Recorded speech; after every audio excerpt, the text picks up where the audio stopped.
Hello there! From behind the yellow line, this is Trammin episode 215. My name is Kirk, and as always, I'm joined by my friend and second container of coaxium, Christian Rainwater. What's up, everybody? Our big third topic of the week is the lore of Galaxy's Edge. And today, we're joined by our friend and first order defector, Freddy. Right, sons? And now a little something for Hundo. Hello, everyone. Welcome aboard Trammin, a Disneyland podcast. Please lower your head and watch your step while boarding. As a courtesy to other passengers, we ask that there be no eating, drinking, or smoking on board. In just a few moments, we will begin our trip into the Disneyland Resort news and topic of the week. Ladies and gentlemen, this tram is ready to depart. Driver, you are clear. Welcome back to Trammin, everyone. Happy Windsday, and may the 4th be with you. We are your hosts, Freddy, Kirk, and Rain. But Rain's on his way. Hopefully. Yeah, you just saw him in the intro because you got to have him there. So what's up, Freddy? Hey, it's good to see you. It's been a little bit. Yeah. We're gonna do a Galaxy's Edge episode again. Yeah. I know you all hate it out there. They don't like the Star Wars episodes. Really? They're like diehards about Disney, and Okay. there are the Star Wars diehards, but think of like all the Disneyland people Yeah. and the classic Disneyland people, and they're just like Star Wars. Yeah, that was definitely a conversation around the time, especially opening Galaxy's Edge, of like, this thing's being put here. It doesn't feel like it belongs here. I feel like it totally belongs there. It's a good place for it, but we can do it now. Who cares? It's like, it's an immersive, magical place. So I think because it is a land and not like an Avengers Campus type deal, it really fits in. It fits in with Big Thunder a lot. It does. And it's not part of the lore, but maybe it is. Like, is that where they started, you think? Where the spires come from. Yeah. And then Walt Disney World's just like, all right. Well, Disney World was kind of a clone of Disneyland's. Like, the design was a Disneyland focused proposal, especially with rerouting the rivers of America and getting it around there. Like, it was designed for Disneyland. So that whole combination of like when you're going, around the river and you see those spires, like, okay, it's kind of like Big Thunder. Likewise, when you're inside Galaxy's Edge and you're looking out from there, you're in the queue from Millennium Falcon, you can see Big Thunder and it's fine. It matches in perfectly. When I look at Disneyland and when I look at that side of the park specifically, I think what really helps make Galaxy's Edge fit in is when you look at something like New Orleans Square. Because New Orleans Square is a very close parallel to what they ended up building with Galaxy's Edge. You have 2 attractions, you have multiple restaurants and like retail locations, and that kind of authenticity and immersive atmosphere is something clearly that they drew upon to build Galaxy's Edge. I've never heard that before. I love it. Wow. Okay, there you go, guys. You got right in. You're going to have more of that in the actual Big Thunder. Yeah, there's your little tease. But first, let's escape from the trash compactor with mousekeeping. If this is your first time here, welcome aboard Trammin, a Disneyland podcast where Rain and I talk about the Disneyland Resort through and only through our eyes. Listen to full episodes every Wednesday or topic-only uploads on Big Thunder Thursdays, thanks to Freddy. If you enjoy the show, like, subscribe, comment, and review us wherever you can, including Spotify, Apple Podcasts, and of course, Rain's favorite, YouTubes. For a visual guide of the show, follow @Trammin Podcast on Instagram. And to write into the show, head to trammin.com/ask. While you're on trammin.com, catch up on lore, check out our recommendations, or download some artwork for your personal use. If you want to chat with us on Discord, ask us how. And you can find all these links and lore on trammin.com. There's no yes you can this week because that's me, but should have called it like mouse droid keeping, but I don't know. And what's funny is there was going to be a mouse droid. They don't clean, but they remind me of the droid in WALL-E that cleans. Yes. That's kind of the weird thing here. And then I didn't even realize it is mouse keeping, but it's fine. We escaped the trash compactor. But before we get into news, just a couple mouse keeping things. Next week, we are doing the Epcot planning episode. Fantastic. So everybody who is listening, who has a tip, trick, recommendation, or question, like, will you guys do this? How does this work? Write in about the Walt Disney World trip on trammin.com/ask. In the subject, just put 216. You could put whatever you want, really. I'll know it's for the topic, but 216, then we'll know you're right, and we'll make it in one way or the other. But we are doing Epcot. Epcot is the only park we are doing. Yeah. We are going to Disney Springs. We are eating at Raglan Road. These are all only things I've confirmed. And we are doing a hotel bar crawl. Fantastic. So anything that really sticks out, let us know. We may not do Trader Sam's because the wait will just throw us off. Yeah. We've seen the reel for the monorail bar crawl. Someone sent it. So that's going to be a portion of it. And one more thing maybe you should write in about. Top 3 alcoholic beverages in Epcot and top 3 around the hotels, because that's really all I can drink in a day. Otherwise, I'm just going to get sick. So I need the best 3. I will not be a wet towel. I'm going to have so much fun with everyone. Mm-hmm. I'm just not going to drink at every location. I'll die. Yeah. I won't make it to the next day. My body cannot handle it. That's just what it is. Drunken wise, like, I'd be okay. I would just get literally sick. So top 3 in everywhere that's not Epcot, and top 3 in Epcot, because that's the 2 main days. Raglan Road, I'm sure I'll get a beer because it's an Irish place. Freddie, do you have any recommendations for Epcot? Yeah, number 1, I would say try and check out Space 220. It's really hard. I don't think we're going to do it. Yeah, it's hard There's to 6 get of us. in. But they do have a lounge, and that's a lot easier to get into. That's a good tip.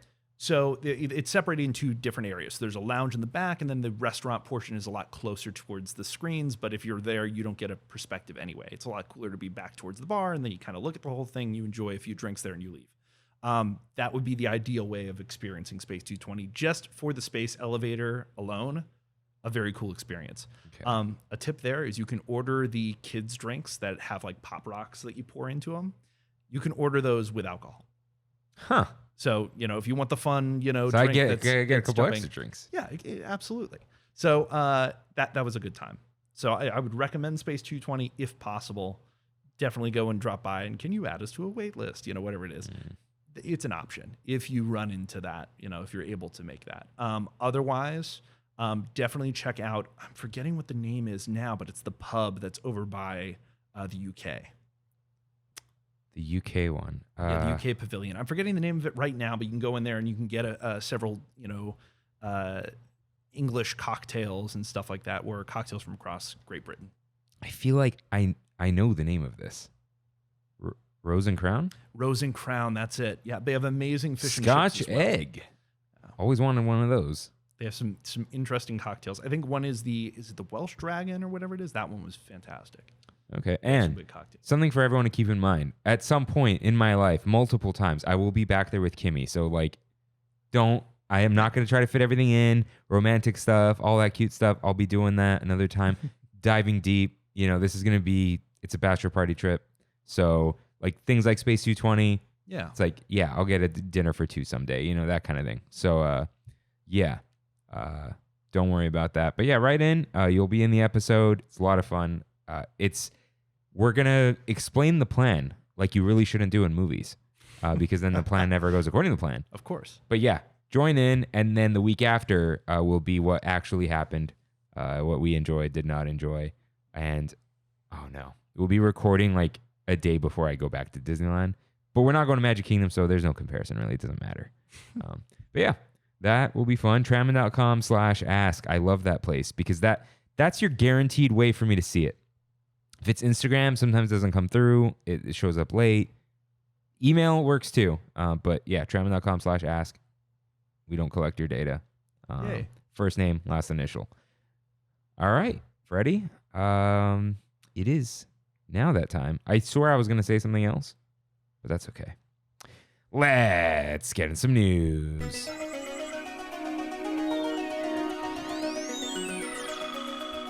it up a little bit. Unscrew that. Pull it up. Yeah, it's a tall boy. There we go. That makes it easier for me. Okay. All right. Got some headlines for you guys, but not really. But first. I don't know why I'm stuttering. It's snack time. There are 50 Pizza Planet trucks hidden around the Disneyland Resort for Pixar Fest. Oh my gosh. Have you seen these? I have. It's cool. Some of them, okay, there's no way anyone's finding them all. One person. Did you see the Adventureland Treehouse one? Was that? No. Was it SEA inspired at all? Or was it's it in an accordion. Area? It's an accordion. You have to be, you're thinking you're looking for Pixar trucks? No. Dude, it's literally, the whole thing's painted red. Yeah. And then the truck is cut in half in a semicircle, and there's an accordion in between. That's funny. Yeah, so they're trying real hard. I did love the Guardians one, the one that's inspired by the Twilight Zone. Yeah, with the lightning on it and everything like that. The fact that they're using these to reference previous attractions or something that is relatively obscure based off of where it is fascinating. Yeah, this is the thing I talk about every now and then, how like Imagineering or Disney still care sometimes, you know? There is the one with Grogu in it. The only hint I'll give, it's not in one of the parks. We thought it was. Oh. But I saw it and I'm like, I know what that is. And if it is in the park, here's where it would be. Not there. And then as soon as I saw it afterwards, like, because Kimmy's like, let's just look it up. I go, what's the fun in that? And then as soon as I saw it, I'm like, there he is. There he is. So yeah, lots of fun. There's the most obvious one, I'll just tell you. There's one in Small World. You'll know where to find it, but that's all I'll say. You can look up spoilers. But yeah, it's fun. It's very cool. They're really going all in on Pixar Fest. And maybe we'll talk about Pixar Fest a little later. But next, Scott Gustin reports, if you watch a Pixar film on Disney Plus, you'll notice a banner promoting Pixar Fest at the Disneyland Resort. Wow. That's a new thing. That is new. That's some cross-promotion, getting people to go to the parks.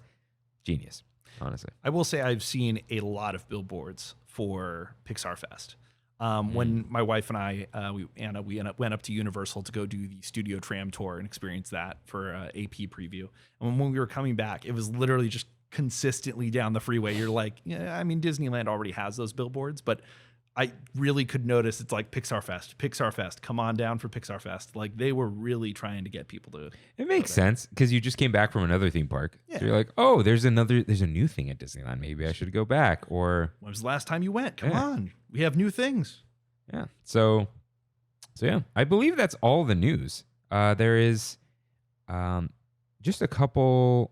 You know what? I'll check the Discord. There's some new items at PIM Tasting Kitchen or PIM Test Kitchen, Tasting Lab, such as Experiment 7290, a cookies and cream cold brew. Ooh. That's a chocolate cookie cold brew with sweet cold foam. Their cold brews are always very sweet, so they're like a post-meal coffee for me. Okay. More of a dessert. Yeah. They're all somehow not as sweet as a Starbucks drink, but it gets close to there. And they have the humongous taco salad. It's a giant taco shell that looks like I forgot what it was called, but that extra large chalupa. Remember like the meat boat, the canoe? Okay. Yeah. But it's a taco shell loaded with romaine, tossed in chipotle ranch, and topped with chicken, corn, bell pepper, cotija, and avocado, starting May 1st. And some mini pretzels with spicy nacho cheese. It all looks great. And then there's some new items at Trader Sam's. Oh, yes. Jeff said tempura shrimp looked like coconut shrimp to me. Did they not detail them? I think they were pointing out, all I saw was screenshots on Instagram from the non-official, slightly official Trader Sam's account. And it looked like they were getting them either off of the Disneyland app or from a new like foodie guide, but I'm not sure. I'm pretty sure it's probably in the Disneyland app by now. Let's see. The only way you can get pictures out of the Disneyland app is if there's mobile order. So Tangaroa Terrace. So you know what? Let's try that. I will say, I wonder if this is new food items means new menus. Yes. And they had told me new drinkware, mugs. So that's probably all on the new printed menus. It's probably a full refresh. Yeah. And I wonder too, with the mugs that they're out of, are those drinks being replaced entirely? They said they are getting new versions. Okay. But who knows, right? It could be, let's see, Tangaroa Terrace, begin order. Okay. It's still the old menu on here. So I don't know where they got that. It'll be interesting to see, though, because a lot of their newer mugs at Sam's have been based off of films. So a lot more Disney focused than what you'd consider tiki. And I assume that's what's going to happen with the drinks as well, is that we're going to get more sort of either park or character specific stuff. You know how I know this is not on the app? They still have the Christmas drinks in here. There we go. Yeah. Definitely a foodie guide that's out there somewhere. Yeah, and they did not, they never added the third drink, the naughty list. Yeah. So, yeah, we'll see. But they told me the Tangaroa Cooler and Shipwreck are getting new mugs, which those are classic drinks, right? The cooler was introduced, I don't know if it was 2019. It was more recent. It's called, the Shipwreck is classic, right? Shipwreck is classic. But Tangaroa Cooler, they named it Tangaroa. So It's like, yeah, that'll probably stick around. And then what was the other one that they said I told you guys, but I could have been wrong. Maybe Sea Monsters Embrace was getting a new. Oh, man. I would love a new mug of that. Yeah. Well, I mean, I wouldn't get one, but just to have an updated version would be great. They've had the same one for a very long time. Yeah, I want the new Piranha Pool mug. That thing's nice. The red one. I have the gold Piranha Pool mug. I wish I got the gold one. It's perfectly on my shelf next to a version of the fertility idol from Raiders that's gold as well. So it's like it lines up. Yeah, I have the green one. I think that was my first tiki mug. Wow.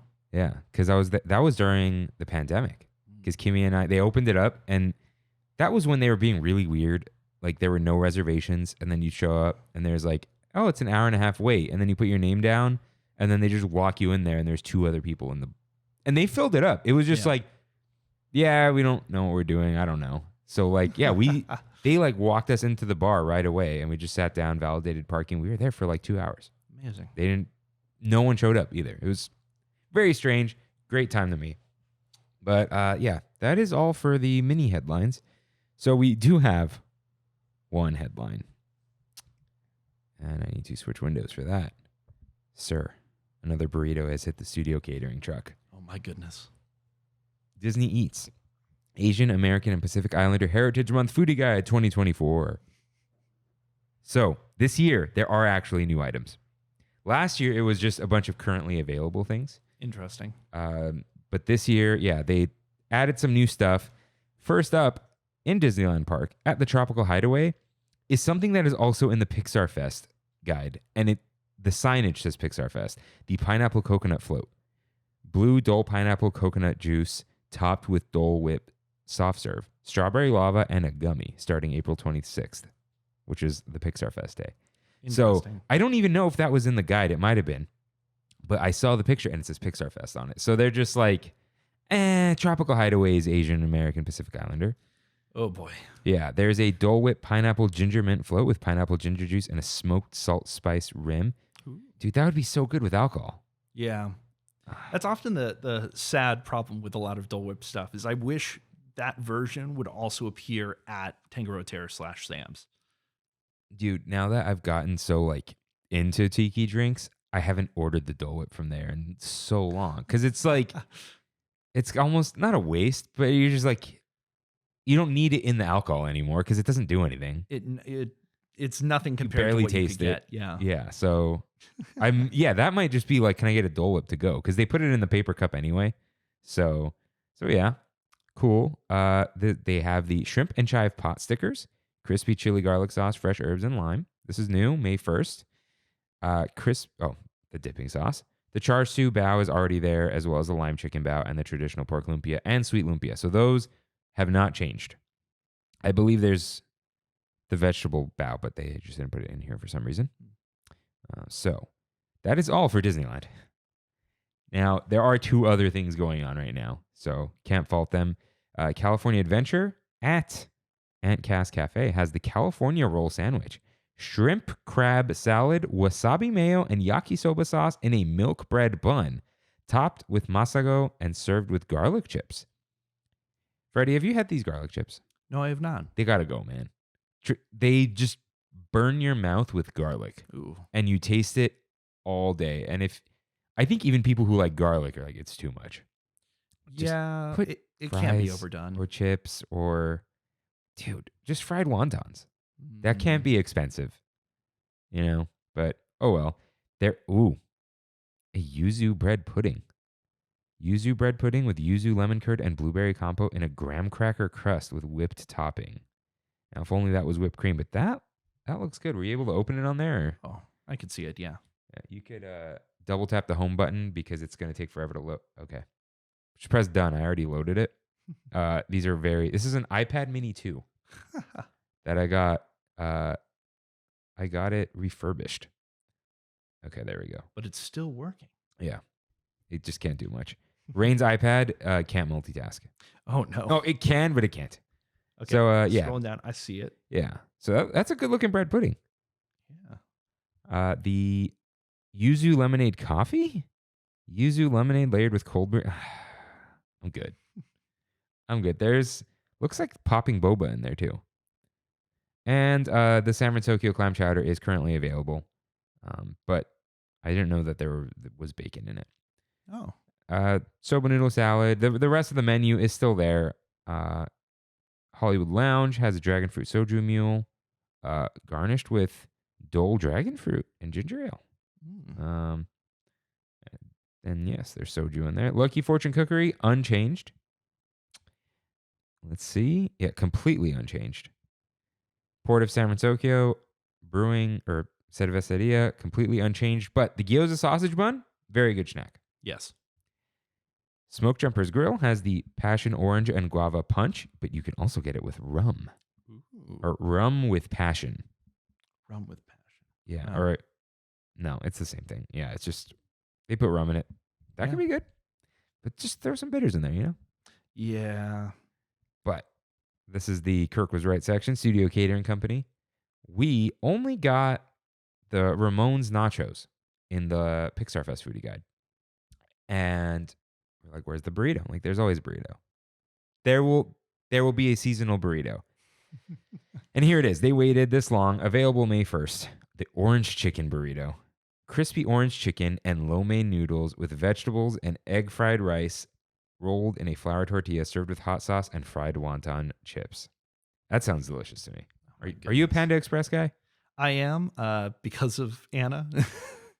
We've been to Panda Express a lot. And so you have the that rewards. definitely looks she does. That looks like it'll be a good time.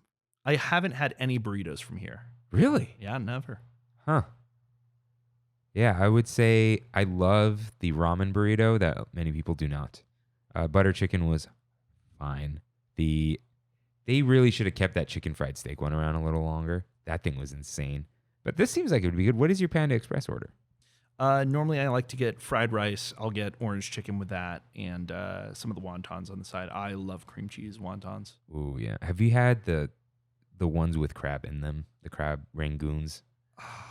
No, I don't think okay, so. I should try those. I think Ono Hawaiian Barbecue does it because Rain got that catered. So there's a little bit of crab and the cream cheese, and it's not too fishy because of the cream cheese. It's good stuff. Have you had the honey walnut shrimp? Yes. It's good, man. It's good. It is good. I need half of that to be walnuts. I love the walnuts. And they have the lychee pear refresher, which is lychee syrup with pear puree over ice with lychee popping spheres.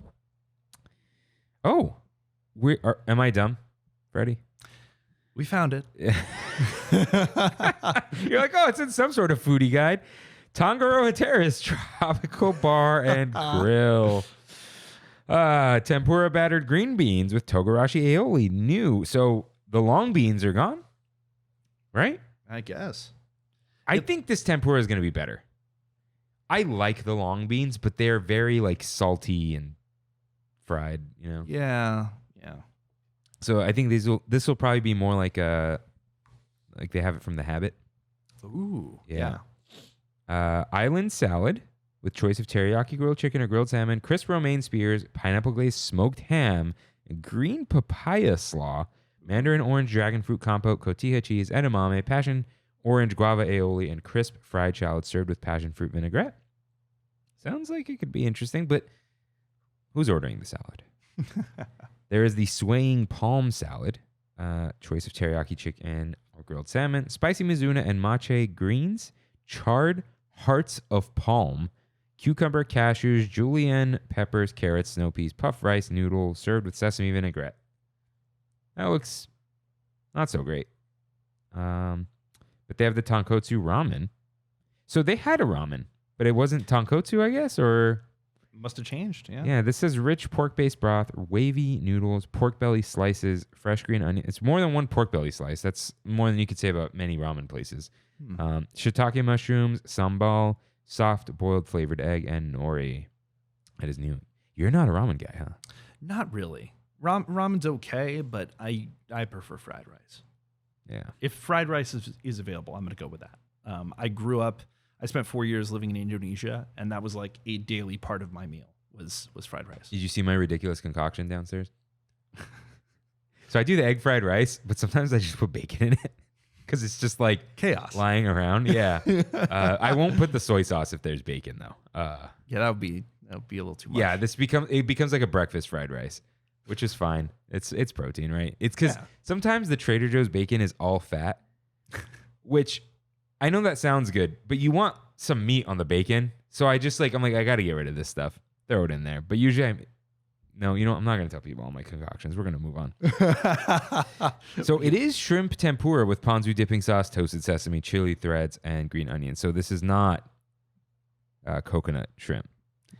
No. There's the pork gyoza, which has always been there. Yeah, the Wagyu Hawaiian cheeseburger currently available. So the Hawaiian platter, choice of braised kalbi short rib or teriyaki chicken thigh served with steamed jasmine rice, stir-fried vegetables, steamed baby bok choy, and sweet teriyaki glaze. That's old. Poo-poo platter has changed. Ooh. So it is the pork gyoza, shrimp tempura, tempura battered green beans, and the chicken wings served with togarashi aioli. So the mac salad is gone. That's interesting. Oh, and it's not in the Hawaiian platter either. Sad day, man. I'm a mac salad guy. Not the mac salad. I could eat mac salad all day long. Oh, wait. No, yeah, those are eggs in the breakfast. And there's a... I see what you're talking about. There's a poke bowl. That's been there. Go to any other poke place, really. So I don't think... These don't say new. No, they've been doing breakfast for a little bit. Yeah, that I know, but none of the items look new, I guess. Yeah.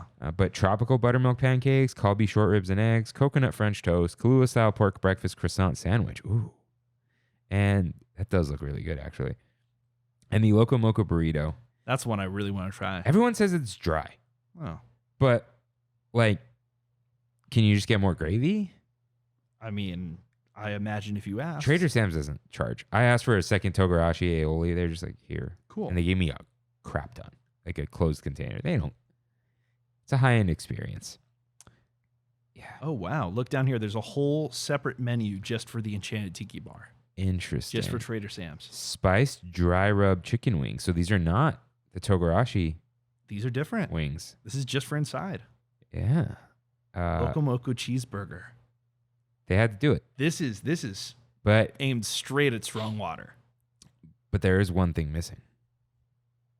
There's no spam in here, but it is Kahlua style pork, Loco Moco gravy, Havarti cheese, sunny fried egg, pickled red onions.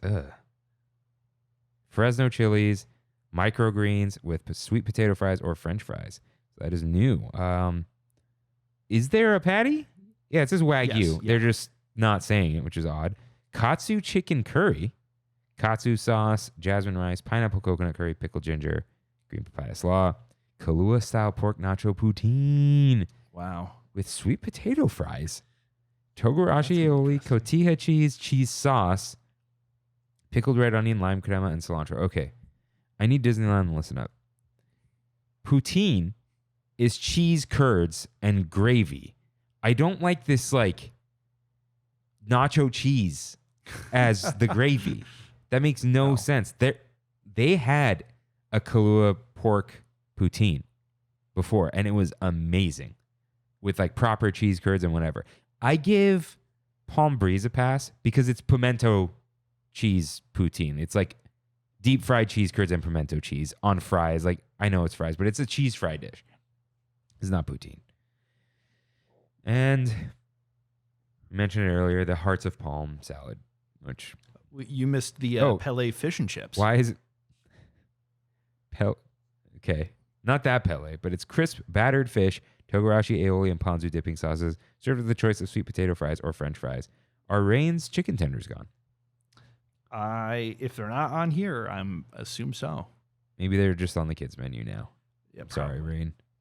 But it's interesting. That means that they, as far as I'm aware, they've always had the same menu between Tangaroa Terrace and Trader Sam's. And it looks like now they're different between the inside and the outside. Well, the outside, half of the outside is still Trader Sam's. Okay. So the before the bar is reserved Trader Sam's seating. The left side of the walk-up window is self-seating. Okay. And I think like two of the couches on like where that is. So they put a little rope. Okay. So they say like, oh, just get stuff from the bar and seat yourself. But if you want to eat at Trader Sam's and get on the waiting list, especially on the phone, they'll throw you outside, but it is Trader Sam's. Because you can't get the mugs at the window. Right? On the pickup, yeah, I think you can get the mugs there. Huh. I'm pretty sure you can. But they won't serve it to you in the mug, I think, right? Because no. yeah, so they won't serve it to you in the mug for sure. Yeah, so that's kind of the difference. So I don't know, maybe if you ask nicely, but you can mobile order Tangaroa Terrace. You cannot mobile order Trader Sam's. Oh. I wonder if any of these are like, man, could you imagine mobile ordering ramen? Do they do the? I don't know. Anyways, we'll see how all this shakes out. I'm just glad we finally found it. Yeah. And that's all we got for this foodie guide. Oh, is there anything at Epcot? Nothing new. It's Flower and Garden. Steam bun filled with vegetables and plant-based soy meat. I'm good. Huh. Lotus House. Currently available. Is that bone marrow? Nope. Short ribs. All right. Whatever. We're moving on. So, it's time for You're Right, in which members of the Tram fam write in with corrections and comments just like you can at trammin.com/ask. Freddy, cue up that corrections music, please. Click it, click it, click it, click it. You got it. Yeah. All right. Kimmy Rodriguez writes in. This is Kimmy. She said, I forgot to mention one point during We Have It So Good. She said, do you have a Roo Pass? Do it in the voice. So we went to ride Winnie the Pooh, and the line went all the way out the entrance. Yep. So I just told her simply, I'm going to walk up to them and be like, do you have a Roo Pass? Like, just like in a dumb like voice. So I did. I did not ask in the voice, but that became a meme. So I asked him, and he was like, oh yeah, I got one in, like one left. And he just dumpster dove into that thing because there was like literally one at the bottom. Wow. And I go to the end. We give them the Roo Pass, and they go, please keep all hands, arms, feet, and legs, whatever, and watch your children. And then he goes, we have to say that because it was just us. And then I'm like, hey, what does it mean if I got the last Roo Pass? He goes, oh, thanks for telling me. I have to take this bag back. So he he showed up with the little break receipt, gave it to the cast member, and said, can you take this to the front on your way back? Which is illegal. No.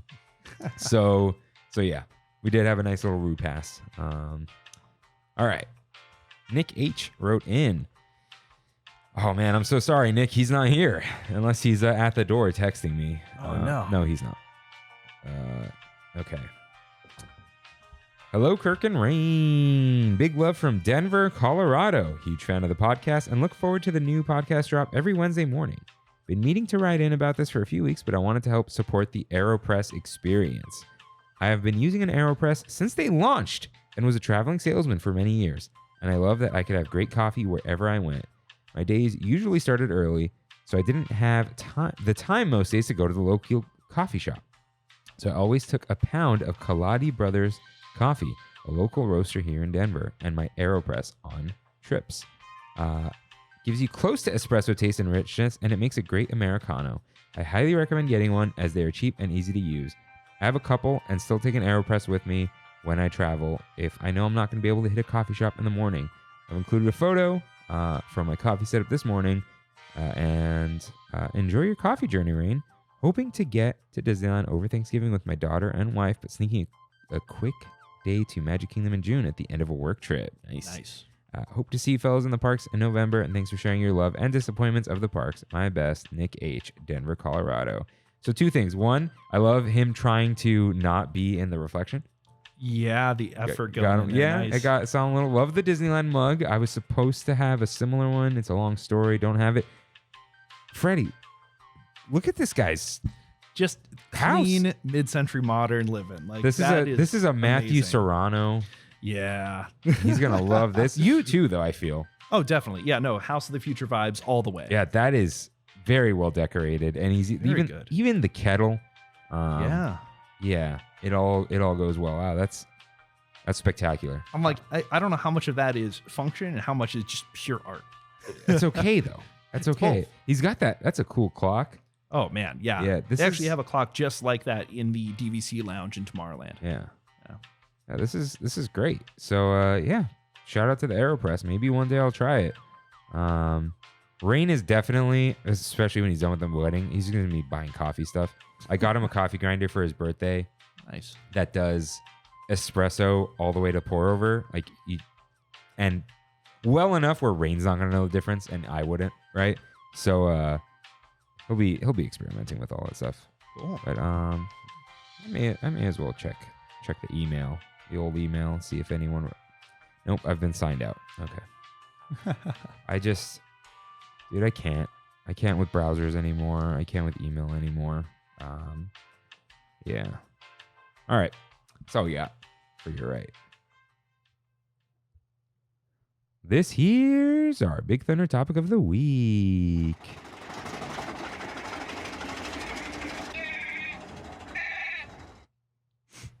The lore of Galaxy's Edge. So, it is supposedly Star Wars month. The Disneyland Resort called it Star Wars month, and then they stopped calling it that. Yeah. And then they did Season of the Force, which is not a thing. It's like they were trying to pay homage to the Season of the Force that once was, but they really didn't go all in. Like when Season of the Force was actually happening in the past, it was an event meant to promote Galaxy's Edge and that coming in. And promote the new movies. Yes, and yeah. So Force Season of the Awakens. Force was in Tomorrowland. The Tomorrowland banners, I believe there were no banners, and it started with the Star Wars banners. Yes. And then they changed it to Tomorrowland. Haven't changed it back. The Tomorrowland signs that you see right now actually started as Season of the Force Season of the signs. Force, yeah. They still say Tomorrowland right now. Hyperspace Mountain is back. Yes. Galactic Grill remained Galactic Grill, Mhm. but it has the food items. And then they posted some things now, some decryption things right now. Yeah, those were part of their like opening day stuff for it. Like there was like a scavenger hunt thing that was going on. I didn't do a lot of research into that, but apparently it's not something that they're really promoting now. Yeah.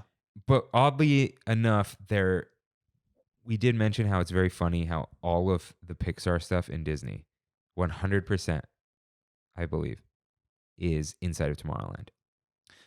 And Pixar Fest is not in Tomorrowland. They even removed the DJ stuff and put it in Fantasyland Theater.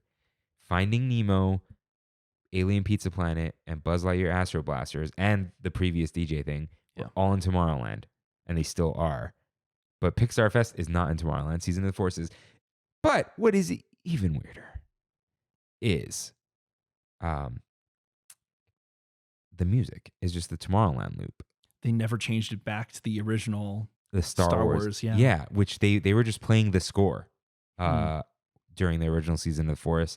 And I really noticed it when I was taking a picture of the banners and Strange Days was playing from Toy Story in the Tomorrowland theme, which I do think is cool. But I'm like, wow, we're really... What is Season of the Force? They didn't dedicate themselves to it. I mean, they always use it as a way of promoting, new merchandise and, Star Wars every year. It's like around May the 4th. It's like put everything Star Wars out there. In fact, later this week, I'm actually going with Peyton and Jeff. We're going to go watch all the Star Wars films. We're doing I forgot that about full marathon. Yeah, I'm still mentally preparing myself for that. But when it comes to Season of the Force, it's like it used to be, again, those movie tie-ins to the opening of the land, and now there's nothing really going on to the Disneyland Resort to attach it to. I think they really saw the new version or the additional scene onto Star Tours as this is why we're going to do some type of seasonal event with this to really promote it and get it out there. I honestly feel like Disneyland right now, there might just be a few too many events. Yeah. So that exec I was talking about, he was saying how in Disney, he doesn't work in the parks, right? But it's all the same. And the parks get involved with all the other stuff. Oh, yes. And they're all in the same meetings and whatever. And he's like, left hand's never talking to the right. I think someone was just like, oh, we should do Season of the Force for May. And they're like, we're doing Pixar. Yeah. Okay, we'll just still do it. Like Star Wars Night is really big right now, but also not selling out. That's interesting. Yeah. I think they've done it twice before, the Star Wars Nights. Yeah, right? And maybe people are realizing it's not, there isn't much to it. And Rise closes at 10 still. That's still a problem. Yeah. Okay, well, we can tell everyone now. Yeah. So Freddy worked on Rise. The thumbnail with Freddy in a Rise costume was not photoshopped. It was just Freddy in his So yeah, it has to shut down at night for like the resets and the maintenance and all that, right? Rise the Resistance and Railway to a lesser extent, but especially Rise because of the lifts and the drops, has a much longer maintenance cycle than most attractions. It's one of the downsides of trackless is that you really have to maintain the ride system to a degree that you wouldn't exactly, or ram into a wall for some reason. So in the end, Rise of the Resistance has to shut down. I think 10 is like where it used to be 9 p.m. and then they pushed it to 10 just because they wanted that extra hour of operation. And they found that after fireworks, it's like if people could run fast enough, they'd get over before the ride had to close for the evening. So the ride really doesn't shut down until closer to 11. And that's when you're actually able to start, doing your maintenance and doing all of your closing stuff. Do you know how long the maintenance lasts? The maintenance goes overnight and they're still working to get the ride. Some mornings even, the ride won't open on time. And that's because they haven't finished their maintenance from the night before. They haven't gotten signed off for operation. So they can't push it till 1 a.m. unless they tell everyone it's opening late the next day. Yeah. It's the type of thing, too, that it was like it would have to be opening late the next day. And if they run into any snag, any issue, or they need to replace a part, now you're running even further. And back in the day when, it was still the opening year, it was relatively easy to replace a part. And now you're looking a few years down the line and anything that does break or have a mechanical issue, there is not a replacement just sitting there ready. You have to order that part and have it flown in or make it yourself. Why is it? I know. Okay. 3M. I've been to multiple 3M facilities and they told me they have one, if not two, of every single part always in stock for all their dumb little plants. I went to a plant that all they did was make medicine stickers, the patches. Yeah. That's all they made at this plant. And they had tons of really sophisticated machinery and the parts probably cost more than Disney attraction parts. Yes. And they kept them all in stock. You have a certain amount of stock. So when any ride opens at Disneyland, they have a certain amount of stock ready to go. That is paid for by the Walt Disney Company. Then the original budget paid for, with Walt Disney Imagineering and everything else. It's all there. Once you run out of that, you're a few years into your operation. Now you start looking at the bottom of the box and okay, we ran out of this part. Well, we're not going to go buy that just in case something goes down necessarily. They do, of course, have replacement parts for most things at all of the attractions, but there are certain parts where you're the likelihood of failure is a lot less. It's okay, this part's a lot harder to find, let alone manufacture. Sometimes with these attractions, you have to think of the company that made that part doesn't exist anymore. So now you have to find your next best thing. I was also talking about this with the guy who will remain unnamed. As someone who runs a company that makes things, they can just make the part. They can. They don't want to. They don't want to figure it out. No. But they can. They can pay the expedite fee. And you can get anything made in 2 days. But they won't. They don't. We can't move the room in India anymore. I'm like, you don't want to enough. Yeah. You can. With enough money, you can do anything. It's more of a problem of, this part breaking down and, whether we have to, okay, it's stalled out in the wrong way, so the doors can't open properly, this or that. But they're just, you could put in the work to fix any of these things. The only thing you can't really fix is the glass in Haunted Mansion, because I heard the roof needs to come off.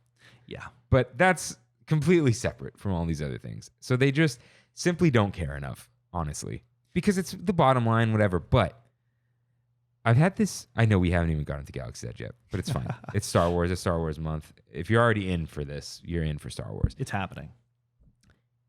Disney is really walking this fine line of how important is After Dark versus how important are regular guests, because After Dark events are only on Tuesdays and Thursdays.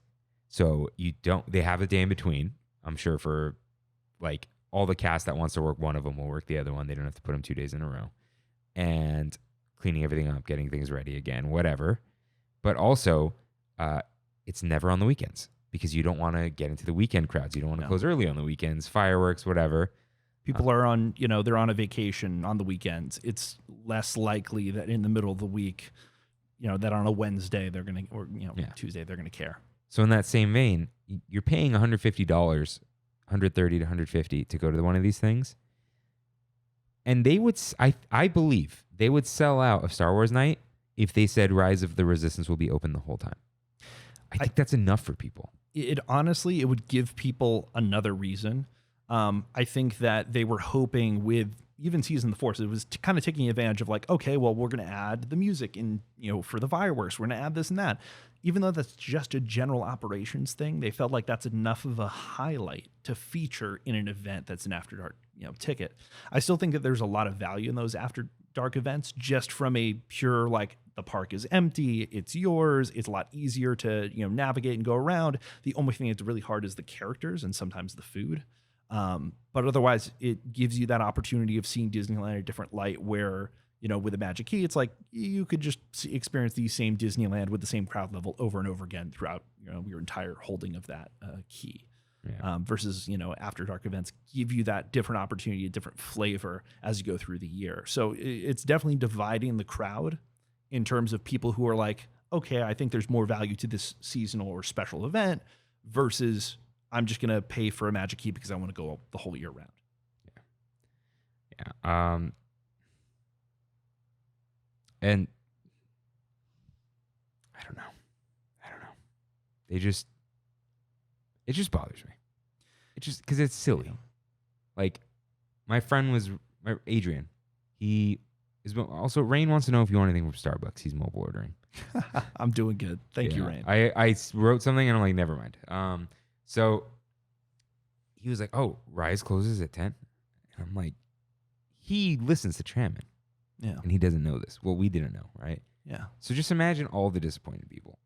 I guess you show up at 6 and you can do it, but that was why RJ and I refunded our original Star Wars Night tickets, like the 2021 ones or whatever, because we were like, what are we even doing if Galaxy's Edge is? Yeah. So it's just, I don't know. They don't want to sacrifice the morning for the guests who are paying $20 to get on the ride, which they still do, right? They sell out of that thing. They don't sell out like they used to. It's definitely one of those things that, in terms of Rise of the Resistance, it's. I feel like if you're there, it's like whatever you're paying for on most days is going to be within an hour of the current time. So there are times where a guest is looking at the wait time, and it's going to be the same whether they wait in line or whether they pay however much. The difference is, do you want to be in that line or not? That line's rough. Yeah. Like, data pad only can take you so far. Not far enough. Yeah. We could talk about the data pad in a little bit. Into that. Yeah. Okay. So, Freddy, there is a link to the map, and there's also a paper map if you want to use that. So, a lot of our lore here is going to be coming from this book, Black Spire, by Delilah S. Dawson. Yeah. Yeah, you got it. Yeah. With the Vi Moriarty on there. Yeah, and this is actually not the first book with Vi in it. She's in the Captain Phasma book. Mm-hmm. It's referenced in this book. I have not read that book. Because it's the same author as Phasma. So that will be referenced. It came with this really cool poster that we'll talk about in a little bit. Freddy dropped some new lore on me, but came with this map. So we'll be referencing this map. This map actually has a lot of lore in it on its own. So Galaxy's Edge is called that for many reasons, but it contains Black Spire Outpost, which is, I guess, located near the Surabat Valley on the planet Batuu in the galaxy's outer rim. What is that? Imagine the Milky Way, the outer rim of it, as if it was like a bowl, a wheel. Any story that you've never heard of in Star Wars always takes place in the outer rim. Because who knows what happens out there? Mm-hmm. It's lawless. So you're just like, why have I never... the Wild West. Yeah, it's like, why have I never heard of Batuu? It's in the outer rim. Yeah. And the outer rim is the largest area because it's the outside of the circle. Mm-hmm. So anything can happen there. That's where it is. So it's a new planet. Yeah. Completely. Just for Galaxy's Edge. Now, should we talk about the past yet, or should we talk about Black Spire? The past, what it was going to be, or should we talk about Black Spire? I think we talk about what it was going to be leading up. Yeah, before we get into it all the way. Absolutely. So what's on the other side of this map, and it's the piece of concept art that was behind Bob Iger when they announced Star Wars lands, not just coming to Disneyland, but also Disney World. We're going to build 2 of them. The whole speech from Iger. That piece of concept art, you might notice, actually has a Imperial shuttle and Imperial TIE fighters. They are different from the ones in... I'm that type of nerd. No, it's like I can spot the difference. Yeah. But it's the type of thing where it's like, okay, that's the older version. And when they first announced Galaxy's Edge, it was not clearly stated what era this takes place in, or what it's attached to. Or I really thought it was. Yeah. It's one of those things where early on I feel like they didn't really make it clear that the Resistance was going to be as big of a part of it. They talked about it the second time they mentioned Galaxy's Edge, and they were mentioning there's going to be a battle escape, and there's going to be, you get to fly the Falcon. By then, right, they did call it battle escape. Battle escape, yeah. By then, it was mentioned that it was going to be in the sequel era, and it's the thing where when Galaxy's Edge is being announced, was that right around the same time as The Force Awakens? But I think it was before. Was it the summer before? Well, this is copyright 2019. That's not helpful. That's not helpful at all. Wait. Yeah. But that piece of concept art was from 2015, 2015, right? Because that's when they announced Galaxy's Edge. Okay, let's see. Galaxy.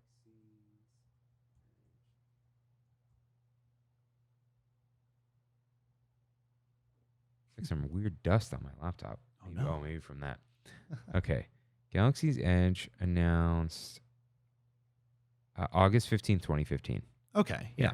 So it was right before then. And the thing was that Galaxy's Edge and the whole idea of a Star Wars land had been in development from the moment that Disney had bought Lucasfilm.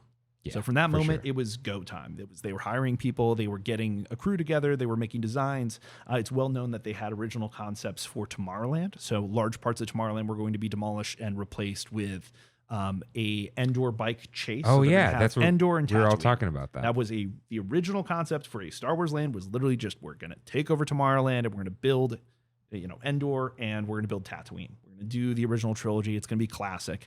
At the same time, they were greenlighting episodes 7, 8, and 9. George Lucas had already announced that he had worked on scripts for 7, 8, and 9 that Disney paid him for, and also they were not going to use those scripts. But it meant that Imagineering was already moving in one direction. So then when the idea came to use the other expansion pad at Disneyland for Galaxy's Edge and also to attach it onto Hollywood Studios, then they started to develop Batuu and the Spires and Black Spire Outpost. And that development, the development of the base level lore, the feeling, the look, that piece of concept art of Galaxy's Edge with the Spires was with the original trilogy. Yeah, so that's something I never noticed or realized. Yeah. But even you have this vague disc here, but that's not the Millennium Falcon. It's not here. I'm sure it was always going to be there. It was going to be the Falcon. Yeah. But there's pieces of concept art where you can see it's Imperial stormtroopers in an area of Galaxy's Edge. If you get the Galaxy's Edge art book, there's so many ideas that are interesting in there. There's an entire third attraction that was never built in Galaxy's Edge, the Mandalorian attraction. Right? Oh no, it's not even the thing. There is a Mandalorian attraction that is in the concept art for Galaxy's Edge that was never built. It was kind of like a suspended version of Web Slingers, where everyone has a blaster rifle and you're like shooting out of it. I'll attach that on in the Discord and send it over to you. But that's one of my favorite things that just never got added. And they had a whole basically Diagon Alley side of Galaxy's Edge. It was almost like they were planning. We're already coming up with ideas for what to do next after we open the land. But when it comes to the core of the land, original designs included the original trilogy, not the sequel trilogy. Then once Force Awakens was coming out and it was starting to appear like, okay, this could be a thing, I'm pretty sure they waited until The Force Awakens made $1 billion before they were like, okay, clearly this is what we're going to do now. We're focusing on the sequel trilogy. That's what we're developing. They're kicking themselves, right? I don't think so. Each of those movies still made $1 billion. No, not for making the movies. No. The Galaxy's Edge decision. I still don't. I think that they really, despite everything that happened with the sequel era, they still saw it as a win because they saw it as this is what the kids now are growing up are watching. But they're not. That's the problem. I'm saying right now. Yeah. Like right now, kids are not dressing up as stormtroopers. I think what changed the most was the release of The Mandalorian. And we'll get into that. But I feel like The Mandalorian, I think before The Mandalorian, they were all in on sequel era. We're developing new stories. We're playing with the with the Star Wars universe. We're moving forward. We're not really looking back. And then when something that was both nostalgic and new came out, that was the clear success and the stories they should have focused on anyway. But Galaxy's Edge, once they were actually developing it and moving into, okay, we're going to start telling stories here, that was clearly done with the sequel trilogy in mind. That's how you get Vibe Morarty. That's how you get a lot of the characters and general background lore. But the ideas for the attractions themselves, okay, we're doing a Millennium Falcon simulator ride and we're doing a next generation trackless e-ticket. And even at the time that Rise of the Resistance was being designed, at first it was not designed as trackless. Like they had other concepts that they were playing with, especially with bringing Scott Trowbridge in, and think more of what is it's Gringotts at Universal, where it's a roller coaster that allows it to spin around and be a little bit immersive. That was more the direction they were going in. I heard of concepts of the ending of the ride, instead of it would still have the escape pod type thing, but it would actually be a drop. You drop vertically and you'd actually splash down into like sort of swampy area in the wreckage. So it would have been an actual more, a roller coaster / dark ride concept rather than anything else. And then trackless was being developed so far that it was, okay, let's try it at this. And they had many concepts. It's one of those things that, as we've seen with other announcements and things that haven't been built, like the Avengers e-ticket, you can go through a million different ride system ideas. Ultimately, it comes down to which one are you really going to commit to. And they committed to trackless and they committed to Rise. I will say the trackless helps you at least be immersed in a story more than a roller coaster does. Because on a roller coaster, you're on a roller coaster. Mm-hmm. All these, for a moment, you're there. So yeah. Do you, again, not even really getting into the lore yet. We've talked about this before. If they wanted to. Yeah. Everything but Rise, I think, would be very easy to convert. Relatively, yeah. Kylo's TIE Fighter, shave it up a little bit, right? That can even be, that's the other thing, that window is very Imperial transport. The front, the nose is very like, Well, it's fascinating because that shuttle that's in there in Galaxy's Edge, the First Order one, TIE Echelon as it's called. That was Epsilon. It might be Echelon, I believe. Okay. Yeah. But it was designed in partnership with, the director of Jurassic World, who was supposed to do Rise of Skywalker. Oh, I'm forgetting his name. Colin Trevorrow. Colin Trevorrow and his son actually designed that shuttle. Interesting. And that was put in because he, at the time, was still supposed to direct the third film in the Disney trilogy. And that was actually back at when it was going to be, Duel of the Fates is what they were going with at the time with the scripts. which his script is actually online. It's pretty funny. You look at an alternate universe take of what the sequel era was supposed to be. But it's funny that you still have that like designed there. You have like everything with Rise of the Resistance. It is designed after a First Order Star Destroyer. As much as you're like, oh, cool, it's just General Imperial. It's like you'd have to change a lot actually. Like there are it's subtle differences, but there are dramatic differences between the stylings of the things. But regular people would not notice. Regular people would. I also see them continuing to commit towards that direction because of the Rey film that they're gonna. Are they doing it? They're doing it. It's going to be shot. They have 3 separate films taking place at 3 different times that will all interact. Avengers.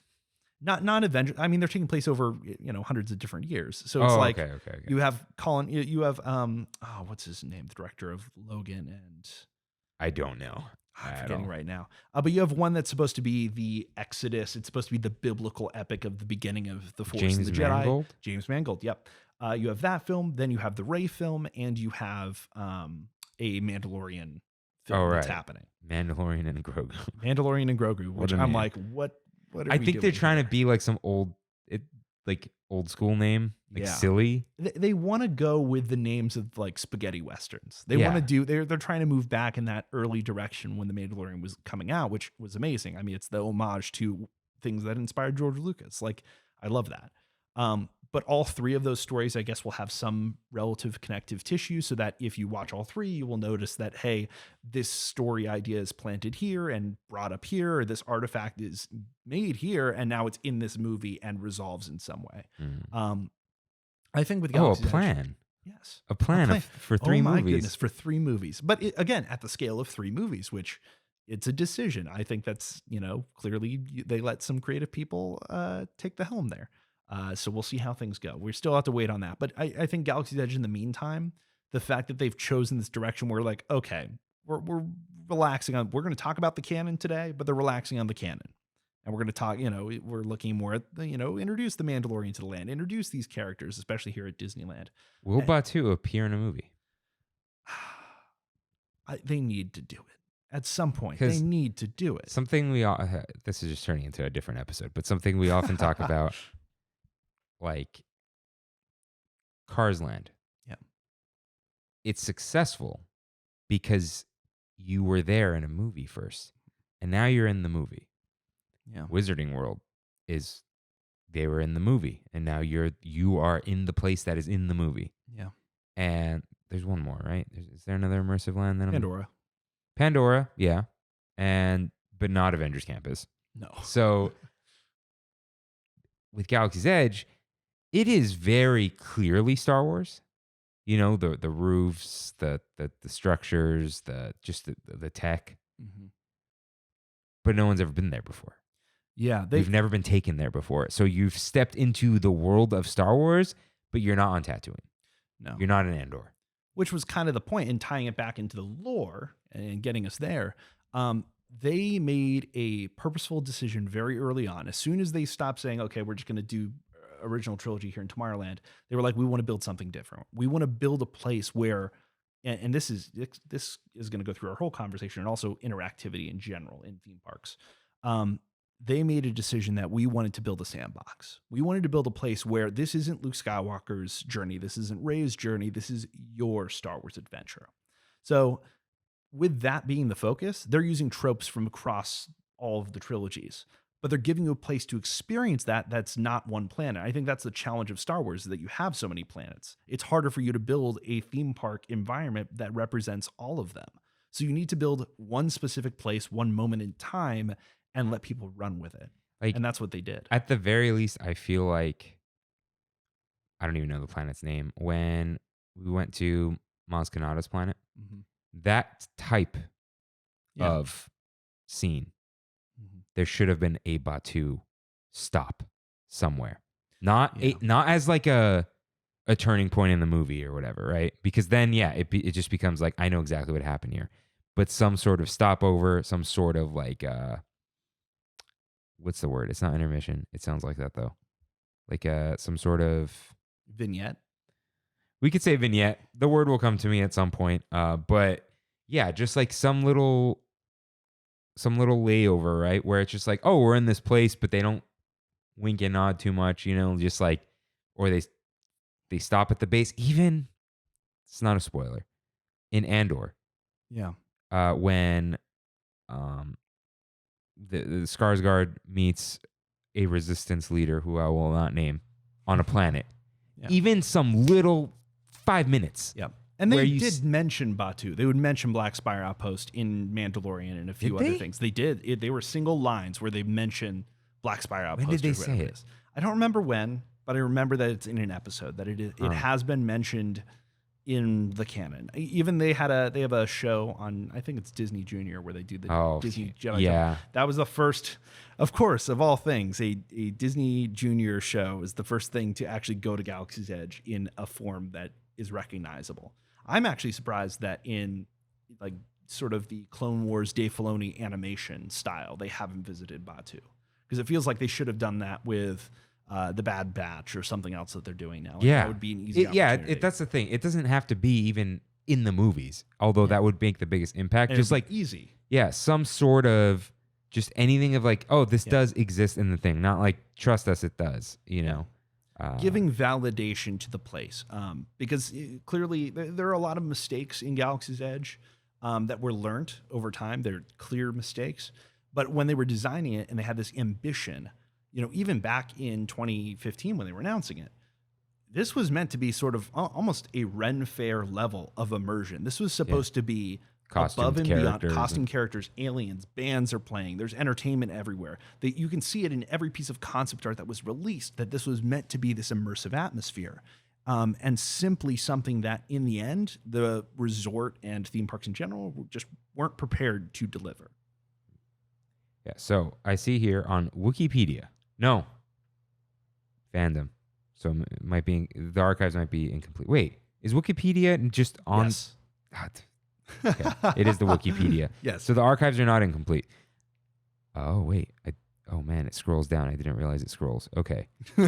High Republic, Young Jedi Adventures, indirect mentions in Thrawn Ascendancy, mention in Lando's Luck, mention in Solo, Star Wars story. Solo is where it was, yeah. Yeah.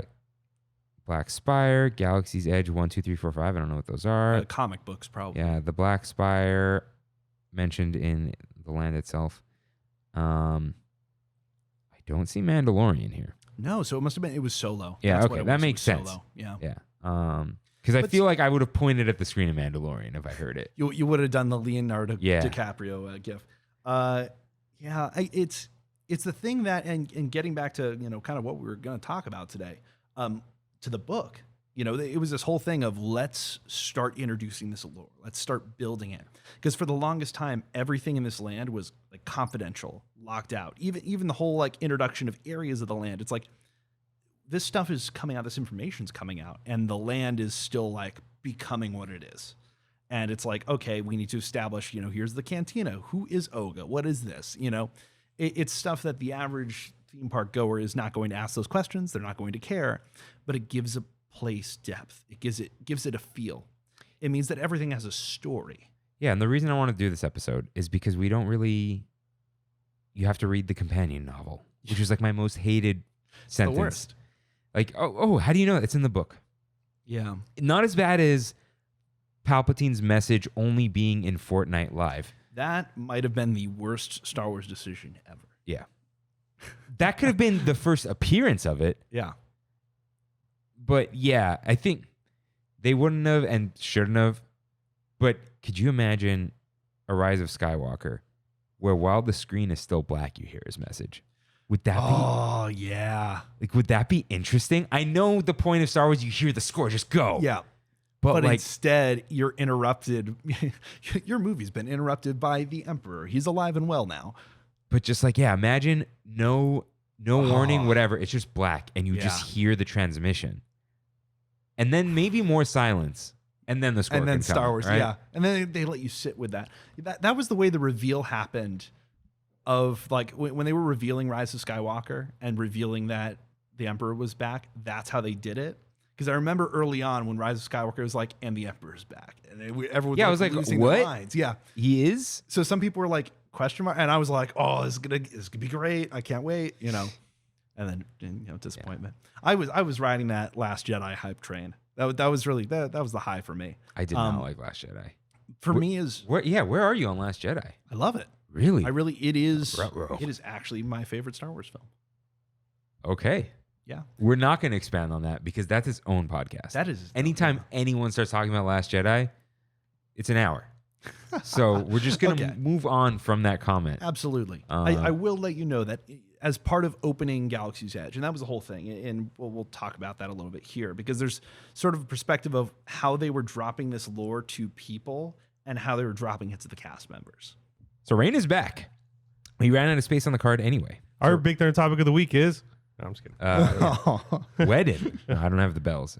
But we did we interrupt this program to say we chose the color and the suit. We tried to get fitted. Yeah. And the lady's like, nah. Rain, what did you make an appointment for? There is no option. It just says appointment at Friar Tuck's. Got it. And I made the appointment for 1 o'clock. And it said, actually, there was an option. And it said group fitting. Interesting. But it is what it is, dude. Yeah, 6 of us showed up to Friar Tuck's. He picked the 2 tuxes. The groomsmen are wearing khaki. Rain is wearing black. That I am. And then that was it. And then we left. Yeah. And we went to KBBQ. Yeah. And only Rain and Sos chose the suits. Yes. We just stood around and made fun of the catalog.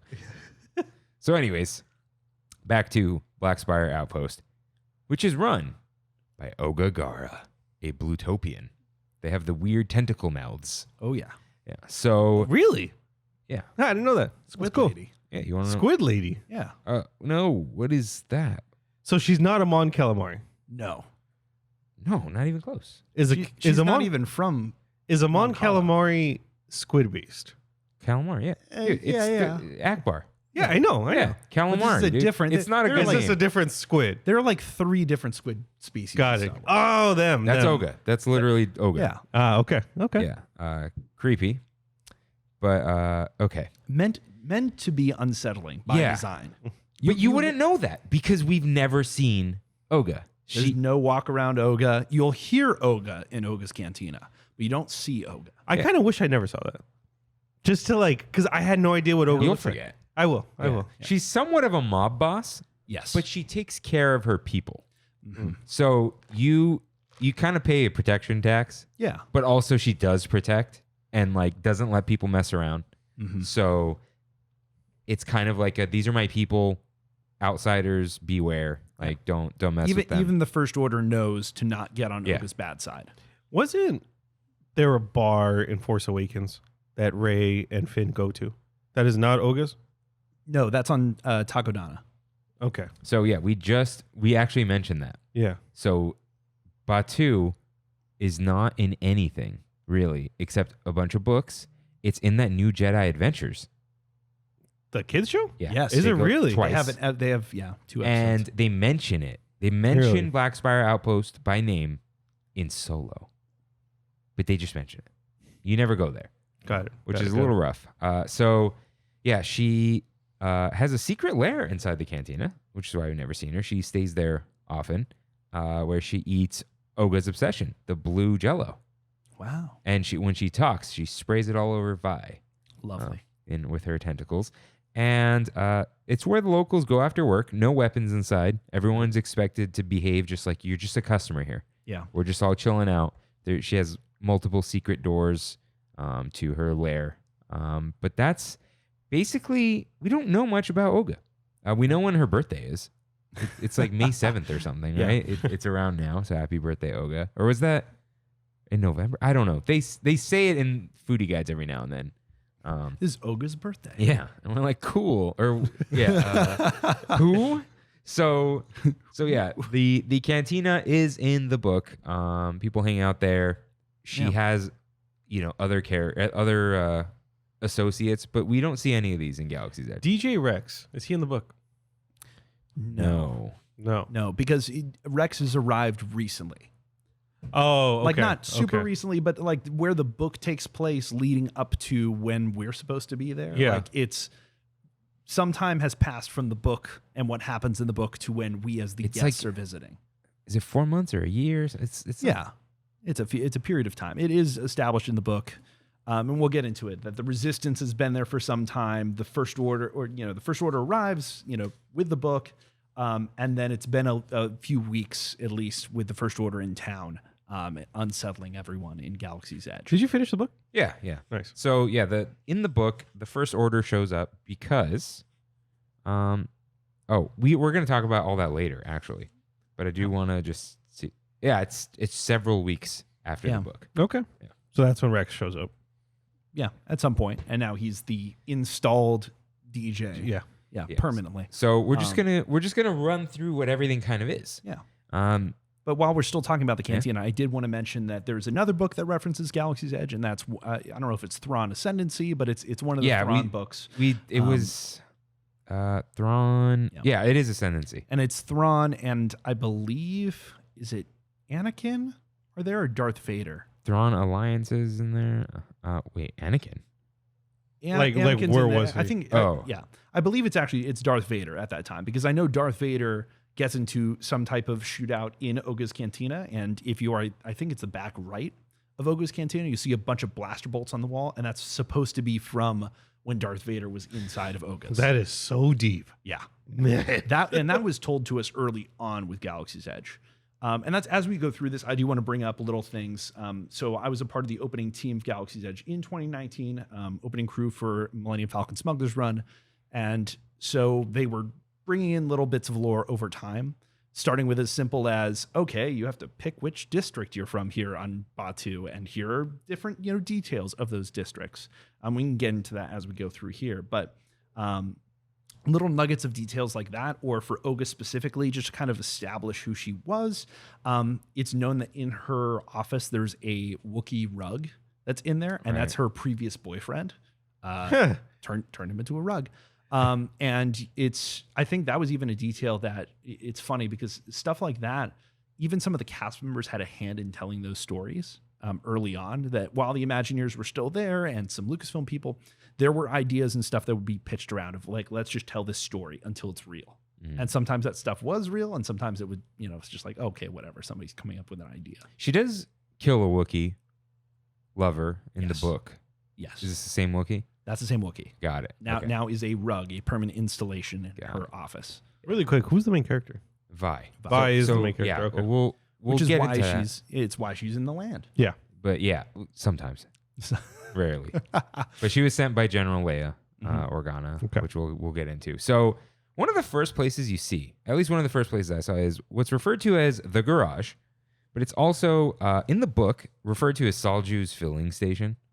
But in the map, Black Spire Station, it says best place for speeder parts and repairs. Ask for Salju. So she's the first person Vi meets from Black Spire Outpost, I believe, and is very friendly.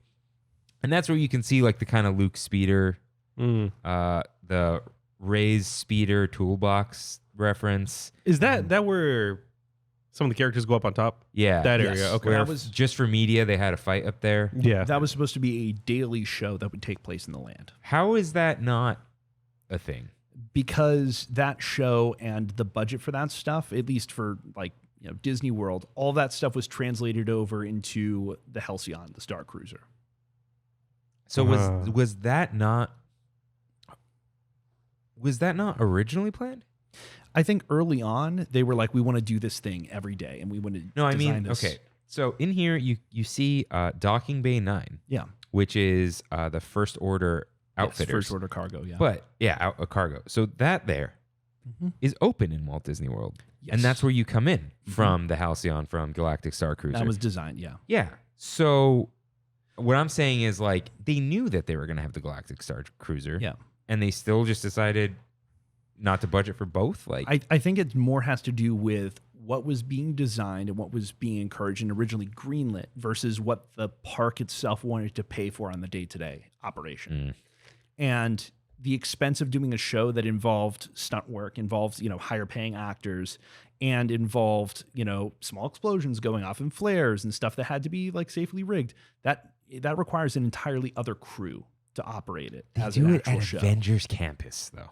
But that's also paid for by Marvel Studios. That's the thing where Lucasfilm isn't willing. or at least, up until now, has not been willing to put the money down for interactive characters in the parks. It's paid for out of the marketing for things. And that's why with Marvel, whenever a new Marvel movie comes out, a new character appears in the land because it's paid for by Marvel Studios as part of their marketing for that film. So the theme park itself, Disneyland, is not paying for those characters. They're not paying for them to be there. It's the studios. But Disney itself is still paying itself. That's how a lot of things work. Yeah. It's departments have to pay each other, and that's why they say Disney Plus is not profitable.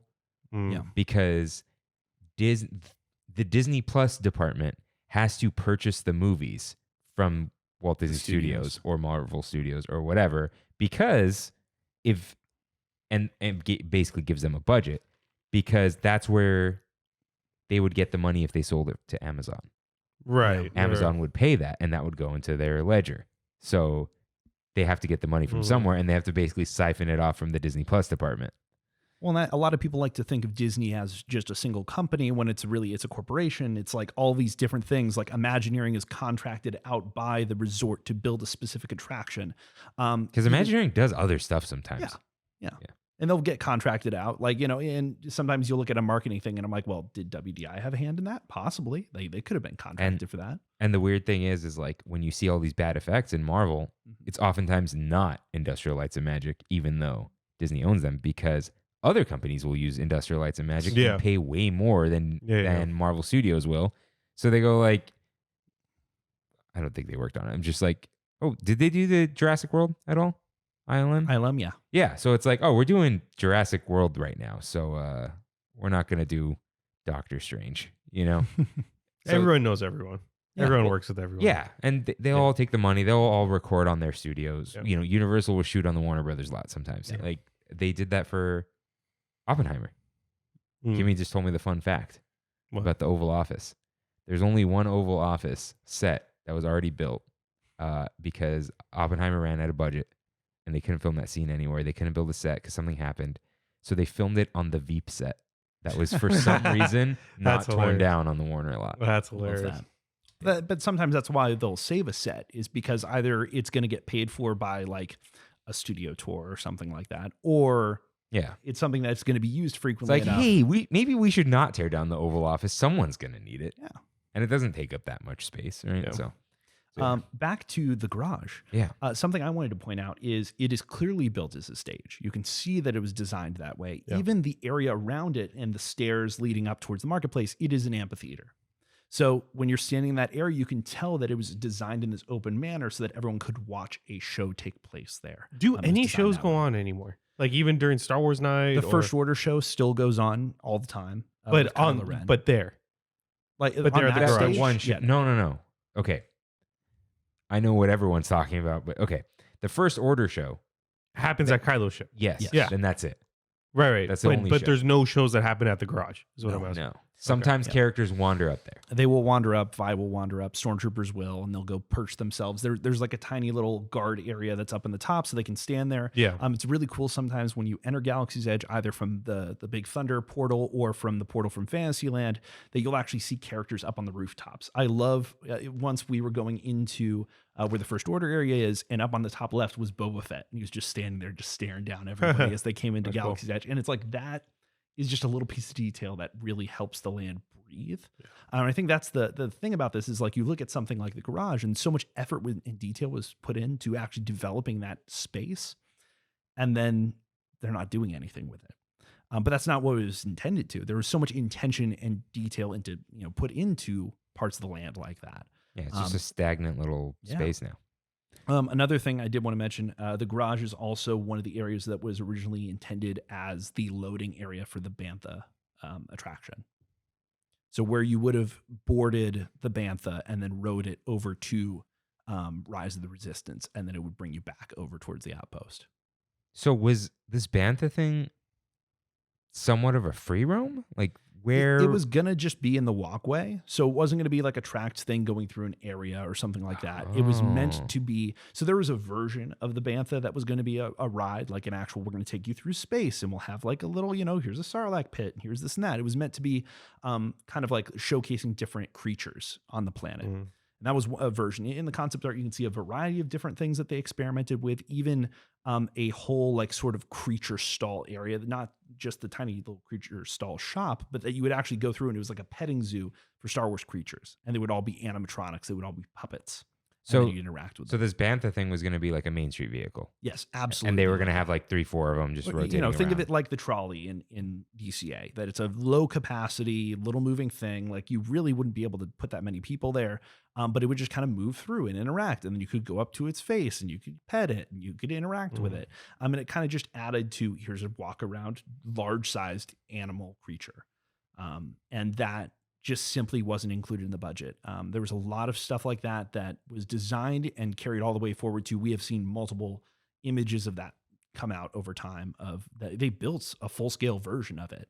We saw it somewhere, right? As a concept. Yeah. It was in a piece of Imagineering. I thought, didn't they have a Bantha at a Star Wars Celebration? They did have a Bantha, but that was more of an actual, that was on the Lucasfilm side of it. That was an actual puppet that was designed for the shows, not as a walk around actual, like they built the motors, they built the legs that actually move and everything like that. That was all WDI. I from what I have heard, that and a lot of other interactive elements that we talk about that were just not introduced in the end product, even stuff that, up until we opened was still intended. A lot of that was in conversations between executives such as Kathleen Kennedy, literally going there to the place and being like, it's not going to matter. It's not going to do that much for us. Like, what is the point of spending $50, $100 million on this thing? Dang.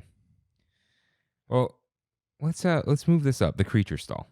Let's talk about the marketplace. So let me move this down just so we don't forget it. Good. Okay. So the thing you were talking about, where it was going to walk, all that, is actually in the book and in the map, kind of referred to as Savi's Path, that goes all the way down past the ruins, I believe. Yes. Yeah. It goes to the ruins and beyond. Yeah. It takes you out of Black Spire Outpost, heading into Surbat Valley. Yeah, and that's because of Savi's scrappers, who we'll talk about in a little bit. Well, let's talk about the marketplace because that's where the path kind of starts. Yeah.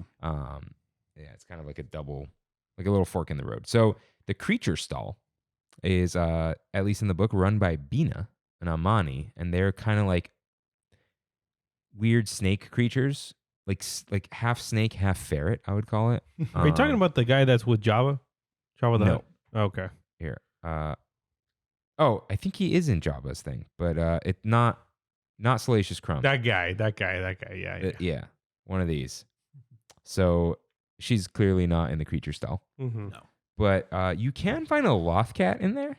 Yeah. Right? Yeah, I've seen that's that. as close as we got to the petting zoo. Yes. So you can buy little stuffed animals and whatnot in there, which that's cute, I guess. They've done a really good job of maintaining the stock there. Like, I was always believing that eventually you'd run out of the themed creatures and you just sell generic Star Wars plush. And they've done a really good job of upkeeping and even introducing new ones over time to kind of keep that place maintained and keep the theme of the, it's kind of a Star Wars Build-A-Bear. It's a, sort of, hey, let kids go in here and find something cute to bring home. Like, it works and it's still popular. I think they got lucky with the Mando. Yeah. They got very lucky with Mando and not so much with Andor, but Ahsoka too. They push Ahsoka hard now. Yeah. And the Loth Cat is a big part of Rebels. Yes. And then in Ahsoka, you can actually see one. Yeah. So I'm sure a bunch of kids want that. Oh. And adults, for sure, which I can talk about later. But across from the creature stall is the Toydarian Toy Maker. Yes. Which is run by Zabaka, who is a female. And there are really, if you look up, a lot of really cool toys. Yes. Look around. There's like cool games, whatever. Now, when you turn to the right, like you look in, turn to the right, it's not visible from the rest of the marketplace. There are Boba Fett backpacks, jetpacks, and the wall that you would see if you were facing it, like basically the opposite side, is basically, what are those, like a pillow pet? Like the huggable characters, but it's just like Grogu and stuff. That's funny. So they're very like, they look like Earth toys. Mm-hmm. Yeah. And you can still find them in there, but they're hidden from the main view. From the main view is the little like scruffy plushes Yeah. and a couple wooden toys, which may or may not have been whittled by Archex. Is that how you say it? Or Archex? I don't know. No one's ever said it out pronounced, loud, yeah. right? But it's Archex who is in the Captain Phasma book and as Cardinal, and in the Black Spire book, and she is the person who comes down with Vi to establish the resistance base. Or he is. Did I say Yeah. she? And he's injured, so in his spare time he whittles toys and feels worthless. And he goes to the Toydarian toy maker, and she was like, "Yeah, I'll buy those from you, and I'll sell them." And so that's how he makes himself useful to the cause. Yeah. But yeah, some cool toys there. Honestly, I just don't. I like those wooden ones. have Good, the Cool stuff. the cube, Mm-hmm. the Jedi Yeah. Mind Cube or whatever Yeah. they called it, and I have a Sabak set, which was sold out for a while. Sabak sometimes will sell out, and then they'll make more, and it'll come back. Do you know how to play? I played once in No. Galaxy's Edge with a cast member who was working Rise before it opened. And working Rise before it opened was, this is not open yet. Because they didn't want to put a rope saying that for some reason, because it's out of theme. So you'd be playing Sabak, and every like minute and a half, someone would come up and he'd be like, "January, sorry." So we played on top of one of like, they're like Gonk Droid looking things. Yes. Yeah. So we just played that. It's actually fun. Yep. It's chance based, but a little bit skill based. It's kind of like blackjack, but a little bit different. It is just Star Wars version of poker. Like that's what it's the stand-in for. There's also a set that was available on the Halcyon Star Cruiser as well. That was like extra fancy with extra dice. And thank you to Peyton for picking me up a set of those. I have a question about the Halcyon and all that. Yeah. So you know how the 2 new drinks are from Galactic Star Yes. Cruiser, and you could buy the cups. Mm-hmm. Are they just selling off the cups and then? 100%. Because I'm like, I gotta get those because once they're gone. They're gone forever. And it's interesting. Well, there's one of those pieces of glass where it's basically it's interesting because it's a piece of glass and then the bottom is like a little metal stand, and I do believe they separate. So it's interesting that it's like built that way. One is designated for the Halcyon. Those are the ones that they're selling right now here at Disneyland. Then there's one that's on the Disney Wish on the ship, and that's for the Hyperspace Lounge. And it's literally the same thing. It's just a different engraving. Oh, okay. But the ones they're selling, it's weird that they're selling them at Disneyland and not at Disney World where the Galactic Star Cruiser actually existed. I don't understand why. It's weird that here we think Disney World gets everything, but we're the ones that do. We get everything. everything. We are getting all of the characters. We are getting all of the extra stuff. We get merchandise before their Batuu sees it. Even with other stuff too, though. Yeah. Like other lands, other whatever. I don't know why. I believe it's because everything that's transported over, so if it's manufactured in China or anywhere else, it's coming through Los Angeles. So we get it first, and then it goes over to Disney World. Do you think any of it has to do with Imagineering and TDA and all that? Like they're here, so they put it in the place, see how it goes. Less so. I feel like it purely has to do with manufacturing and the way it's transported. But even like characters in costume. You know what I mean? That is a lot more. Yeah, it has to do with the companies being here. Because it's way easier for a Lucasfilm executive or a Marvel executive to come down to the Disneyland resort and see something in action rather than going all the way over to Orlando. Orlando also, it's like a character isn't going to be the reason that somebody's going to go to because Disney people World. are already going to Disney World. Yeah, if you're you going got to to Disney get World, you people go. to buy tickets to Disneyland. Disneyland, because of the local nature of it, you need a reason for people to keep coming back. You need a reason for people to keep using their magic keys and showing up. Yeah, we'll show up for anything. Hence seasonal events, which we talked about earlier. Yeah, and foodie guides and all that. Oh, yeah. So yeah, Black Spire Outfitters is run by Arta. She runs the clothing stall. I assume anything mentioned in the book that's just what it's it's referencing. Vi gets some cool new digs over there. Cool clothes. It's very weird when Disneyland's like, you're not supposed to wear these, but also we're not really going to say anything. That was really weird early on. The robes? Yeah. Yeah. So a major reason that robes and stuff of that length are really not permitted, just from a safety standpoint, is because they can get caught in ride vehicles. They can they'll hang out the sides, stuff like that. There are certain rides where if you have like a cloak, for example, or something like that, if it leans outside the ride vehicle, it might hit something that will cause it to stop. So to prevent that, it was a thing that you were like, oh, we need you to take this off. You can't wear this here or whatever it is. The whole idea with the costuming policy was always a really weird, like, okay, well then why are, we're trying to compete here very clearly trying to compete against Wizarding World. Yeah. Yeah. And that is a place where people are encouraged to dress up, encouraged to really get in theme. And then with Disneyland, early on, they weren't really sure what to do. And then they came up with kind of Batuu bounding as the solution, which is just dress kind of Star Wars-like, but not like a particular character. Even though they sell like Anakin's weird black suit. So I think no one really looks like. No. We're so used to people dressing up like Star Wars. When someone's a character, right? How they're walking and whatever. Because, no offense, average Star Wars nerd is not acting like a character. They look like a goon, right? So I can't buy that robe and wear it. You can. You can't. You absolutely can. That early on when they were first opening, they said no. But by now they don't really stop people. I feel not like really. If you were running around with a lightsaber, like literally running, or being like obnoxious, they'd be like, "Hey, here's the policy," which they still can do. The problem was that you could just go over to Tomorrowland and get the Jedi Training Academy robes that they still had until they sold out, and you could wear that around. That was completely allowed. So it was the funny thing that it's like you can't wear this robe, but you can wear this one. And eventually, I think they just ran into so many things that they're just like, we don't want to enforce this. We don't want to deal with it. What are you supposed to do with lightsabers when you're on a ride? I treat it almost like an umbrella. No, sometimes like the cast members will volunteer to hold on to it for you. Okay. That's definitely happened on Indiana Jones. There are other times where you are just going to hold on to that while you're inside the ride vehicle and just don't let go. My friends and I stopped California Screaming middle of the ride because we were posing with lightsabers. Wow. A Yeah. long time ago. Long time ago. Yeah. So that's why I'm just like, we took the lightsabers on there with us. They didn't say anything about that, but it was us holding it during the ride. Yes. That they just. Well, because at that point, if it goes any taller than your head, it's outside of the ride envelope. Yeah. And so, and that goes for anything. So it's like, I think if you're holding on to it, you're fine. Always cast members are going to give you the best direction or tell you what they need. If you're on Space Mountain, please leave it on the exit side. Dude, this lady, the whole Noxious. please sit down. And she's like trying to get it between her legs. She's got like 3 of them.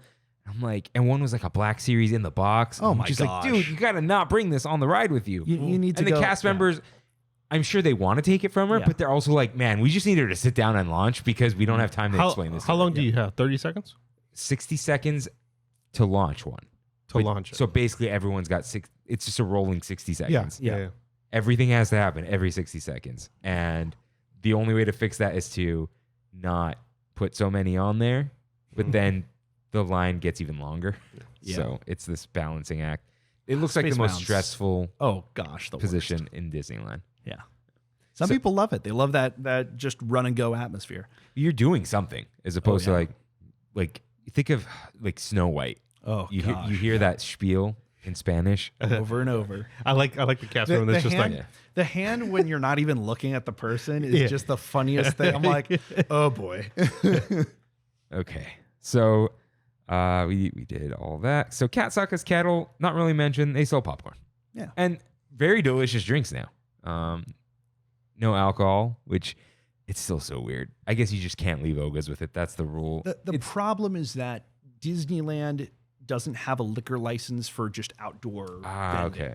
The liquor license is for sit down or for like specific experiences. It's weird because when Galaxy's Edge opened, it was because it was a new piece of property. They treated it as if it wasn't part of Disneyland. And so they have a liquor license specifically for Oga's Cantina, just for inside. Yeah. And the fact that they opened the land when they did, and they were still like, we're still trying to keep it of like, it's over here. It's not part of Walt's vision. It's like, it's its own little different thing. planet. It's a different planet. It's a completely different place. Yeah. To let them get away with it. In Florida, though, it's you get alcohol in your and they could they stuff. just don't. Yeah. Will they eventually? The only reason I don't think so is because they like treating things differently. They like that California Adventure is the park where you just walk around and get a beer. To encourage you. Because even when my aunts come down, like, we got to go to DCA. We want to drink. It gives you a reason to sell tickets for that park. A reason why somebody would just buy a ticket for DCA over going to Disneyland. Or a park hopper. Yes. Which, free money for the park hopper. The amount of times that people show up at Disneyland and are like, where can I get a beer? You have to go to the other park. Well, how much does that cost me? You can't upgrade to park hopper same day, can you? If early in the morning, if you go to guest relations, you go to City Hall, you go to Chamber of Commerce on the other side, they can check and see if there is day of availability for tickets. Oh, because of reservations? Yes. Oh, the man. only thing limiting it is reservation. Back in the day, because you could just upgrade it. Yeah. Yeah. Yeah. Because it really is free money for them Mhm. because you can't spend more time. No. You've purchased 12 hours, let's say. Splitting it between two parks is free for them. And let's just say that like day of tickets are more likely than a day of reservation with a magic key. All right, man. Like that's just the truth of it. That it's easier for you to just go and buy that than anything else. Like it's going to be easier thing. So let's get to the little past the marketplace. We got Ronto Roasters. Yeah. Oh man, one of my favorite places. Not too much lore about Ronto Roasters. No, not at all. I know the purveyor is obsessed with pod racing. That's one of the stories I was told. Is that why Pod they have racing. the what is it? The pod racing engine Engine, yes. roasts the Ronto. Roast, yeah. Highly illegal in the Star Wars galaxy at the time of Black Spire Outpost, just due to its natural dangers and the fact that it can wipe out bystanders. Pod racing is definitely not something that is encouraged across the galaxy, but definitely happens a lot on Batuu. Yeah. So is it like street racing? Very much, it is a parallel to street Yeah. on Batuu. George Lucas and Hot Rods. Yes. Oh, okay. Very much. Yep. it all Oh yeah, makes dude. sense All then. the sounds are from real races. Like, Yeah. that was his whole thing with the pod racing. Yeah. George Lucas is a kid with toys, man. Yeah, he is. And that in particular on Batuu, in terms of the lore, is from the Galma district. That's where all the pod racing happens. Okay. Where the Galma district has a lot of scrap metal, a lot of crashed starships, and stuff to kind of hide that illegal activity in. And garlic puffs. Oh yeah. Galma garlic. That's what they're called. I don't know. So rhymes, it so yeah, the Ronto Roasters. Ronto morning wrap, I think might be the best one. The morning wrap is my favorite. Still never had it. I do love the peppercorn sauce in the normal one. It is really good. It's good. It seals the deal for me, the peppercorn Yeah, sauce. dude. Yeah, we got those. That was our backup food the other day because the katsu chicken was disgusting. So not disgusting, just very not good. Yeah. So we got some Ronto wraps. They loaded it up with the roasted pork. It was like a whole layer of the pork because usually it's just like one, like a slice of it, and then the Ronto itself. Another thing I love at Ronto Roasters, the Melaroon juice. Yeah, that That stuff's is like good. my favorite drink. That Which one is tastes- that? Galaxy's It Edge. tastes like the melted purple popsicle. Oh, Yeah. okay. Magenta Okay. popsicle. That no longer exists. It's just it's so much fruit juice, and I love it. It's R.I.P. sweet. the overnight oats. Dude, he had these. No, Tatooine Sunset is a different thing. But yeah, Yeah. you just had these overnight oats. The day it opened, right? Or the first day that we No, went. during the reservation. During the period, reservation when, period, when yeah. Derek was with us. Yeah. Those are good. You don't have Ronto stuff. Oh, there, do they're you? right there. Yeah. Yeah. What are they called? Yeah, Rising Moons. overnight oats. Yeah. For those who are watching, they Paula? can actually see Paula's that there. Show I Paula. have menus from Oga's Cantina and from Docking Bay 7. These were given to cast members in Galaxy's Edge when they retired some of the naming conventions on the menus. So this is back when you used to get a fried Endorian tip yip, for example. And I'll definitely take a photo of these and put them in the Discord. I will definitely put a lot of stuff in the Discord. for Check this out episode. Microsoft Lens or Google Photo Scan. Yeah. Those I'll are the definitely best scan ones. those. But it's interesting because you can find a lot of things that were named a specific way, and then other things that just don't exist anymore. So the Mustafarian lava roll, which is just a cinnamon roll, and it was Which people loved. It was too dry in my opinion. Was it? It's Okay. way too dry. Dry like the crust of Mustafar. Yeah, They so clearly had intent. I want to see These- what they call it These now. Oga Cantina menus, though, like it's funny too because they don't have physical menus anymore in Oga's Cantina. They're all just the digital QR codes that most places have anyway. So we've got Endorian fried chicken tip yip is what they call it. Wow. Yeah. But they had to put fried chicken in the name, and that is part of a lot of this. The lore, the general experience, even things that when they train the cast members, a very famous example is the whole. I'm looking for the restroom. Oh, the refresher is down this way on the right. And now there's a sign that says restroom. Yes. There were no signs for the bathrooms. No before. signs. And You would say definitely- refresher? Refresher. Oh, yeah. wow. That is the intention of the Imagineers and the story team was that it would all be your Earth language. We're just going to translate it over into Star Wars, and you're going to use those naming conventions, and you'll just say it when the guest is asking, "Oh, where's the restroom? Oh, it's the refresher. It's this." So I heard that some of that Mhm. was either added on later or emphasized after they decided to cut the costuming budget and the rest of the immersion. Like, we'll just say phrases and stuff. We will just let the cast members be our entertainment. Yeah. That was very clear. Definitely in the training process. They spent thousands of dollars per cast member to train them in immersive role play while making it very clear that you weren't an actor. Because they wanted to skirt that line where we don't want to pay for actors, but we want you to do acting for free. Or included in your thing. And that was always a point of contention in working at Galaxy's Edge, because you were not being compensated for being immersive. And there was no incentive to be immersive beyond you just having a good time. Like if Galaxy's Edge came with an extra 50 cents an hour, people would do it. Yeah, people might do it. Yeah, because then you're getting compensated for theming and immersion. Characters have like a pretty significant pay increase, right? Yes, dramatically, because they're actually they have to be actors. Yeah. So it's a huge difference. And especially now when they're unionizing and everything else, it's like it's going to be a dramatic difference. It's like if you really want immersive entertainment, I'm sorry, you're going to have to pay for it. You can't just make your general minimum wage worker do that work for you. What I loved was when they couldn't answer a question because it had to do with the real world. They would say only the ancients know, which also explains nothing to a human being. Big Who are the question ancients?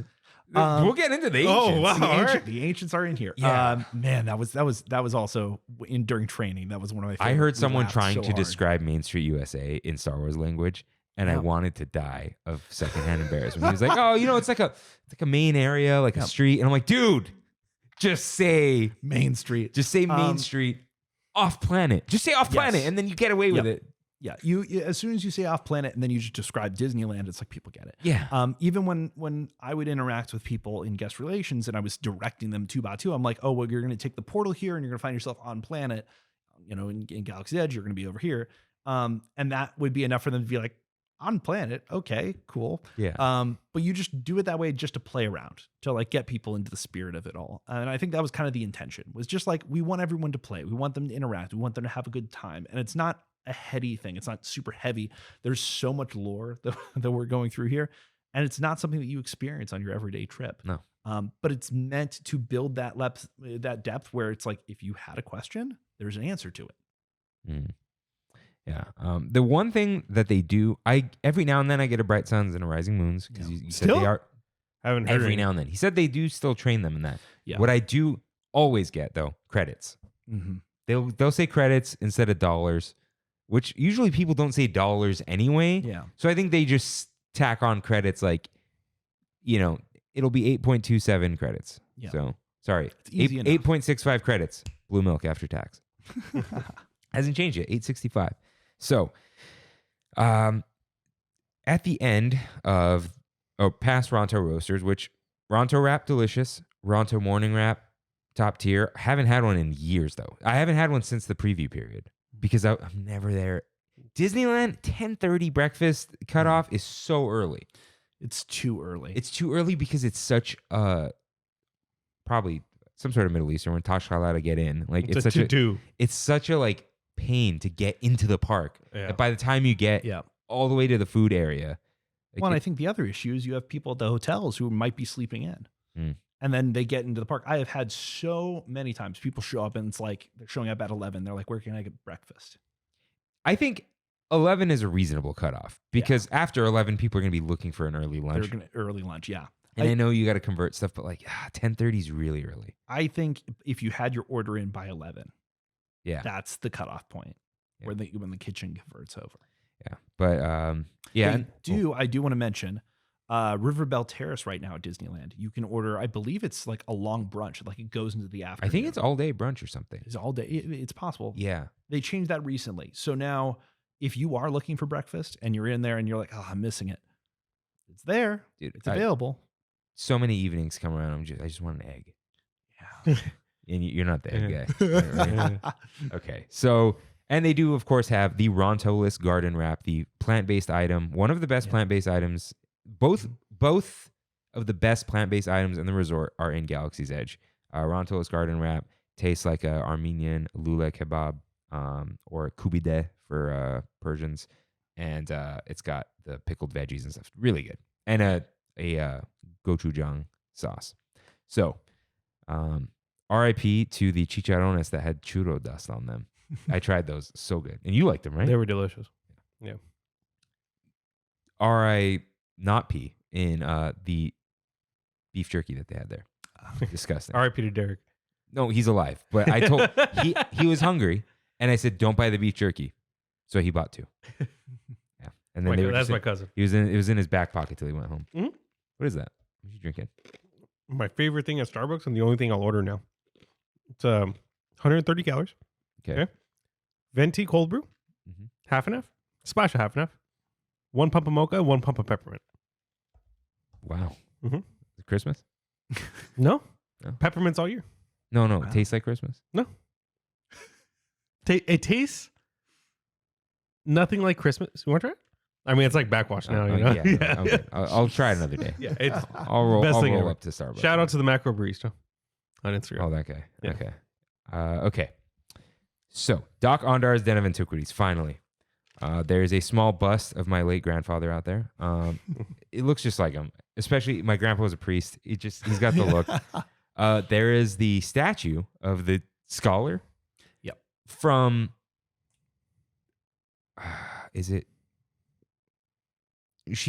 one of those statues is in a background shot of the Jedi Temple on Coruscant. Yes. In the Jedi Archives. Jedi Archives. Oh, okay. Yeah, that's all we really know about it. Mm-hmm. I've always thought it looks like the Last Airbender. A little bit. Yeah. Like like one of the Kyoshi monks or something. No. Like Oh. one of the air nomads. Oh, okay. Yeah. So there's that statue there, and right outside is the Black Spire. Yes, the titular Black Spire. So all the spires Mhm. are petrified trees, Yes. which are giant. Mm-hmm. But then at first I thought, are the ancients giant? But then their temple is not. So they were just giant. Those were all just giant trees, which is basic. It might be a little callback to the Redwoods, right? Where Lucasfilm is. The whole idea is this planet, this giant forest with these huge trees. Think like Avatar, that type of thing, which also had a civilization living on it a long time ago. Some type of mass cataclysm took place and petrified the whole planet. Long before any modern Star Wars took place. It's like this is in the far history, and we can even talk about when we get to the Rise of the Resistance queue and stuff like that. Who those ancient beings were that used to live there. But it's interesting just to look at the spires themselves, to see the rings, to see the nature of them. It's like you're looking at, okay, those are mountains. No, that's how big that tree was. Yeah. And this is all that's the stump of it. Yeah. Very cool. Impressive. And some of them, there's the one by, I think the canteen looks like it's got mushrooms growing out of it. Yeah. So some cool little details on the spires. So yeah, it's supposedly sacred. Yeah. But yeah, there isn't too much about it. That's just it's even built by around. Doc's, because Doc was one of the original the original founders of Black Spire. Yeah, so he's been in the outpost longer than Oga. Long time. He's a ruthless businessman. Yep. And when you come in, he knows what you need. Yeah. And he knows what he wants. Because it's all about a good trade. Oh yeah. And so in the book, Vi makes a trade with him where she loses a little bit, but not like something crazy. Like she doesn't really need what it is, but it's more valuable than the thing she wants. But that gives her intangible credit with Doc. He goes, okay, I got something out of her. Yeah. Next time she needs something, I'll have her back. And Is he the guy with the little beady eyes? Yeah, what are they called? He's the oh goodness me. I don't remember. Yeah, They're what it's referenced called. all the time. He's the animatronic inside of Doc He is the Onders. animatronic in there, which just the fact that you have a store with an animatronic Yeah, that is is pretty cool. neat. That was one of those original concepts that they clearly were like, we can do this. We can pull this off. Yeah. I love he has his giant abacus in the back where he's keeping track of everyone's debts. That is cool. Referenced in a lot of different pieces, and including in our training for Galaxy's Edge, it was don't get on the Doc list. You get in debt to Doc, he's going to send a bounty hunter after you. So he is an Ithorian, and I believe there is an Ithorian item. Ithorian garden loaf. Hey, The okay. meatloaf. Yep. Plant. Well, this has been gone a long time. Oh yeah, no, these are the opening season menus. Yeah, so this is a plant-based meatloaf, roasted vegetable, potato mash, seasonal vegetables, and mushroom sauce. The Felucian garden spread was always there, though. But lunch hour was only before. Oh, right. That's what it was. Interesting. Yeah, I remember that. And the R.I.P. smoked Kadu ribs. Those were delicious. The blueberry corn muffin was great. I remember that. But the braised shock roast was dinner hours only, and that was like a fatty pot roast. What did we get the first day that we were there? You got the tip yet? I got the tip yet. I got the sticky short ribs? Okay. Yeah. And then the second time I got that pot roast Okay. with those really good noodles. Yeah. Yeah. I don't know what you got. I don't remember. You might have got the ribs because. Oh, we went twice, huh? Yeah. That's right. You went 3 times, huh? You went with Gabriel. I did. Anyways. Yeah, he is an Ithorian. Okay. So, last thing. Nope. That's everything with the Den of Antiquities, but you can find a lot of Easter eggs from other Lucasfilm properties or just general Star Wars stuff. Like, for a while, the Ark of the Covenant was in there. Oh, and shit out? Yeah. Hilarious. Oh, they took it out like not too long after they opened. Part of the reason that was in there, first off, just to reference Lucasfilm and everything like that, in Disney World, they used to have, I believe, that exact same Ark of the Covenant in the Great Movie Ride. And so this was the same time the Great Movie Ride had closed to turn into Runaway Railway. And so they had an opportunity to take that piece. I believe there's a few other props in there in the Disney World docks. And some of those had to be replicated over to Disneyland because they wanted to keep consistency between the two. But I think the issue was that so many people were going into docks to point out the Ark of the Covenant that they were like, okay, this is one of those breaches where, at least to the story team, okay, this is kind of taking you out of Star Wars for a second. Yeah, because they do have like Clone Wars helmets, which is funny because those are probably one of the first clone helmets ever made because they never had them. Yeah. They also have the Mandalorian rifle and helmet in there, which at the time was an interesting thing because it's like the whole point that they're in there is that he has presumably died by the time of the sequel era. Or retired. Or retired and hung up the helmet, which would be weird for a Mandalorian, but okay. So it's one of those things where what are they going to do? Were they going to take that stuff down when he came? Because that would have been cool too. Well, yeah, and was it you who said that, what if the teaser has him like taking the helmet off the wall? But then he would have to not be wearing the helmet, which would be weird. Yeah. But like you wouldn't see him, but you just see someone grab it and grab the rifle. That would have been cool. Wait, that didn't happen? No. We talked about it. We talked about that's what they should have done. Yeah. I feel like in my head I just made a whole TikTok. It's so easy to see it. Bringing down the you could see them do it, Yeah, there's like old Jedi Temple stuff. The what are the red ones called? Oh, gosh. Were they just the Temple Guards? No, Temple Guards, yeah. No, the Temple Guards had the yellow lightsabers and the white masks. Yeah, it's different. Red. The Last Jedi ones, right? Red Empire. Yeah, they're in there. General Grievous. No. Hold on. It's like a really dumb, easy name. Red Guard. No, they have another. I swear they have another name. No, that's his canon right there, dude. Red Guard, huh? Wow. Oh, well, that was disappointing. Imperial Royal Guard also. There we go. They were reorganized into the Imperial Royal Guard when it was Emperor Palpatine. They have a lot of references in there. Oga's is like, if you were looking for lore references and stuff that just pays homage to across the Star Wars saga, it's in there. Yeah. Great place to look around. Yeah, so let's move on to Savi's workshop. So Savi and his band of scrappers scavenge the Surabat Valley for treasures.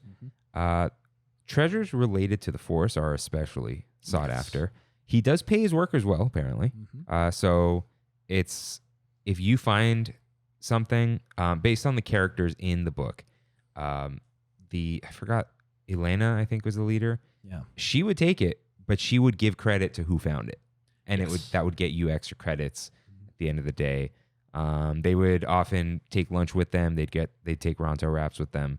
But Savi is like a wise old man. Yeah. I imagine him as a Santa Claus type character. Yeah. But we, again, never seen him. He helps the Force carry out its will, but he does not interfere with the Force. His character is very similar to in the opening of The Force Awakens. There's the whole like Church of the Force, like this group of people that they're people who are massacred by the First Order in the opening of the movie. And it's that type of thing where it's like they are believers in the Force. They don't wield the Force themselves. Yeah. But they believe and they support it, and they're trying to perpetuate that. They have a faith. Bring in balance the to the Force yeah. in a way. But this is why you can build lightsabers with red kyber crystals. Yep. So I think that was all just They built wanted- together circular in a circular way of like, we need a way for people to build what they want. Yes. So how does this character work? And it's like, oh, well, they're just scrappers, and the Force needs everyone on all sides. So whatever guides you or you're guided they're not to by going the to tell Force, you to support the light side of the dark. Yeah. They're just there to facilitate your journey when it comes to the Force. Yeah. So he's, as far as I know, a good boss. Lets people borrow his equipment as long as they bring it back, that type of stuff. But I think, would he be a cool character to meet, you know? You don't meet him, but you do see his sons in Rise of the Resistance. When you crash land in the escape pod, those guys who are welding outside your window, those are Savi's sons. Literal sons. Literal sons. And when you go through that exit, all the Arabesh around there is Savi and Sons workshop. Wow. When you crash land, Yeah. who's talking? Who's talking? That is, I believe it's Finn. It's Finn. Yeah. Okay. I thought so. It's not the sun. No. The son like looks back at you, kind of. Yeah. He looks back and he I thought he shakes his said head, and then something. he goes back to welding, which I love when the laser projector's working because they have a laser. They have the normal projection, and they have a laser projector just to add the sparks when he's welding. Oh. So next time you're on Rise and you look there and you see like extra little lights coming down, it's because they're using a secondary thing just to pull that effect off. But yeah, when you go through there and you're looking at all the crates there, it'll say Savi and Sons workshop. So that's not the Resistance base when you crash land. You've crash landed into Savi's workshop, and he's letting the Resistance use it as an evac site. Yeah, that's not even included on the map, right? We have to the left. That's the ancient ruins. Yeah, it's not on there at all. So you start in there. So you end up like here. Yeah. In this picture. Don't Now, worry, guys, you're not missing anything. The map that we're using too, it's funny because they gave those out as trading cards early on. I believe even as a teaser to Galaxy's Edge. Is that why it has this funky? Yeah, because it was border? all cut up into little small squares. Okay. Yeah. There's no good. There's a scan. This is the image on the StarWars.com website. Nice. So I had to like. Did you scan this? No, I took it from the Star Wars website and then did a content aware fill. Oh, content aware fill. And Got it. Cleaned it up a little bit. Mm-hmm. So, that I did not know that. Yeah. And this is kind of why I want to do this episode. Like, there's all this. We kind of talked about this with Matthew. It's not like amazing lore. No. But it really fills in this whole, like, it's this lived in land of like, oh, there are these characters here and whatever. And it would be nice to just see. I know the cast members are citizens. Yeah.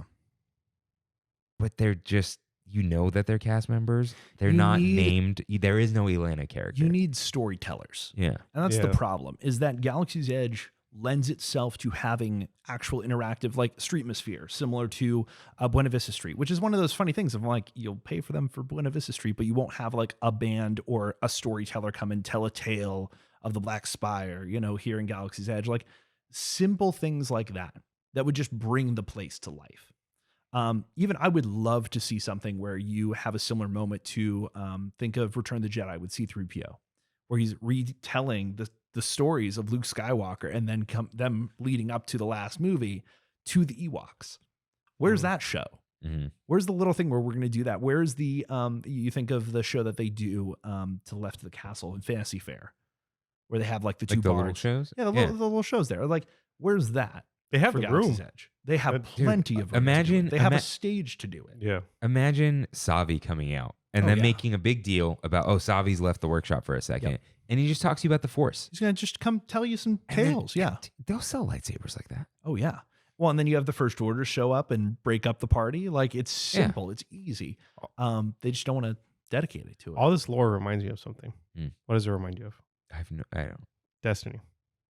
Oh, just like hidden lore? Just like there's this like lived in world that you can experience, but you have no idea what's going on unless you do something like this, like read a book. I have the grimoire somewhere. That was exactly. That was always the thing with Destiny. They put it all in an app. Everyone. I mean, the data pad. Yeah. The Play Disney Parks. And which we can talk about that for a second. Let's go. Like, the data pad was really going to be that everyday guest. Just download this thing and start scanning and get into it. And it'll open up the lore. I did it for a little while, and it was like the first. It was you'd have certain sides take over because there was the smugglers, the First Order, and the Resistance. The Resistance. Oh, there's like a group game in there? Dude, there are multiple things. There are mini games, and you take over portions of the outpost. So it's like a tug of war. Oh, like Pokemon Go. Yeah. With the gyms, yeah. That was very much an inspiration for it. In fact, the whole thing in the game, in the app, where you collect like pieces of costuming or a blaster or schematics, all of that is something that you just get over time. It was designed for you to be able to trade that stuff. So you were all going to be able... The Explorer store. Well, there are multiple things. So the Explorer store, which I don't know if you have it listed in here or whatever it is. I don't. The building is there. The building is there. It's okay. Across from Oga's.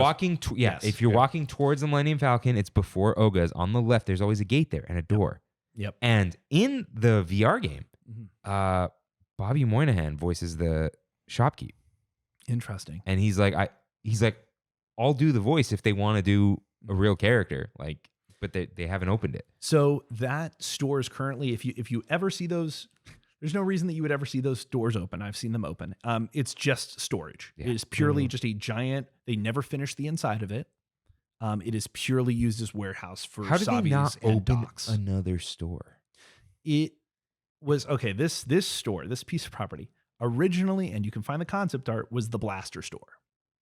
This is where you would go and you could buy blasters from Star Wars, and there would be targets in the land that you could shoot at, and things would happen. And they're wands. They were wands. Yeah. That was basically what it was. And they intended for them to do that. That was very early on in the concept phase. And I forgot what mass shooting took place in California, but it was the one where Disney, after that, got rid of everything that looked like a gun on property. Was that the San Bernardino one? Yes, I believe that's what brought the metal detectors. Yes, yeah. I remember that day when it wasn't long after. It was like a week or two after. They were just like, quick. Here are the metal detectors. I'm like, great. They're taking it seriously now. Yeah. So they stopped selling any type of, they used to have pop cap guns. They used to have, you could buy Boba Fett's blaster. You could buy, an Astro Blaster in Tomorrowland. Even stuff that didn't look like an actual gun. They got rid of everything I feel like even if we didn't have the shooting gallery. No, I don't want to call it mass shooting culture, but all that stuff going on. I feel like someone at some point would have been like, do we want little kids running around with guns shooting, like aiming at things all day long? Like, I can tell you the amount of times that you would go to just any toy store and you could pick up a Star Wars blaster. Yeah, I know. But if it was going to be interactive, the point is for kids to run around shooting things. Mm-hmm. Like, I feel like that wasn't going to make it. Yeah. I think that's one of those things of the reason there's even concept art of a Mandalorian ride where there is a blaster that you're attached to is because that's an aspect of Star Wars. It's like, yeah, sure, you have Han Solo, you have Luke Skywalker with a lightsaber, you have Han Solo with a blaster. Like you see it in every movie. They're running away and they're shooting. Even Finn on Rise of the Resistance has a recorded line where he is like, if you have blasters, use them now. Like that, you were actually going to be able to buy blasters and you could have been on Rise of the Resistance with a blaster. It's like a web slingers type deal. Not that, but no, would it do something? I don't think it would do something. I think it would just be fun. Okay. Yeah. Dang. It's one of those things. If they put enough detail into this was an idea, and then there's reasons why they got rid of it. Clear reasons. Then at one point, it was kind of the Explorer store, kind of we'll do something to interact with the app, interact with the data pad. Yeah, and it was supposed to be, you still have to pay real money, but you'd gain access to these things with your credits and reputation or whatever it's called. Yeah, and you could maybe buy phone accessories to make your phone look like a data pad, which they ended up releasing stuff like that. You could actually buy it with the Resistance Outpost. But then that turned into, and I believe it was the most recent idea, it was going to be a sort of character makeover type thing where you could go there and get alien makeup. You could get more like character-based clothing stuff. So some of the stuff that they eventually sold on the Galactic Star Cruiser, that's where it would be sold in the land. Like Bibbidi Bobbidi Boutique, but Star Wars. But for Star Wars. But, for kids and adults, come in here, get some alien makeup, get this, get that, and now go play in the land. And even that they still haven't done, which is, as you were saying before, it's a store. It's a way for you to make money. Why aren't you doing it? What do you think would be a next thing that they could do there?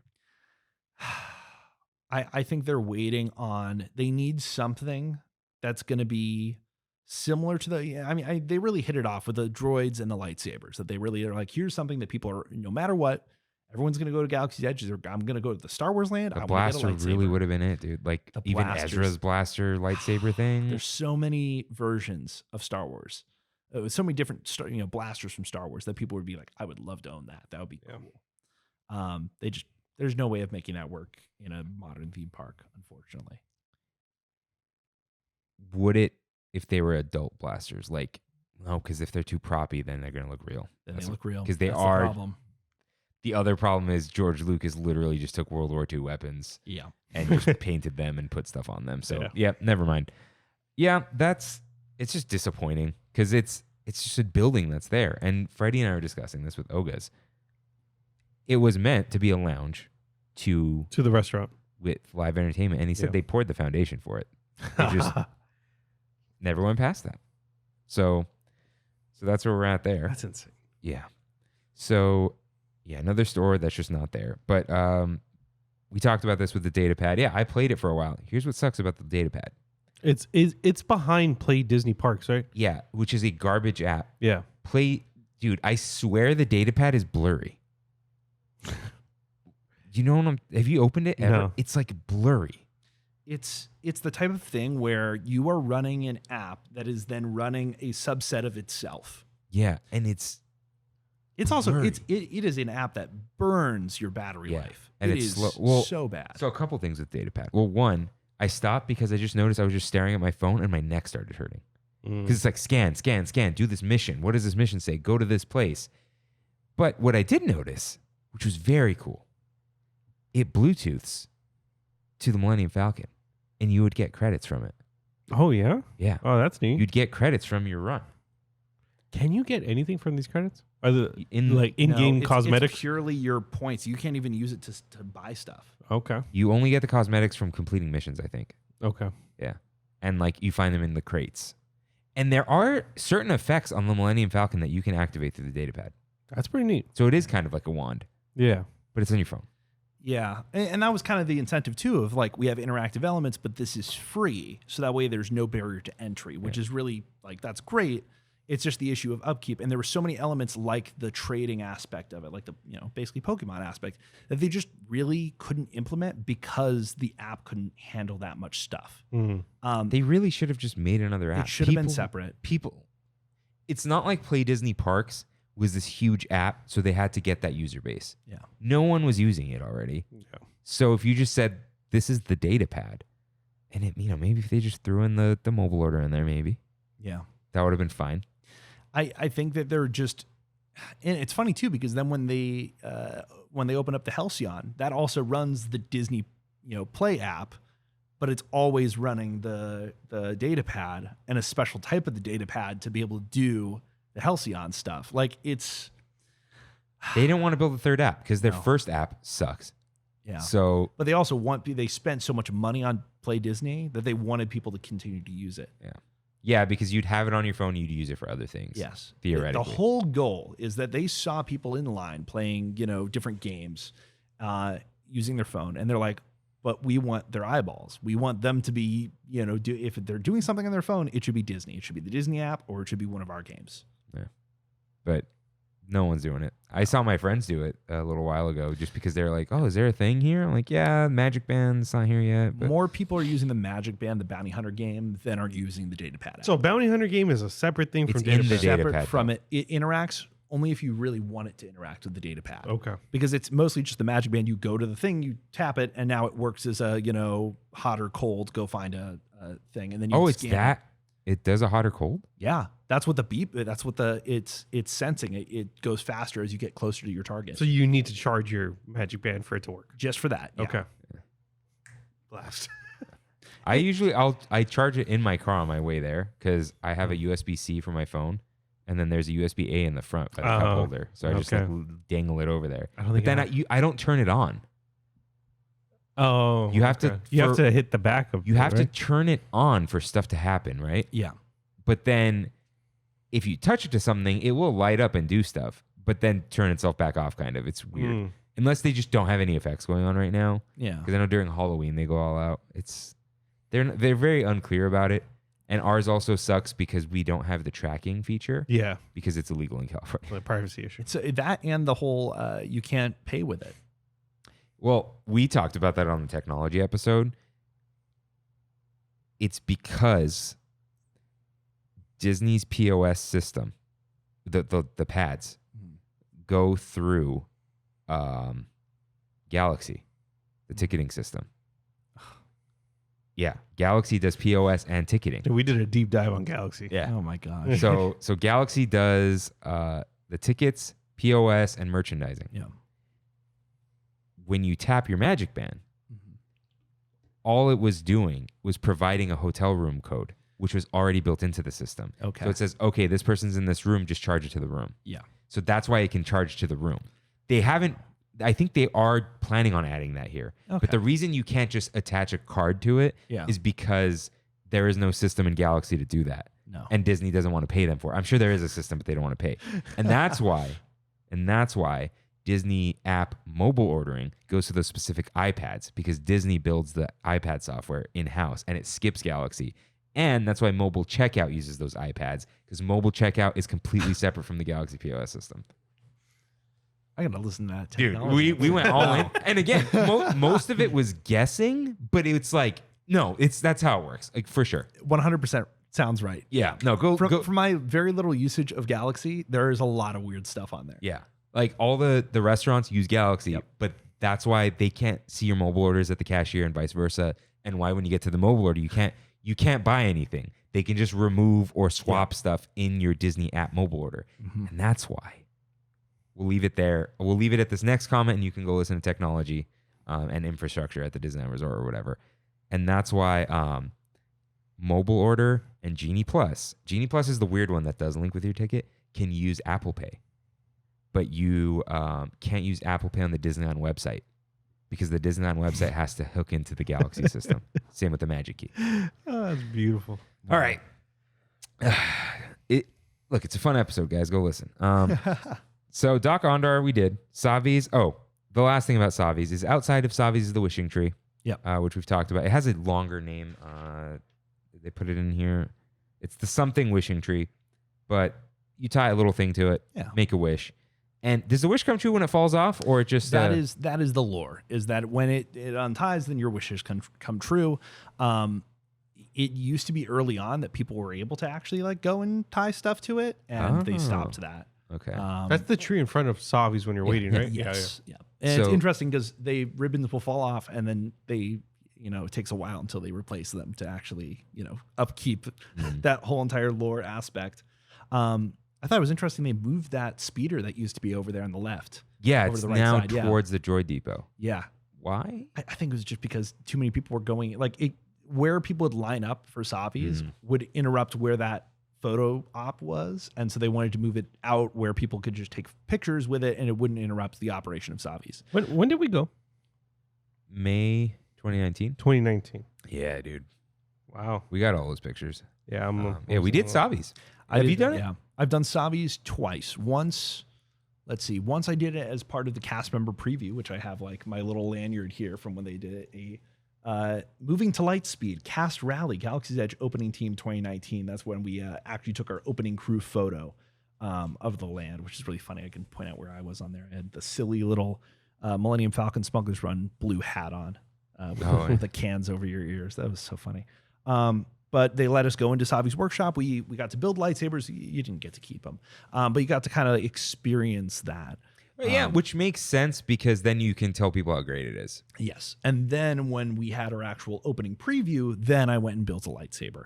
At the time, they wouldn't let us use the, I forget what it is, but it's the ancient sabers. It's the High Republic ones.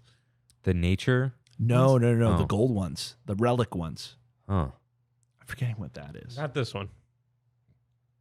No, not the nature. It That's was like nature, more of a okay. relic one that they had. And it was in reference to the High Republic, and I thought it was really cool because it was like, this is what you'd find in an archaeological dig. Like an ancient. Yeah, I thought it was a great experience. I loved it. It's the thing that The show is a great experience. the show is a great experience. It's your only experience in Star Wars Galaxy's Edge that it really involves the Force. in some Right.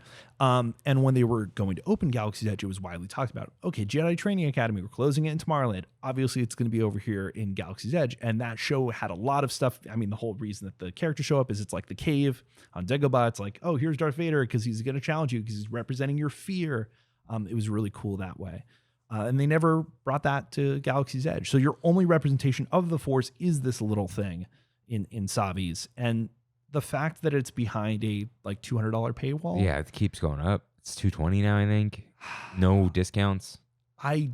It frustrates me to no end because it gives you no other opportunity to interact with the Force side of Star Wars. So if you're interested in smugglers or the Resistance and the First Order, you're covered. But if you're interested in the Jedi and the mystical aspects of the Force, they don't have a space for that. Yeah.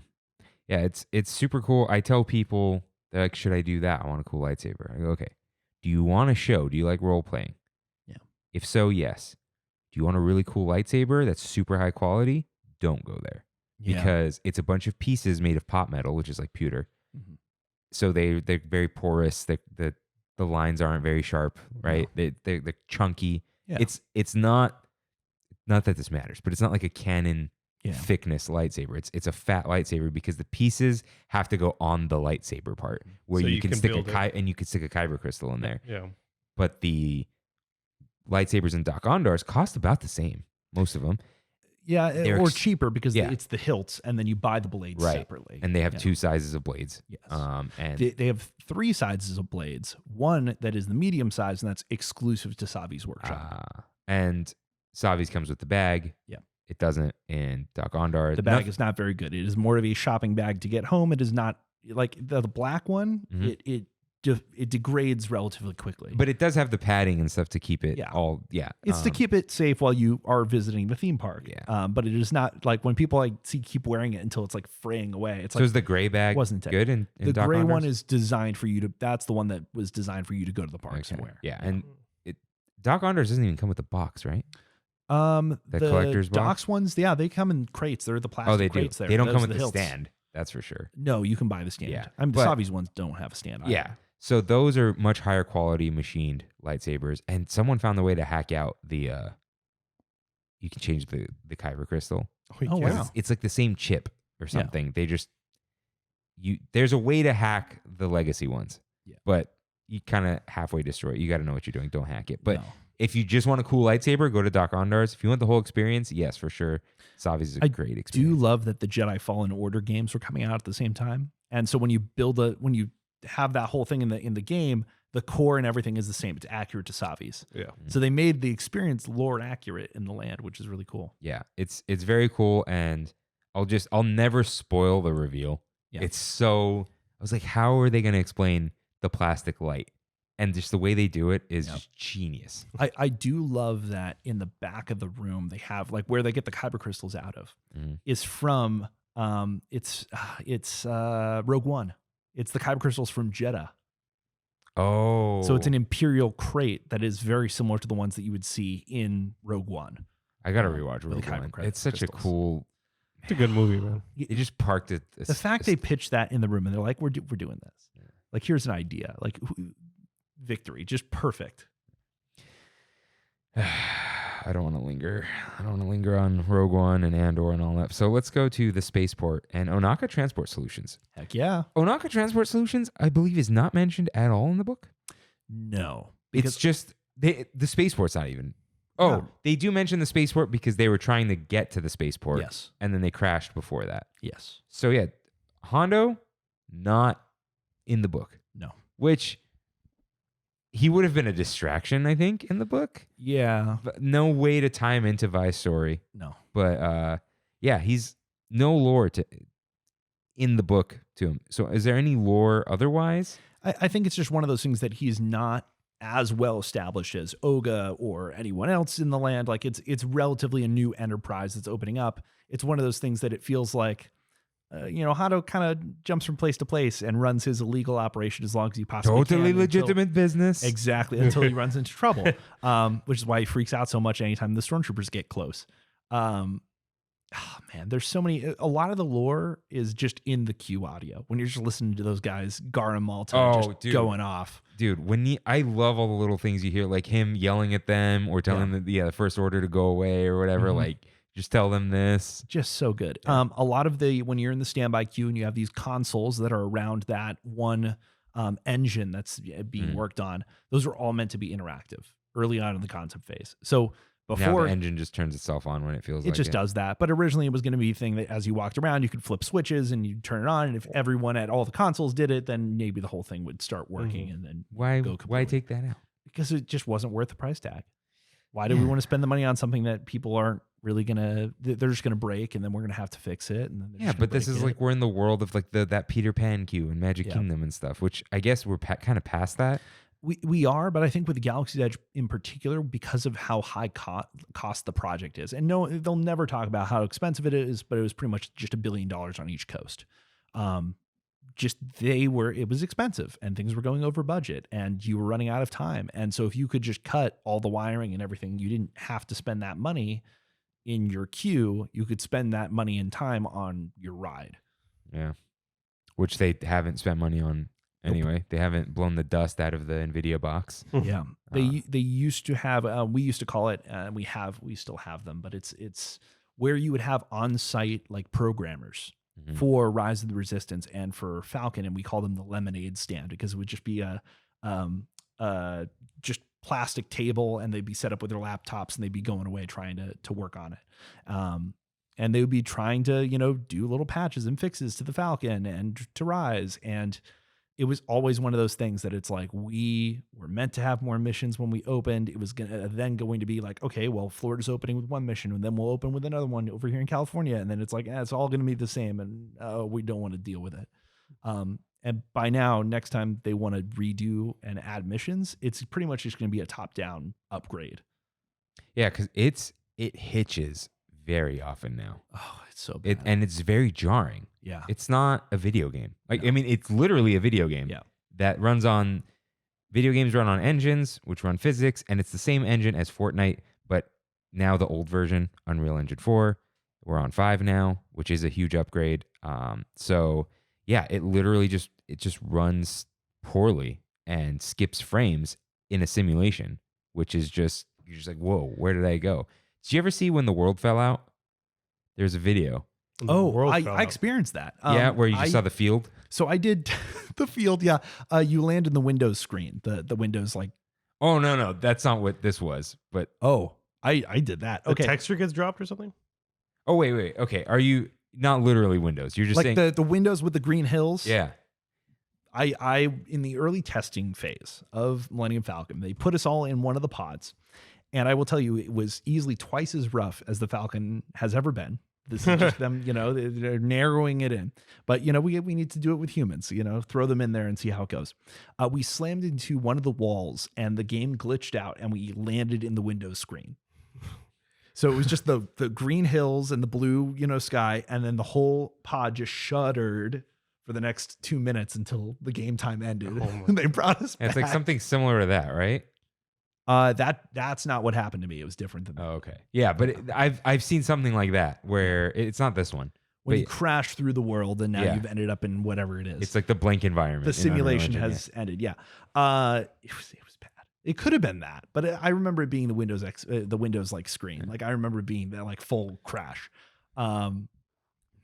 Yeah, not too much like established lore with Hondo. You just hear bits and pieces, and I like it.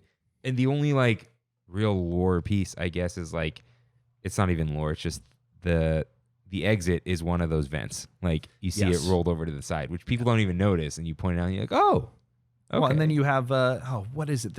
The squid creature from episode 7.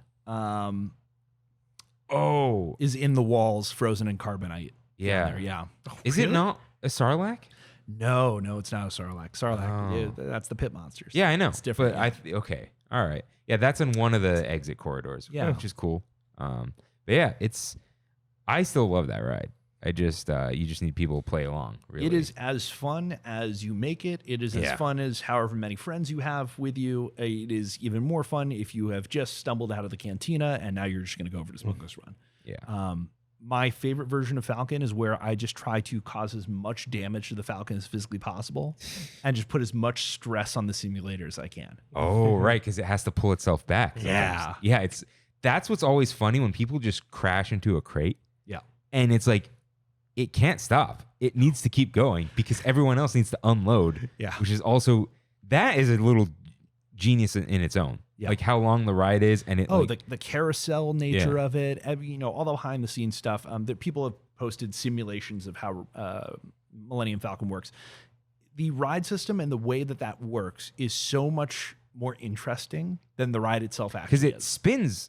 The carousel spins while you're on it. While you're on it, yeah, which is rotating. Crazy. Yeah. Is it timing it with any movements, or it's just compensating? It's just compensating. It's just going. Yeah. That's what's just wild. Because it rotates, stops, rotates, stops, and at no point do you feel that rotation except for when you land and then you rotate back. And that's the coolest thing is when you land and you're in the hangar bay and it rotates you to the unload and you watch the screen and you are actually physically rotating and it's rotating along with the world. Yeah, and when you lag, it's because the other side has to load, right? They haven't stopped loading. So what it can happen is if they're not offloading fast enough or they're taking too long or whatever it is, that's why the asteroid field appears. Yeah. It's a loading. People think it's an extra scene. It's not an extra. Yeah. Or when Hondo's like, oh, you're running out of life support, all that. You're reminding me. Okay, there's a piece of lore that was introduced very early on. It was what the cast members would tell people all the time just to get them to come back. And it was like, oh, but you didn't get the third coaxium. There was never a third coaxium, but it was always just a gimmick of, oh, you got to come back to Onaka's. You didn't get your third coaxium. You didn't really do it. Yeah, and there is of course Chewy mode, which I've never had 5 people on there who I can coordinate to do. Sometimes you can ask the cast members, but it is more of an annoyance than anything else because then they have to go over, and if one person messes up, it ruins the whole thing. And the ride just starts, right? Yeah, it just does this normal thing because you have to explain it and leave. Right. Sometimes the cast member would physically reach over the guests to, I'm going to do it. No one touch their consoles. Just buckle your seatbelts. I'll do this. When we were on VIP tours, we'd have people who wanted that. And then it would be like that thing. It would just like, don't mess up. And then they mess up and you're like, all right. Like you can't go back once you mess up. You've hit the buttons and the ride is starting up and then you're done. So yeah. Because I think that video where back when Fresh Baked was friends with Best Life and the others, I think it took them like 6 or 7 tries. Yeah, because they didn't know how to do it right. Yeah. Okay. Just real quickly, let's move to the milk stand. Bubo Wumba Farms. He has a crush on someone, but I forgot who. That's one of those details that it just in the book, but I'm not going to find it. Yeah, he's got a crush on some other shopkeep, which is just funny. If not Oga, but I don't think it's Oga. Who's the guy? Bubo Wumba? Yeah. So you could see the logo on when they sell like the special canister or whatever that is. You can see that logo inside of Oga's as well. Yeah. It's on some of the coasters. Almost looks like a bantha, and right? it's on the where the blue milk is distributed on the bar. Right. It's in there, on the keg. It's the same blue milk, right? Yeah. It's just strange to me that they don't even have an alcoholic blue milk inside the cantina. The one in the cantina is different though, I think, because it's not frozen. It's like still. It's like cold blue milk, but not frozen blue milk. Okay. So it's a lot less of a slushy and more of an actual. I gotta try that. Wait, and it comes with blue milk and the comes cantina? with a cookie. Yeah. It comes with the bantha cookie. Yeah. I heard the cookie was good. Yeah, it's right there. Let's see. Oh yeah. There's 2 of them. Oh, this is the breakfast menu. Okay. This is the. So it's just called the blue bantha. It's just the blue bantha. Yeah. So with a little cookie on top. Yeah, I've just never wanted to waste a drink on it. Yeah, no, because you're just like, I want to actually experience stuff. Yeah. And I love we have the fuzzy tauntaun on there. We forgot to mention that at the beginning, but I love that it's a drink with a warning on it. Yeah, don't sniff it, and it's gonna make your lips numb. That's actually because during the opening week, they actually had a person think that they were having some type of medical situation, and they went running out of the cantina, and they had to call 911. And it was a whole thing.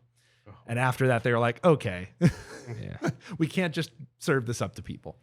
Yeah, because it does mimic the sensation of having an allergic reaction. Yes. Like I've had fat lip, and it does feel like that. Yeah. Yep.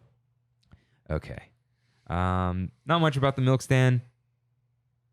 I like blue milk. I love blue milk. Blue milk's good. Yeah. I don't like green milk. Yeah, I don't. It's aight. Yeah. If you don't like blue milk, take a second sip. I promise. Okay. We talked about Ronto Roasters. Droid Depot. Man, Droid Depot. Yeah. Sales, service, and trades. That's what it says in Orbesh outside. This is run by Mubo. He's a cool character in the book. He's kind of just like an eccentric repair guy. Yeah. He's pretty nice, kind of pretty lenient, unless he's the one who has a crush on someone. Because there's Bubo and Mubo, you know? Everybody has a crush on somebody. He's got a crush on Booba Wumba. Everyone in Galaxy's Edge is romanceable. Yeah. So yeah, Droid Depot. Droid Depot is similar. Okay. It's one of those like, yeah, it's a paid experience of something that's very cool, but at least you can kind of see it when you you're can just in go there. in and take a look. It's funny too because one of the rumors is the reason that Cars place closed in downtown Disney. Ride Makers, yeah, they closed that because Disney didn't want that to compete against the droids that they were going to sell in Galaxy's Edge. That was one of the rumors that was going around. It's still mildly popular. Yeah, but not. It's because of the quality. I think it is one of those things that those droids break so easily. Part of the reason they don't want people to use them on Batuu is because it'll roll around and break the wheels. Have you seen the obstacle course? Yes. Well, they brought that in specifically to prevent people from using it on the stone and stuff like that. It's like use this on an actual flat surface that it was designed to. You know what I'm talking about, Ray? Nope. They put it to the right. Are you talking about the end of downtown Disney? No, they had it in the land. Oh, in the land. It's very similar to the downtown. Right now, outside of the trading post, I believe they've done it a few times where there's a little droid race that you can do. Yeah. So this is to the right of the Millennium Falcon. Next to those doors. Oh, I had no idea about that. Okay. They have little cones on there, and there's just people playing with them. Yeah, they've done stuff like that. Yeah. Okay. I mean, it's free marketing. It's free advertising. You'll see them do that with the spider bots all the time. Man, because they ordered too many of those and no one bought them. Yeah. They were selling pretty well for a good amount of time. They just went too far. Yeah. So yeah, I love the droid parts coming on the conveyor belt. It's so nice. All the little Easter eggs you can see. Yeah. I'm honestly surprised that the droids have such a huge dedicated space in Galaxy's Edge. I think they thought it would be more popular because everyone was going to get their little own R2D2 BB-8. Well, and that was another interactive element where when you take the droids around, they're supposed to react to certain things. So you took them on Rise of the Resistance, they were supposed to quiver in fear when they got to the First Order section. You take them over to Oga's and they react when the droid alarm goes off outside of the cantina. It's still supposed to work. I don't know if it still does. Because I noticed the droid alarm. But the droid alarm thing on your right should go off when you bring a droid into the cantina. That's cool. How much are they? $60? $100? Yeah. Wow. I think 2 of them is cheaper though than 200. I think it's like 180 for 2. Okay. There's a lot of accessories you can get for the droids. Yeah, you could change their voice chips. You could I think you could swap out parts, right? Yeah. So they are cool. There's backpacks. Yeah, I've seen that. Well, and that was the whole thing is you'd have the droid in your backpack and then it would be reacting to stuff. Oh, okay. Like a cat backpack. Yeah. That's why it looks like that. It's clear. Okay. That makes sense. A lot of those interactive elements, you notice in stores and in Oga's, you'll notice like a little pad that has like 4 tiles on it. And they're just lighting elements, whatever it is. Those were supposed to light up based off of, are you a smuggler? Are you with the First Order? Are you with the Resistance? Did you do the Falcon? Did you do well on the Falcon? Or did you destroy the Millennium Falcon? Because, they do react to the data pad. Yes. You can go up to certain pads. Yes. And they will do certain things. But the ones at the stores and the restaurants, it was supposed to be a proximity thing where when you're within proximity of it, it was going to light up because it let the cast members have something to interact with. So it was kind of a signal to the cast member. Like I heard a rumor, you crashed the Falcon out there. That's not going to be so good. Honda's going to come around. He's going to send somebody coming around looking for credits. Up until the opening of the land, they had that one and they literally showed him off at a D23 panel. This alien's going to come in the cantina and he's going to come looking for you because you crashed the Falcon. Wow. And that was going to be the indicator. I did have a cast member once comment about the Falcon, but I think he was just riffing. Oh, yeah, absolutely. Yeah, because there's no way of him. But they were going to have an alien come in, a bounty hunter was going to come in and say, and look around and be like, you messed up the Falcon today. You owe Honda some credits. Dude, that would be wild. That's the ultimate rebel spy thing. People would be telling that story to every single person they know. Oh, They knew. And all it took, and they literally, announced it at D23, and then it just didn't ever happen. Man. Yeah. Okay. Missing from Galaxy's Edge is Tug's Grub. That's all I have to say about that. Was that the one from the VR game or no? Well, no, the VR game does. Oh, maybe. Actually, don't remember because there's another cantina in Galaxy's Edge that you can't go to, and it's in the VR game, and it overlooks. That sounds familiar. Yeah, and it has Ronto wraps in there. Yes, I remember picking one up, and it was very cool. But the rest of the game, it just kind of sucks because the characters are Squid Game characters. Oh, you know what I'm talking about? Okay, Tails. Do they look like the people who own all the people in Squid Game? No, they look like the lackeys from Squid Game. Like, oh, dude, okay. it's weird how much they look like them. Come on, open this up. Look at these things. Oh yeah, those guys. They're really lame. Well, they're from Force Awakens. They were in Force Awakens. Yeah, for like what, 10 seconds? Yeah. They're when they have the guys on Han's ship. Oh, those guys. Conja Club? Yeah, Conja Club. I'll never forget. You know why I'll never forget Conja Club? They're clearly Mongols. Yeah. Like the gang. Those guys are actually from an Indonesian film. Oh gosh, what is it? It's like a raid movie. Is it Raid? Is what it's called? The Raid? Yeah, The Raid. Dude, yeah, my friends. That's that whole crew. They're literally the crew from The Raid. Lewis and Martin and them love The Raid. Diego too, no? Yeah, that whole crew. Yeah. That whole like movie crew. Because I went and saw a midnight premiere with them, and they're all talking about this. I'm like, what is this movie? Was it with The Raid 2? No, we saw Civil War. Oh. No, not Civil War. Winter Soldier. Oh. Marvel Civil War. Yeah. I'm thinking this new one. No, dude. What? It was wild because Whittier Village Cinemas had midnight premieres on Thursdays at 5. And Thursdays at Whittier Village Cinemas were $5 family days. So you'd go see a Marvel movie midnight premiere at like 9 p.m. for $5. Still $5. That's so funny. I think they moved them to Tuesdays now because of that. Everything's on. Yeah, it's all Tuesdays. Yeah. So I remember I took them out to shawarma in Montebello, and then we went to and Diego snuck one in. So halfway through Winter Soldier, you hear this foil wrestling, and he was just eating a wrap. But anyways, so we mentioned Docking Bay 9. We didn't mention Docking Bay 7. No. All I know is part of the lore is that there was like a chef of the week who would dock up top. So it's oh goodness. Oh, it is Tugs. Tugs is I'm pretty sure that's it. Where everything in that room is supposed to be, it's almost like a food trucks. Where it's like all those crates have been turned into, it's like delivering all the food from across the galaxy. It's all being delivered here. The ship that's on top of the roof, those crates are actually the years of the original, like the numbers on the side are the years of the original Star Wars films.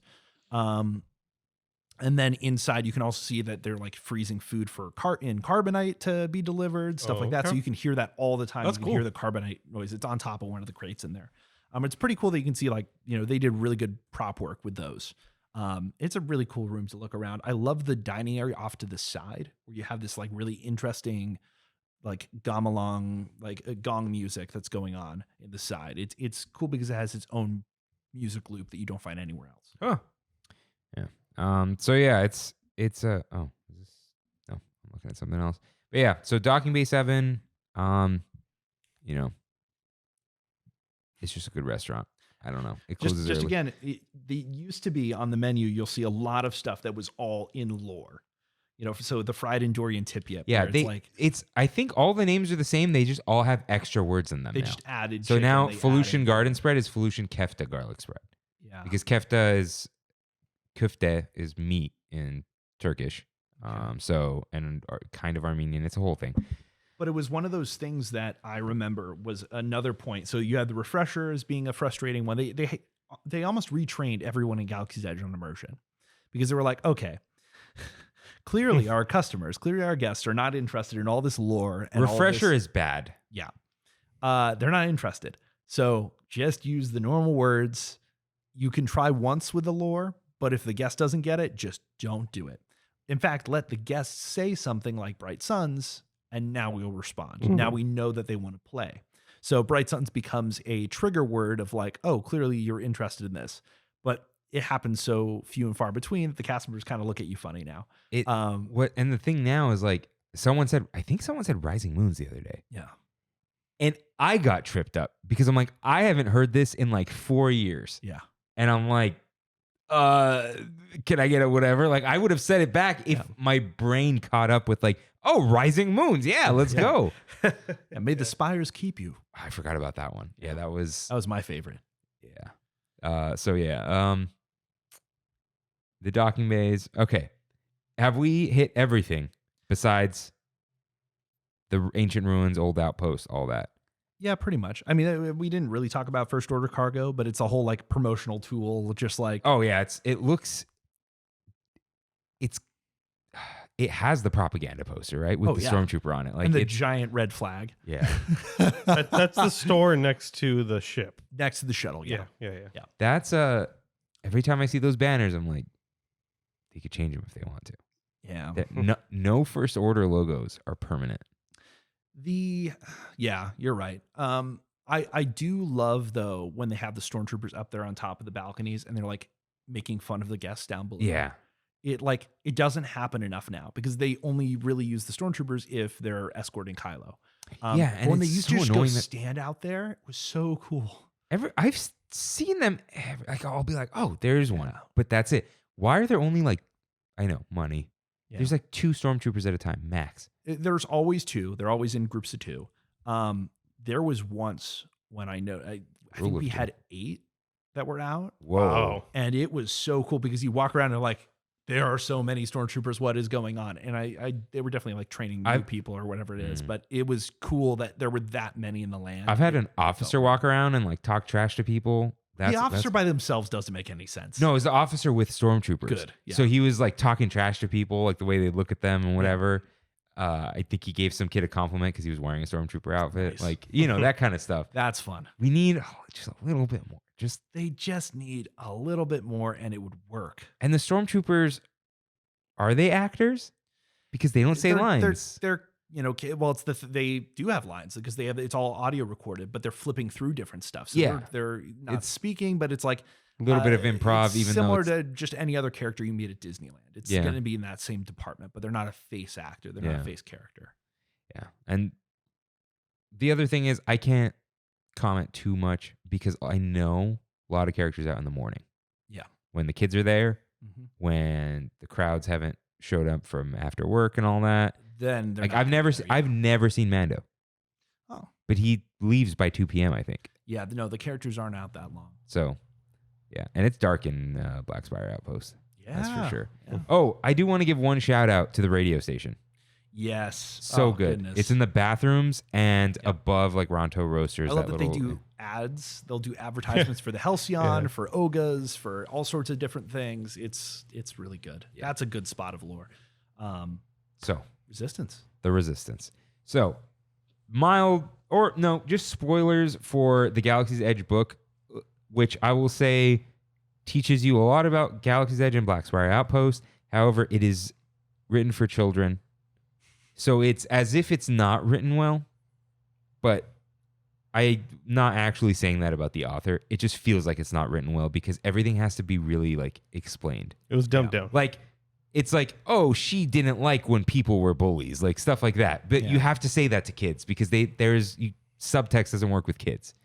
Yeah. This is like definitely like 10-year-old reading level. Okay. Maybe a little higher. It's weird because it talks about people getting massacred. They don't label it as young adult, which is interesting. They don't label this one. They literally, guys, this is just gore warning for words for the next 10 seconds. Now, they literally talk about someone torturing her and slicing her eyelid. Yeah. So, like, is that for kids? No. I don't know. Yeah, but like it's written like it is, so it's very strange. But that's the nature of Star Wars books, right? Yeah. So I know. Yeah. Okay. So we're just going to spoil the book. So Vimerati was sent by General Leia Organa to establish a resistance base in the Outer Rim. Batuu was just a backwater planet, and no one would ever know that they were there. Yeah. So she's a rebel spy. She likes to wear wigs, so the blue hair thing is a wig. And I think like part of that was to work in like a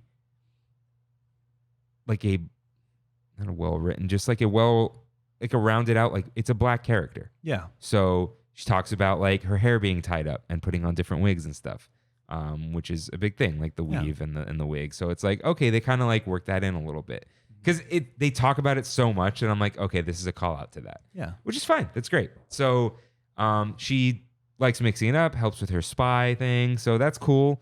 But you only really hear about the one wig, which is also funny. So she crash landed because Oga's goons hit her. Not on purpose, supposedly, which they don't really hint that they did do it on purpose. But then when she crashed, they showed up and just took all her stuff because they couldn't find her.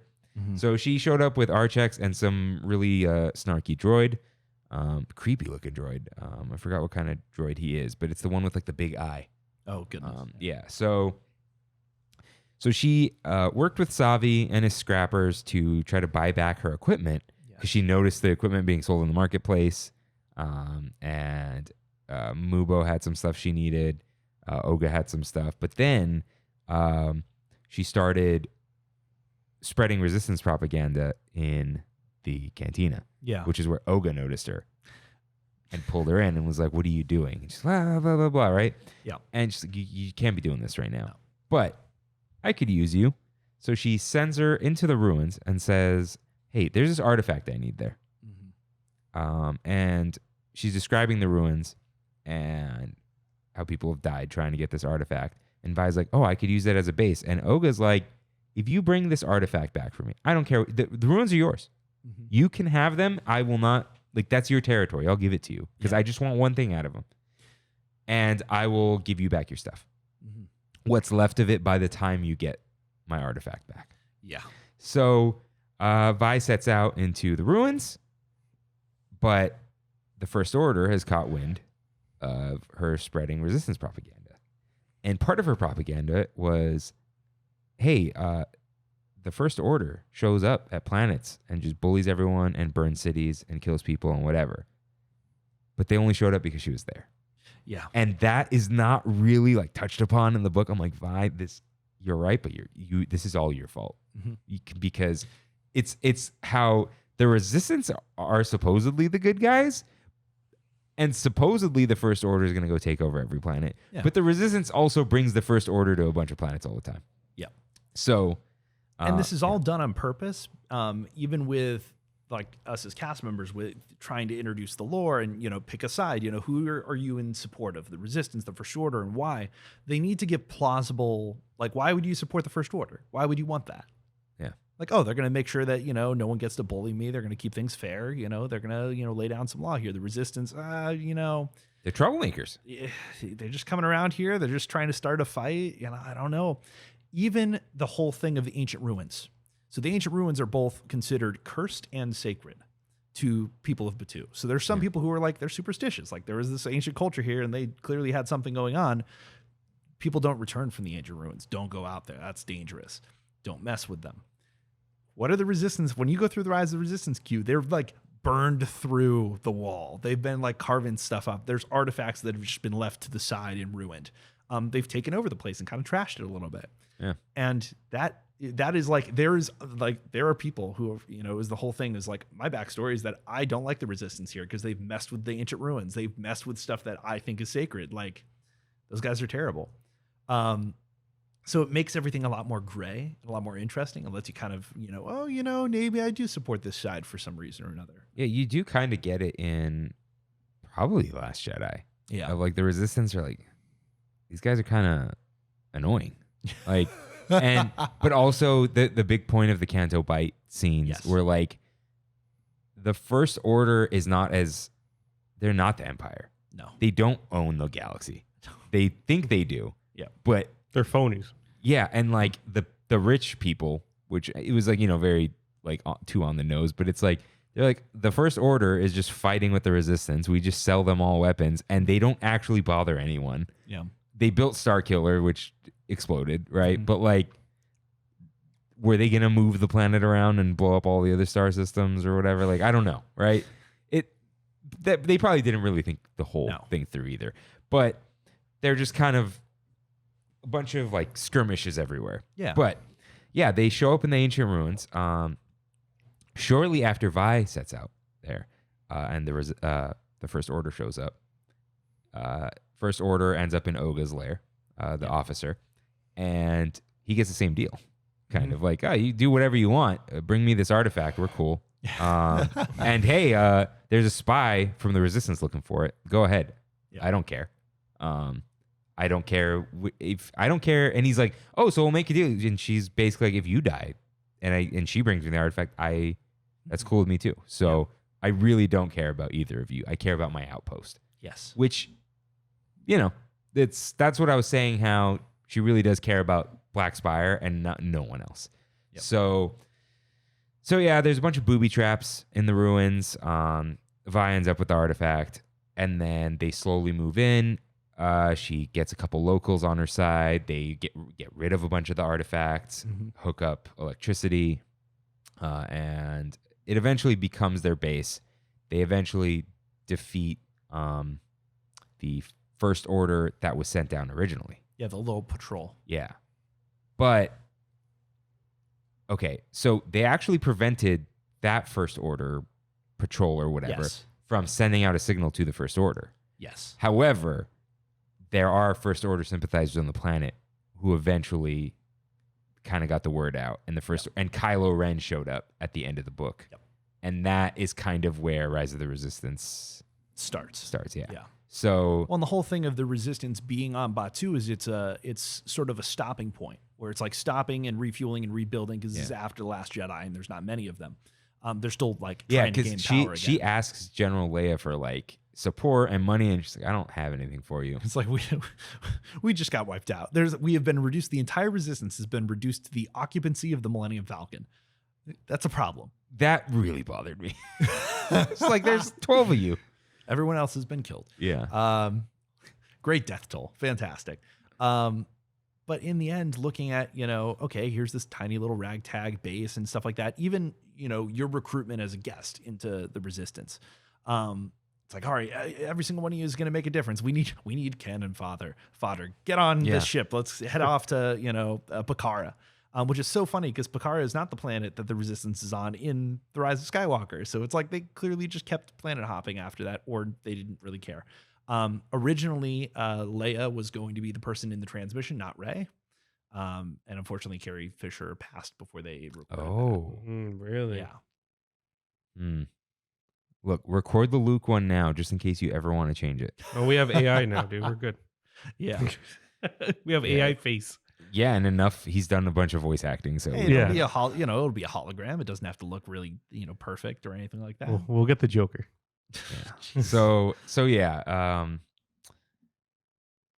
Vi is not on the ride, which is interesting. Which in the marketing material, you can watch that commercial, which is really funny of like the AT-AT heads move, and Vi is the transmission, not Rey.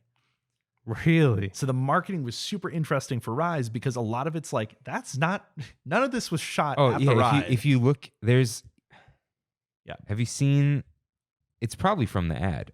We brought it up. The Rise of the Resistance page that is current, which you would assume is some sort of advertising. Just look up Rise of the Resistance. There's this video. Oh yeah. There's a video of Kylo Ren, right? Mm-hmm. But there is no Kylo Ren there. And then, well, that's the interrogation. Dude, look at that! Come on, so good. But that's just a video. Well, this was thing. all. None of this was shot at Rise of the Resistance. This was all shot off site. But then, these are all just like practical effects or whatever, or like they look like practical effects. None of this is. The ride doesn't look like this. No, it doesn't look like that though. That's the problem. Is it's supposed to be the portrayal of like this is what it would look like if it was the actual. That's what it feels like. That's the idea. It gets really close, and that's the thing is like it ends up it delivers that, but there's a certain level of like just throw Vi in there. That's fine.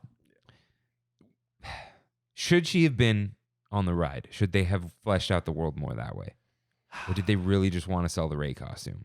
Rey. They wanted Rey to be involved because Poe is already involved and Finn's involved. So then if you have Rey, now we have all three characters. Because Rey's not flying a ship, really. No. Yeah. Okay. Where would they have put Vi? She could have just been another Finn, like another Finn animatronic. They could have had her voice in the queue. talking about, supplies, talking about this or that. There's the radio transmission loop that goes on around the attraction. There's like hours of dialogue that are happening. Yeah. Well, and then there's a separate loop. There's a separate loop that's happening at the unload area where they're talking about the different drop pods landing in what sectors. It's really cool. Yeah. You can't go on it enough to get all that in. Yeah. So yeah, that's basically what the whole Resistance base is. It's these ancient ruins from the ancients, which... Well, and I could bring that up of like, they were kind of like fairy folk. Like they were supposed to be like kind of force sensitive as a species, which is where the whole spooky, booby-trapped atmosphere comes into it for, at least in the book. It's really interesting because the book plays that up a lot more than the queue does. There's still a lot of things in the queue that are alluding to this other species and to them kind of being a little bit smaller. Like, even in the last room with the medical pods, you can see kind of their little dens in the walls that have been bricked up, but the tiny little steps that lead up into them. So, yeah, the other thing is, I can't find though. It's like the waterfall outside. Yeah. There's a little pond. Mm-hmm. And I believe it's the same pond. It's a word. It's like citrine, but that's not what that is. That's a stone. But it's a poison pond in the book. Yeah. So really? So here's the thing. There's some shiny stuff in there. Mm-hmm. Now, if you go near the shiny things, there's like a brain-eating amoeba, and you die. But if you just take water from it, I think from the edge, there's no poison because you're not greedy. So you can drink from it, from certain parts of it, but then that's cute. Other parts are like guarded by this poison because there is no actual treasure in there, but it's like the honest people can come in. Yeah. So that's the lore of the little waterfall there, but that's about it. But again, it's a little mystical, but it's not too much. And it again is playing into the whole, like, there's a little bit of magic here. There's a little bit of something interesting, which is also supposed to connect to Disneyland. I think that's what they were really going after when they were trying to do that. So finally, well, that's everything that we've had basically up until the last couple months. Yes. The only new thing we have now is the Fire of the Rising Moons, which is the fireworks show, which used to be just described as a celebration in the sky, and then they just did not say anything else about it. No music or whatever. Yeah. And then they kind of just gave up, and they're like, okay, we're going to play music because maybe a year ago they started doing the announcement, right? Yeah, where a launch advisory over Batuu. Yeah, Black Spire Outpost. It used to be more in lore, and now they call it fireworks. Yeah. They used to just say loud noises of lights in the sky, whatever. And I love the launch advisory. Just citizens of Black Spire Outpost. This is a launch advisory. Like, such a cool thing to hear. Yeah. But then, they just like, okay, you're going to hear the fireworks. It's very loud in certain areas. So now they do Fire of the Rising Moons, and then there's a character. What's his name? I don't remember. Why is he not Savi? I think he's supposed to have a history, I guess. He's something about the Force saved him. Yeah, but I wouldn't do Savi. It feels more, again, it's happening around the spaceport. It's happening with Oga. It's like... But it's another character who we have zero reference. What are you talking about? Like the person who comes up on the announcement or something? So now they play the music, but there's an intro with a dialogue or a voiceover. Yeah. And it's just a random new character. He's like, I'm blah, blah, blah, and the Force saved me, and the spirit of Black Spire got me out of my drug rehab, is basically what he's saying. Like, it's kind of what it is, which I'm not joking about that, but like, it's like that type of like, this saved me, but it's Black Spire and the spirit of Black Spire. I didn't know that part because I haven't listened to that. Oh, spoilers. That's fine. No, it's very cheesy. Yeah. But at that point, then it should have been Savi. Yeah, you're right. Yeah, it's just some guy talking about how wonderful this place is. Yeah. And then this is a celebration of that Fire of the Rising Moons. And then the first iteration, which was Wondrous Journeys. Yes. It started with the Star Wars theme, which immediately pissed people off because they're like, no one in Black Spire Outpost has ever heard this music before. Like it's a you're playing music. Like it's gonna, whatever. Yeah. But now with the Pixar Fest fireworks, they had to change the music because the music doesn't exactly match when the fireworks goes off. No. But when the fireworks changes colors or shapes or whatever, they change to a different song. So there's some timing. The tone is right. Yeah. So the new intro, it's the same voiceover, is the Galaxy's Edge score from John Williams. Oh. Finally. So, because I've been saying, where is this guy's score? Yes. He wrote this whole thing, and This then you anthem. hear something on the way to Rise, but it's not that. Well, and they play it on Falcon and when you're leaving Rise. Yeah. So, but like, you hear 15 seconds of it, like, you know, you're not hearing the song. And this is, you hear it there, and something and, you know, you'll get, there's a Duel of the Fates sequence. So that was cool that you showed me. Yeah. So that's like, it's got the red and the green. But then when it's all red, it's the Imperial March. And then there's other songs I don't completely recognize. And then it ends on the theme and the celebration and whatever, right? Yeah. So that's all in there. Something, I'm not calling the guy the exec because that's a name drop thing. It's because I don't want to drop his name. Yeah. So this is the character now, the exec. He pointed something out that I didn't realize. It was the Star Wars score on a good sound system is like something to behold. And I watched it by the TIE Fighter, or whatever, right? Echelon. And man, it sounds good. Yeah. Because if you really think about it, you hear it on hyperspace, but it's coming out of the little speakers behind you, right? You hear it in the Esplanade, but it's like muffled. It's ambient, it's right? It's not, yeah. You might hear it in a movie theater. That can only get so loud, right? And it's a good sound system, but you hear it, you're watching a movie. There's other stuff going on. Sure, there's fireworks, but dude, standing next to the TIE Fighter and just hearing the score just coming through this like insane actual surround sound is amazing. And this is one of their big, like, it's pulled you out of the lore a little bit, but at the end of the show, everyone applauded and screamed and cheered. Nice. And all that says is it's okay to be a theme park sometimes. Yeah. You don't have to be the world the whole time. Just let people experience what they want to experience in some ways. And during the fireworks show, no one's playing their Star Wars story. Some of them are holding up the lightsabers. I think that's even in the voiceover. Yeah. Something about raising them up to the sky. And speaking of the Star Wars music, you do hear it in the land in ways that, you know, kind of break that. But the point is that when you hear the music, it's because you're experiencing a Star Wars adventure, that something is happening, a moment is happening, and the music plays along with that. It's why you hear the music on the Falcon and during the Savi's Workshop thing and on Rise. It's like it's designed to spark up at moments where it belongs. Even with Kylo Ren in the shuttle in that show, you know, the First Order theme comes in. So it's like, if somebody wants to complain about the music, it's like why is there music here? Because you're ending your day and you had your Star Wars journey, and this is a celebration of that. Yeah. And okay. So the First Order thing, I was gonna say people probably don't notice it because they're paying attention to the show. Yeah. And when we watch movies and TV shows, there's music playing. It's weird when you don't hear the music. And apparently it's a very American thing. Yeah. Because we have it in reality shows. Like British reality shows, there's just no music playing. Yep. They're just all like yelling at each other and whatever. But okay, you said Rise, Savi, lightsabers, fireworks. It escapes me. It's fine. And maybe the last thing, because we did touch on it earlier. But yeah, the fireworks show, I love it. Go watch the Pixar one first, like with the projections and Buzz Lightyear and all that. And then try to watch in Galaxy's Edge that you can watch at the Millennium Falcon, the garage.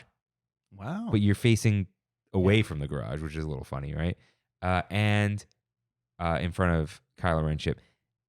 It's more visible near Kylo Ren's ship, but you don't have like the Falcon in front of you. Yeah. So there's a trade-off. But the spires block the main area of the fireworks, like and the Millennium Falcon area really fills up. Oh, yeah. With Kylo Ren's area, it fills up, but you can go towards the front and there's a ton of space. Nice. So, yeah, very, very cool. I do highly recommend that. Like it was, there are some like awkward moments where it's just silent, where you know they're just like, friendship is so important, like on Main Street, right? But like they're doing the Pixar monologue and they just can't do anything. So the music's just playing with no fireworks. Yeah. But it's great. Okay. The last thing is the Mando, Boba, Ahsoka, yeah.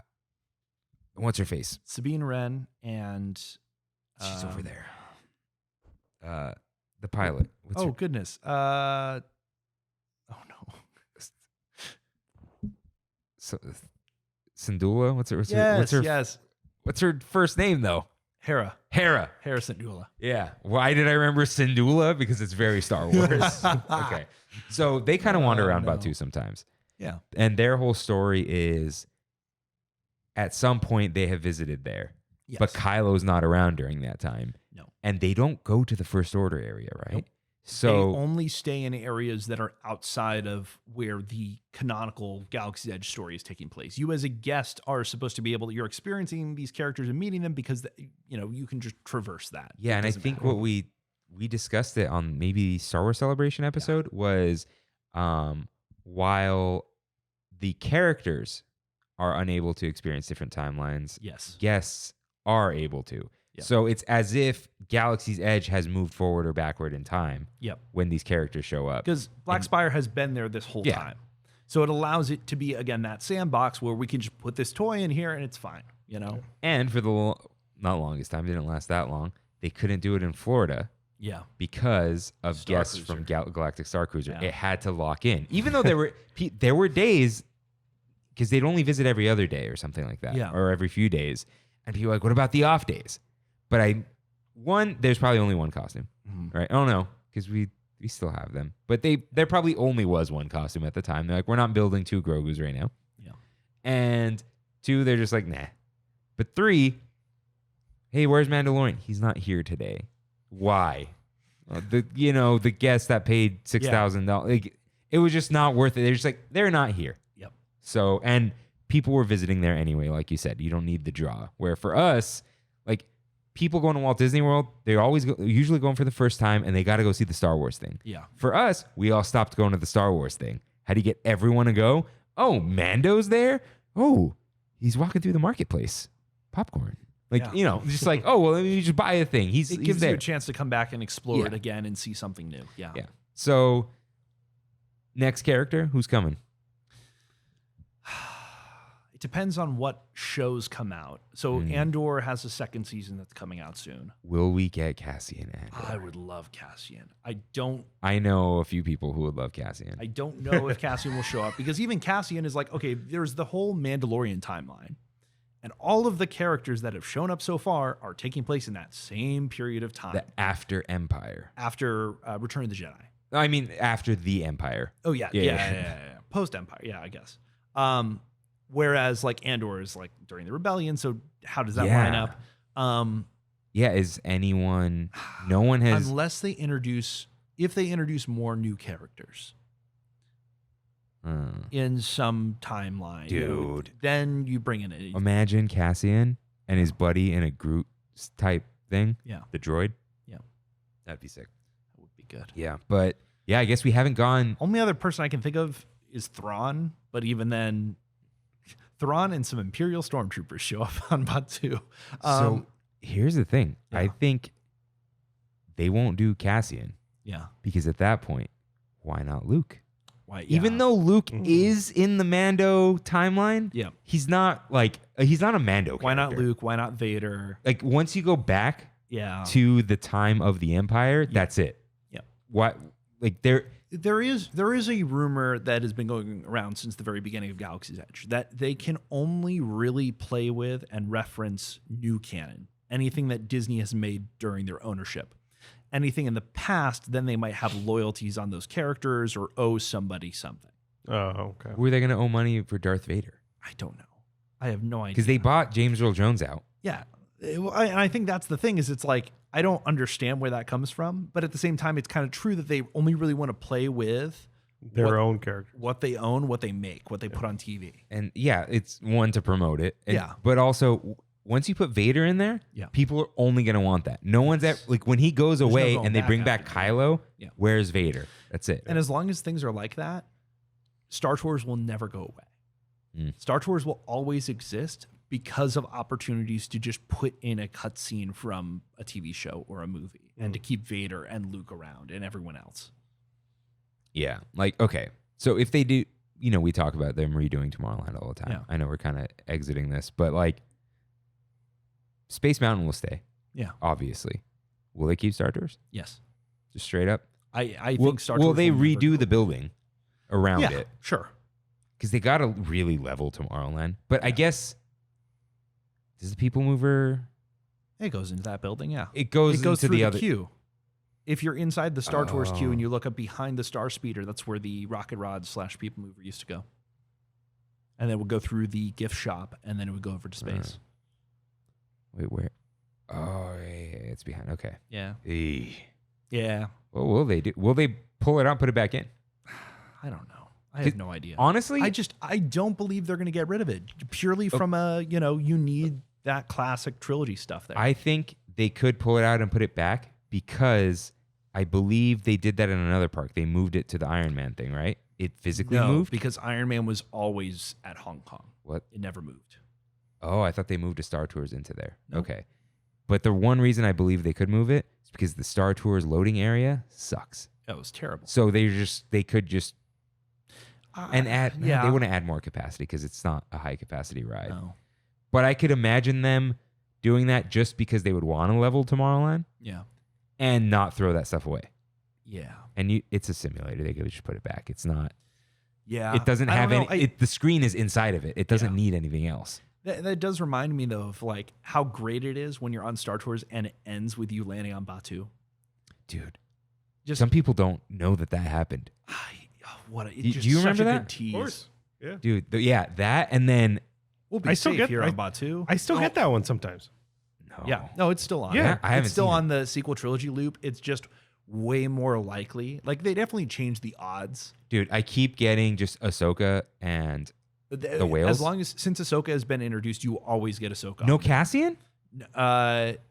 Cassian will come in there, but you will always get the ending with the whales. Yeah, no just like we what. got Rise of Exegol. Skywalker. Yeah. Yeah. Whenever But they do that, they'll do that. they're pushing Ahsoka though.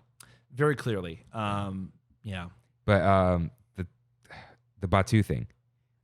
What I loved was the pun. Because it's Star Tours, the adventures continue. Yeah. And sometimes you would land and C-3PO would go, looks like the adventures are just beginning. I'm like, yes, dude, yes. So it was before it was open. So I'm like, and that was probably the first like rendered. Where you really felt like you got a good look at Galaxy's Edge. But you landed kind of at the garage, right? It was like. You landed at the garage and then you could see like flying droids and aliens walking around. Like it was this whole thing. I remember seeing Ronto Roasters. Like, yes. And that was the first, I think, 3D rendering we got of it. Right? That was the closest look, of the land that you really had. It was about there, right?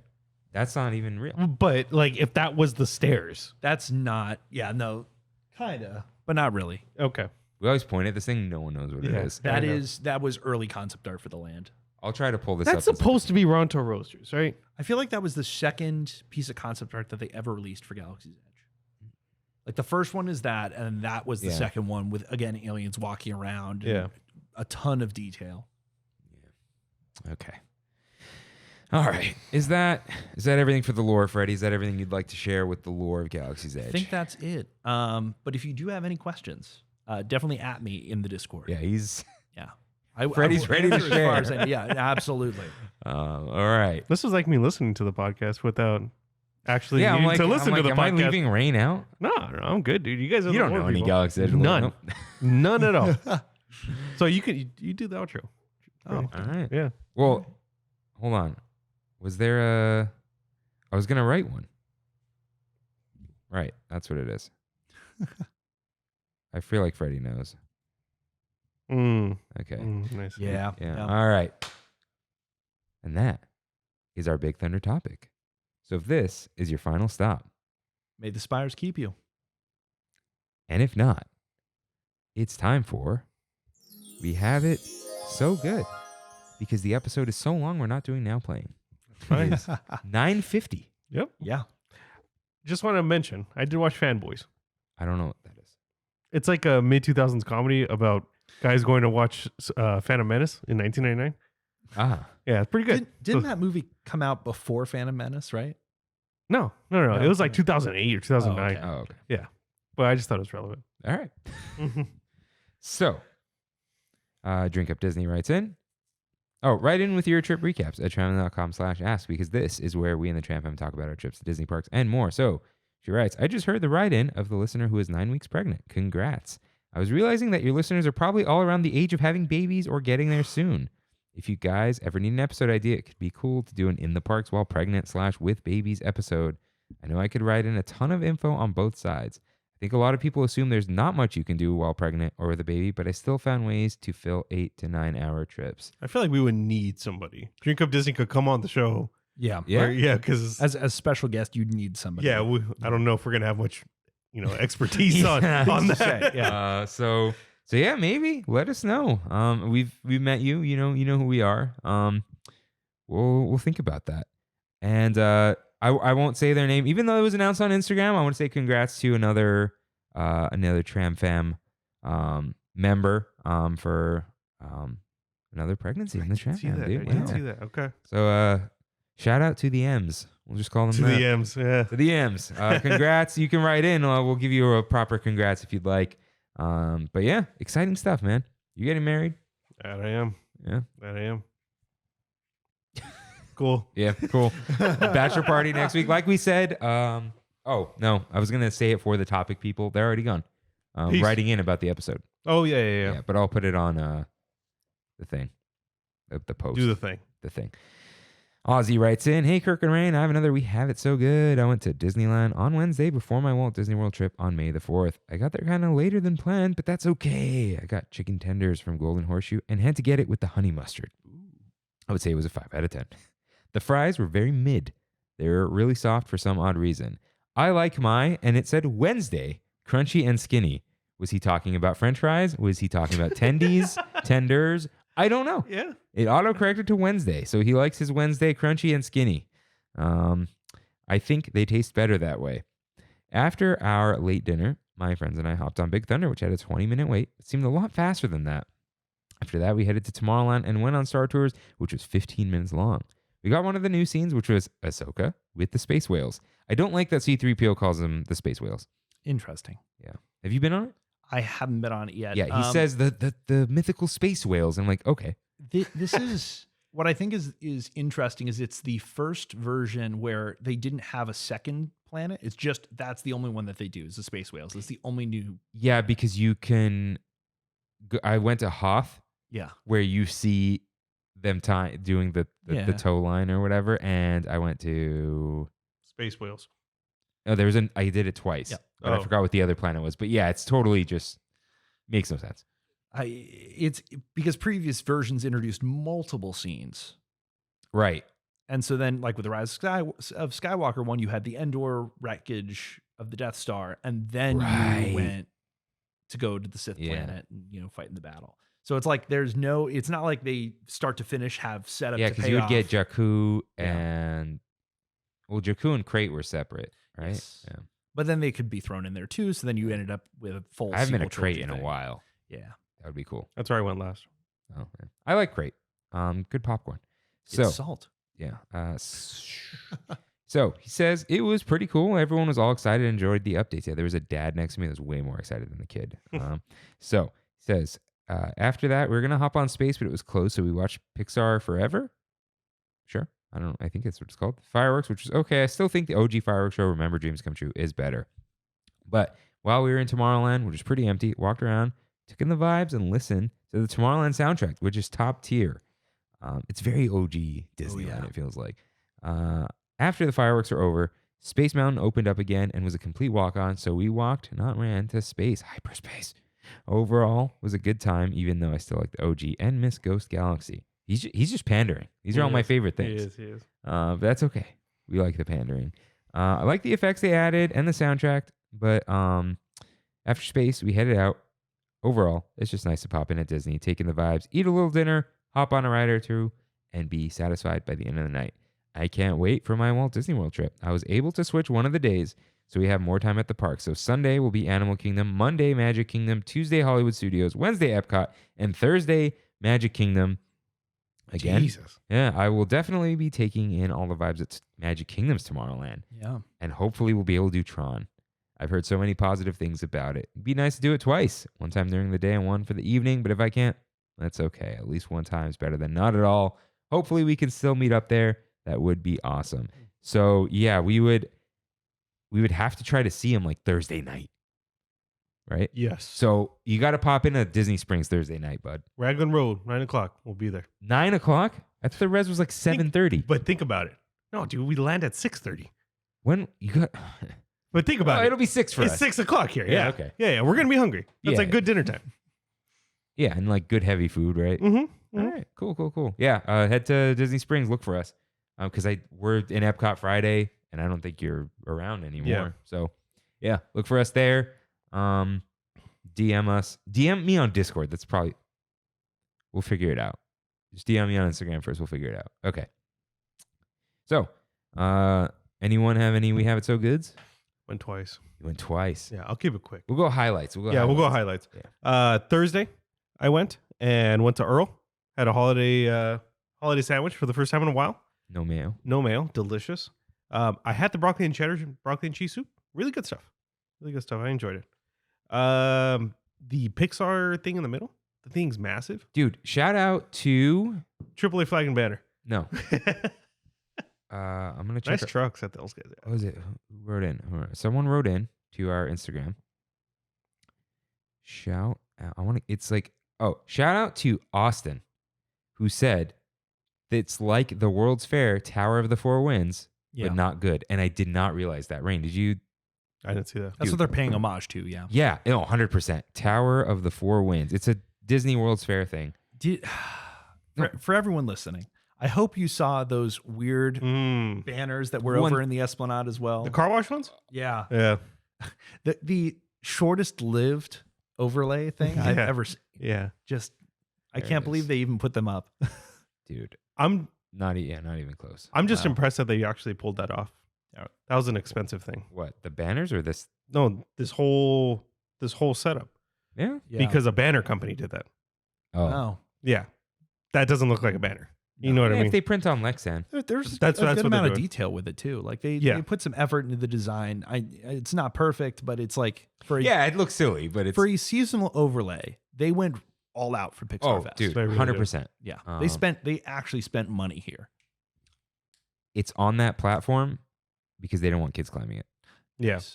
Yep, smart. And they have the little things on top, so it's like a barbed wire without being a barbed wire. Awesome. So, I also got the coffee from the cappuccino cart, the egg yolk. Oh yeah, with the cream, Delicious. condensed milk, and all. Yeah, that thing was awesome. I don't remember what else we did. I think we got on one ride, but that was pretty much it. Cool. We left. Yeah. When did you go next? Friday. The day We after. were both there Friday. Yeah, we were, but Vastly different trips. vastly different experiences in general. So I showed up. I was there a little bit before Kimmy. You got there earlier, way earlier. Yeah, than did. I got there 5:25. Dude, shout out! They got the roof going on. Parkside. Nice. So remember, we were like, "What wall is this?" They had not built out half of it. Oh, Yeah. So Dintai though, They have the facade. they're theming already. Yeah. I cannot wait for that Parkside Market, the second floor bar right there, right next Just to the call monorail. it second floor bar. Real cool. I want it to be the monorail bar. It's right next to the monorail. As the monorail comes in, pay homage to the Disneyland Hotel. Please do That it. would be I know cool. they won't, but please. Centrico, not soft. It's open. Yeah, it's open. I can't wait to go. Yeah, we're supposed to be there tomorrow, 7:15. Is there a res? No, It's just still soft. walk up, right? Yeah. Well, Jeff's working until he said maybe I'll get there 7:15.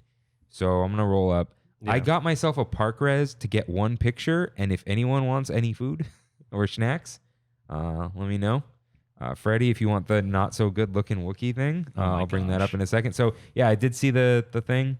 It is massive. So I walk in, and they're trying to like let people go through that corridor because I'm like, I walk in and I hear drums. I'm like, what's going on in there? Dang it, magic is still happening. I didn't realize. Magic So then is they always stop happening. people from going, but then they go to the left to go on a Main Street. Yeah. And then there was just a viewing area next to the Pixar thing. So I just stood there and watched Magic Happens Cool. in its entirety.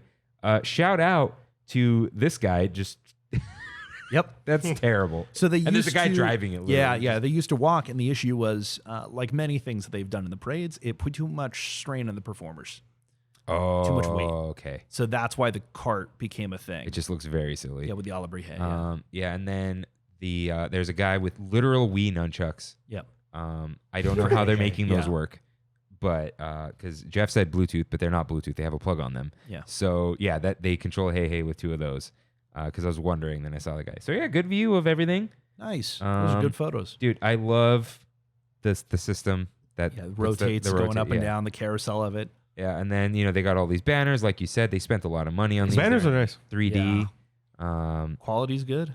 Yeah. Then Kimmy and I met up. I hung around Galaxy's Edge. We went in. We ordered the chicken katsu baos. Those are frozen chicken nuggies, but spicy. Look, that you can see the freezer burn. Yeah. And then they have that the oily dark meat separating. You know exactly. Oof. Yeah, it's bad. Wasn't good. Flavors were okay, but very Wendy's spicy nugs. Yeah. Which Kimmy loves and I don't, because it just tastes like pepper. Yeah. It's not spice. So then we got a couple Ronto wraps, which are too big. Yeah. But hey, I got myself a Ronto wrap. Checked out Google Photos quit. Checked out the marketplace just to look at some things. So this is they have a mobile. Yeah, and, I love all that. A Star Destroyer. Made out of scrap metal, yeah. Yeah. So I'll post this for you guys. All these little, maybe these are Archex's little whittled toys. We'll see. Maybe. Yeah. Then we, let's see, went towards Pooh. That we actually did not ride Winnie the Pooh. I did see Facebook mom pins. That says, I believe in naps. And then this says, okay, but first honey. That's great. Love that. Yeah. Home is where the honey is. Home is wherever there is honey. That's what it says. That's good. Yeah. And then just walked around some stores. Tomorrowland. We did ride Star Tours at some point after we got the Wookiee dessert, which looks like dog doo-doo. Yeah, Wet dog, straight up. No. Yeah. I can't. No. It is good, but it's cake and pudding. It's not as good as Darth by Chocolate. Okay. And then, we were put at this weird, the wall of Galaxy Star Tours. Also, this guy that was running the queue. Yeah. The way he said gate A, he just kept going, get A. And I wanted to die. He just kept saying it the same way 10,000 times. And just, okay. I did notice Tomorrowland Theater, that's just Honey, I Shrunk the Audience. Yeah. The exit sign, which is awesome. They just put a piece of vinyl over it. Yeah. Yeah. How long has it been since something was in that theater? Dude, here's what happened. We tried to do Hyperspace Single Rider, and they were like, oh, it's not that long. It was in the first hallway, and then there was a switchback inside. Yeah, so we walked back, and I was like, it'd be really great right now watching a show in that theater. Yeah. That would be perfect, because I'm a little tired, my feet hurt, whatever. Oh, we did It's a Small World 5-minute walk on. Oh, perfect. Which was great. Hadn't been on in a while. What? God, dude, you got a completely different experience than me on Friday. Yeah, well, I think... Oh, yeah. And then after Hyperspace, we didn't go on it. We were trying to get on it because fireworks were going to happen. So I'm like, oh, fireworks are going on. Let's go. And I'm like, wait, it says 9:30 and it's 9:32. I'm like, I hear music. I don't hear anything. Canceled the pyro on the opening of Pixar Fest. Yeah. Oh my god. So we walk across Main Street. Yeah. And Pirates, 10-minute wait. Nice. Because it was people aren't really getting on it, but Lightning Lane kind of ruins it. So nice Pirates ride. We sat up front. And I think that's everything we rode and ate for the night. And then we wanted to monorail out. And I took this picture and I said, there are 5 attractions in here and only 2 are working. Because, only 3 are working. Space Mountain's working, Autopia's working, and Monorail's working. But People Mover's right there, bud. Yeah. And Kimmy didn't even see it because you're so used to seeing it. Yeah. And Innoventions is closed. So I think we just monorailed out, which I guess they got rid of blue for a second to rip off Disney 100, but the iridescent effect is still there. What time was that picture? We actually left kind of late because Emily M. Oh, John H. was there. Nice. Really? What the heck? But he was they came in, went to Jolly Holiday, and then didn't stay long and left. Oh. I didn't even, John, he was messaging me on Instagram. And I'm like, why aren't the notifications coming? I had scheduled summary on.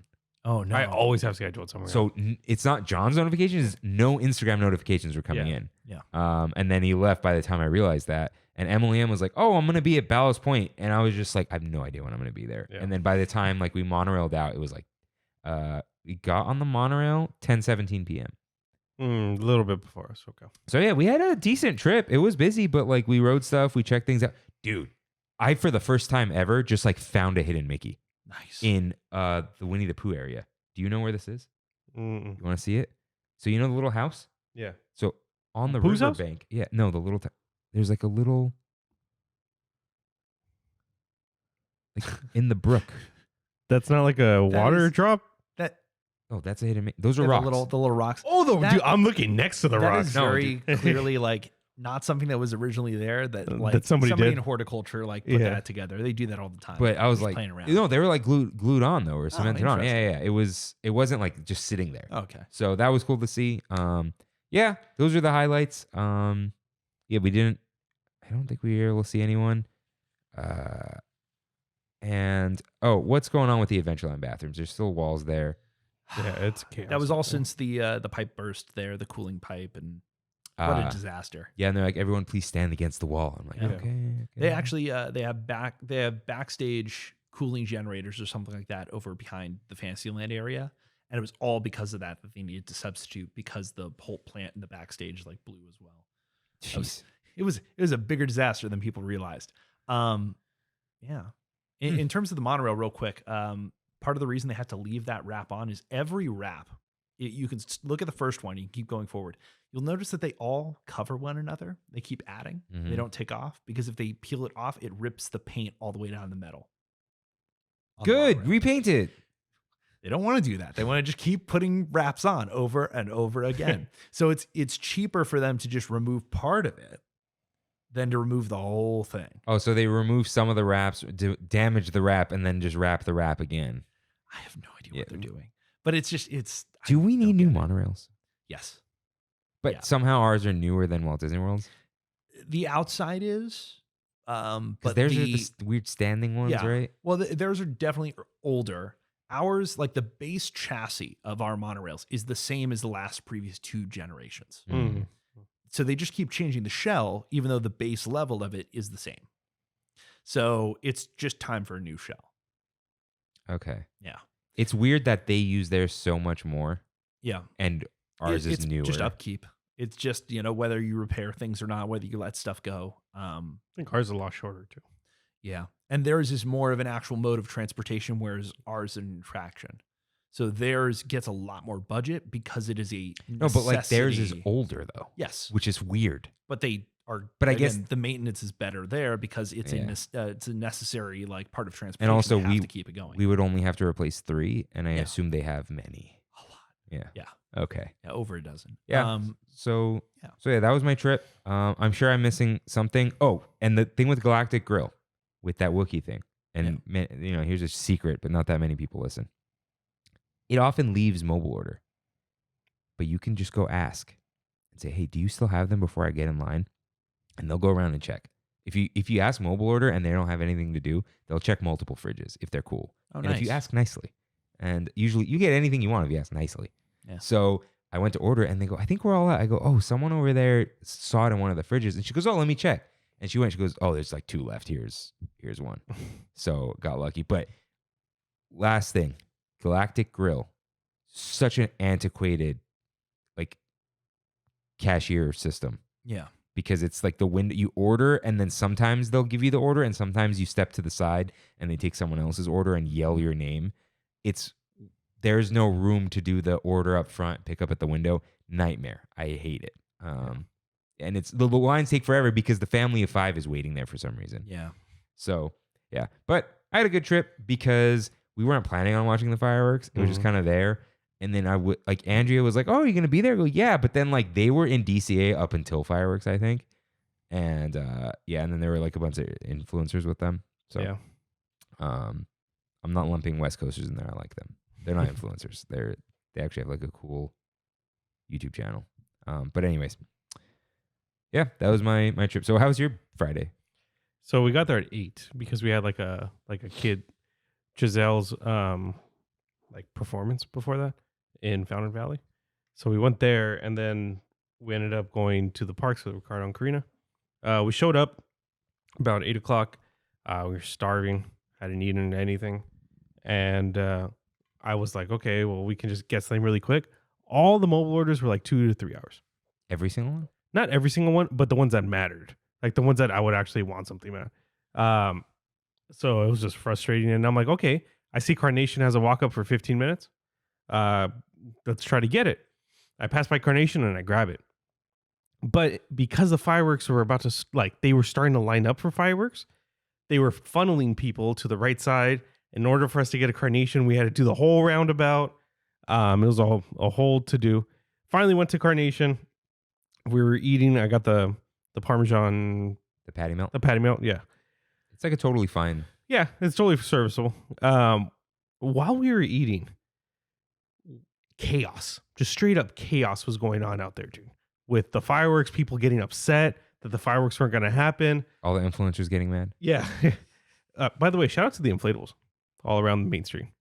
Those were there at the old Pixar Fest. Like, oh my God, you hear about these? Were they? Yeah, I've seen them before. The ones that pop Coco up ones, yeah. Yeah, they were there at Pixar Fest 2018. Yeah. Never saw them. While we were there eating, we see, the cast members that are there directing traffic, allowing for one-way traffic on each side of Main Street. A dad comes up on the coming up Main Street while they're trying to push people down Main Street. Mm-hmm. And the cast member said, no, you got to go that way and come back around. And the guy's like, no, I'm going this way. And the cast member said, sir, you're not going this way. You're going that way. And the guest got in the cast member's face. They were about to duke it out. Yeah. Yeah. It was an old man. Like, the cast member was an old man. And this guy was a younger guy. Oh, yeah. The old men are like you're not going this way. Yeah. Yeah. Because the people tried to go down the stroller gate and they'll put their hand out. Like, Yeah. And another cast member that was there was starting to get in between them. Yeah. And it was a whole ordeal. They started, the guest started cussing the guy out. Yeah. And he literally was like, you're not coming this way, buddy. Go that way. Yeah. Come to find out, his family was eating at Carnation. And he was trying to get into Carnation. But he didn't mention that. I don't know. He might have. And maybe the cast member was like, you still got to go that way. I don't know. But if you tell a cast member you're trying to go in the wrong opposite direction in traffic, but you're like, I need to get to that store. I need to get to my family right here. Like, it's kind of like, whatever. Like, I did it Yeah. that day to try to get to Gibson Girl. Yeah. I was at Carnation and the cast member told me no. Really? Yeah. Wow. They said you got to go around. Wow. And I was like, sure, there's a door in Carnation to Gibson Girl, but whatever. Yeah.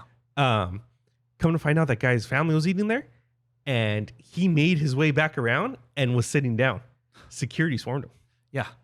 Well, as soon as you cuss out a cast member, they can remove you from the park. You can get trespassed. Oh yeah. Security came. Yeah. I saw them. They started getting heated and they're like, you're out of here, sir. Yep. And there's a big security guy who was right behind him, walking him out the whole time. And I see the guest be like to his family, I'll see you guys outside or something like. No. Yeah. I guess it was so annoying, dude, but so entertaining. I'm not going to lie. But poor cast member. The security, there was like a good 10 security cast members there. Because you're not going to fight 10 security guards in Disneyland. Yeah, you're not. And the 5 undercovers walking around. Yeah. Unless you would like to join the Anaheim PD car that's sitting there yeah. for you. That's always an option. So we had dinner and a show, I guess. After that, I was like, you know what? I want some ice cream. I want something to kind of like spice up the night a little bit. And I ordered at Gibson Girl, and I got the Mike Wazowski thing, the little pistachio. Nice. Yeah, was annoying that I had to go all the way around Main Street to get to Gibson Girl. And then once we were in Gibson Girl, it was even more chaos to try to get out of Gibson Girl. We ended up hanging out by Refreshment Corner, but we were so packed that Ricardo had like an anxiety attack. Oh man. Yes. Yeah. There was like people like standing on top of us, and we were at one of the tables on the edge, and they would just kept bumping into us. It was a whole. Ricardo was like, dude, I gotta get out of here. Yeah. I'm like, sure, go that way.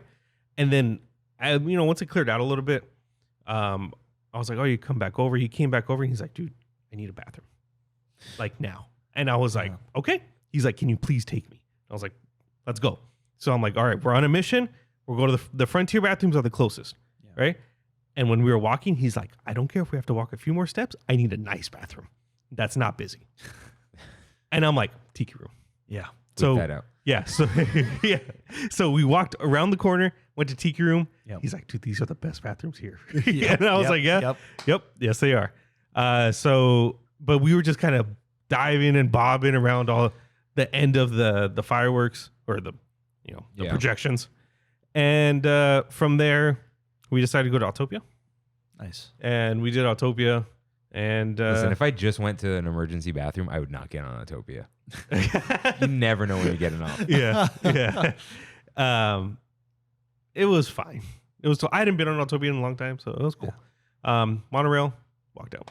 Nice. One thing I love about Autopia, because you can see it from the monorail, they're just cast members wandering around, and they're just responsible for pushing stalled cars. Yeah. Like they're just. They have to be out there because if a stalled car sits there long enough, it's going to back up the whole track. Yeah, it's just so weird. Like, yeah. I guess electric cars won't stall out. They won't. They'll have other problems. I'm sure. Yeah. But yeah, it won't be as bad, I think. Yeah.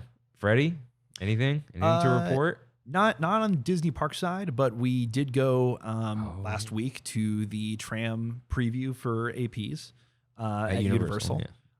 And different tram. Yeah. Betrayal.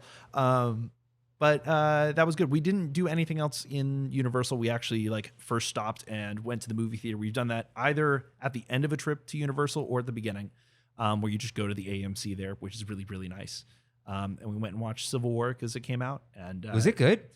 I have a lot of feelings about it. I liked it a lot more than Anna did because I was like, they're making some pretty brave choices here. And it I felt like the movie had things to say that were actually meaningful and really beneficial to overall conversation.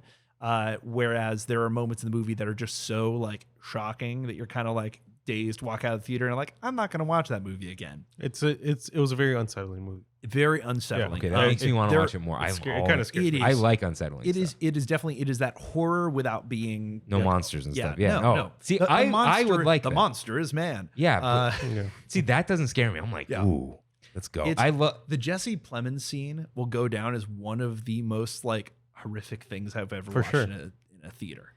They basically spoiled it. Yeah, which I don't like. Yeah. That. Okay. You can say that they've spoiled it until you're sitting in the theater and things are happening they're happening before you think bad things are going to happen, but they happen faster than you think they would, and so it catches you off guard. I gotta see this. It's good. So I love stories about the downfall of America. Not I want America to. Yeah. It's just one of those those things you think about, right? You're just oh, because you live here. Yeah. And you think it can never happen. So I'm like, ooh, how would it happen? The Roman Empire fell, Is this your daily thought of the Roman Empire? Yeah, they fell so cool. I never think about the Roman Empire. I don't know what's up with that. I think about, what? My Roman Empire is Christmas. Dude, I'm singing Christmas songs multiple times a day. Yep. No, every day. Every day. Wow. Every day. More festive than I am. Yeah, I went straight to Beach Boys right now. Christmas comes this time each year. Wow. But anyway, watch Civil War. It was good. Again, not amazing or whatever it is, because I think it's one of those movies that's I'm not going to go back to. I'll stream it or buy it or whatever. It is a movie I didn't have a good time watching, but that's the point. Yeah. You're not supposed to have a good time watching it. But to watch that and then go to Universal to the tram tour was not the vibe. We should have just watched Godzilla versus Kong or something else, ridiculous. You glam tram? They glam tram for everyone? I think glam tram is a standard now, right? Yeah, it's about half. About half? They took the old diesel trams or CNG or whatever it is, and they turned those into the glam trams. The electric trams are still the electric trams. So we started our journey by getting on an electric tram, which was definitely we're here for the glam tram. We didn't get that. Big major changes. Earthquake is back, and Earthquake, they redid all the effects and everything. Yeah, it was gone for the last year.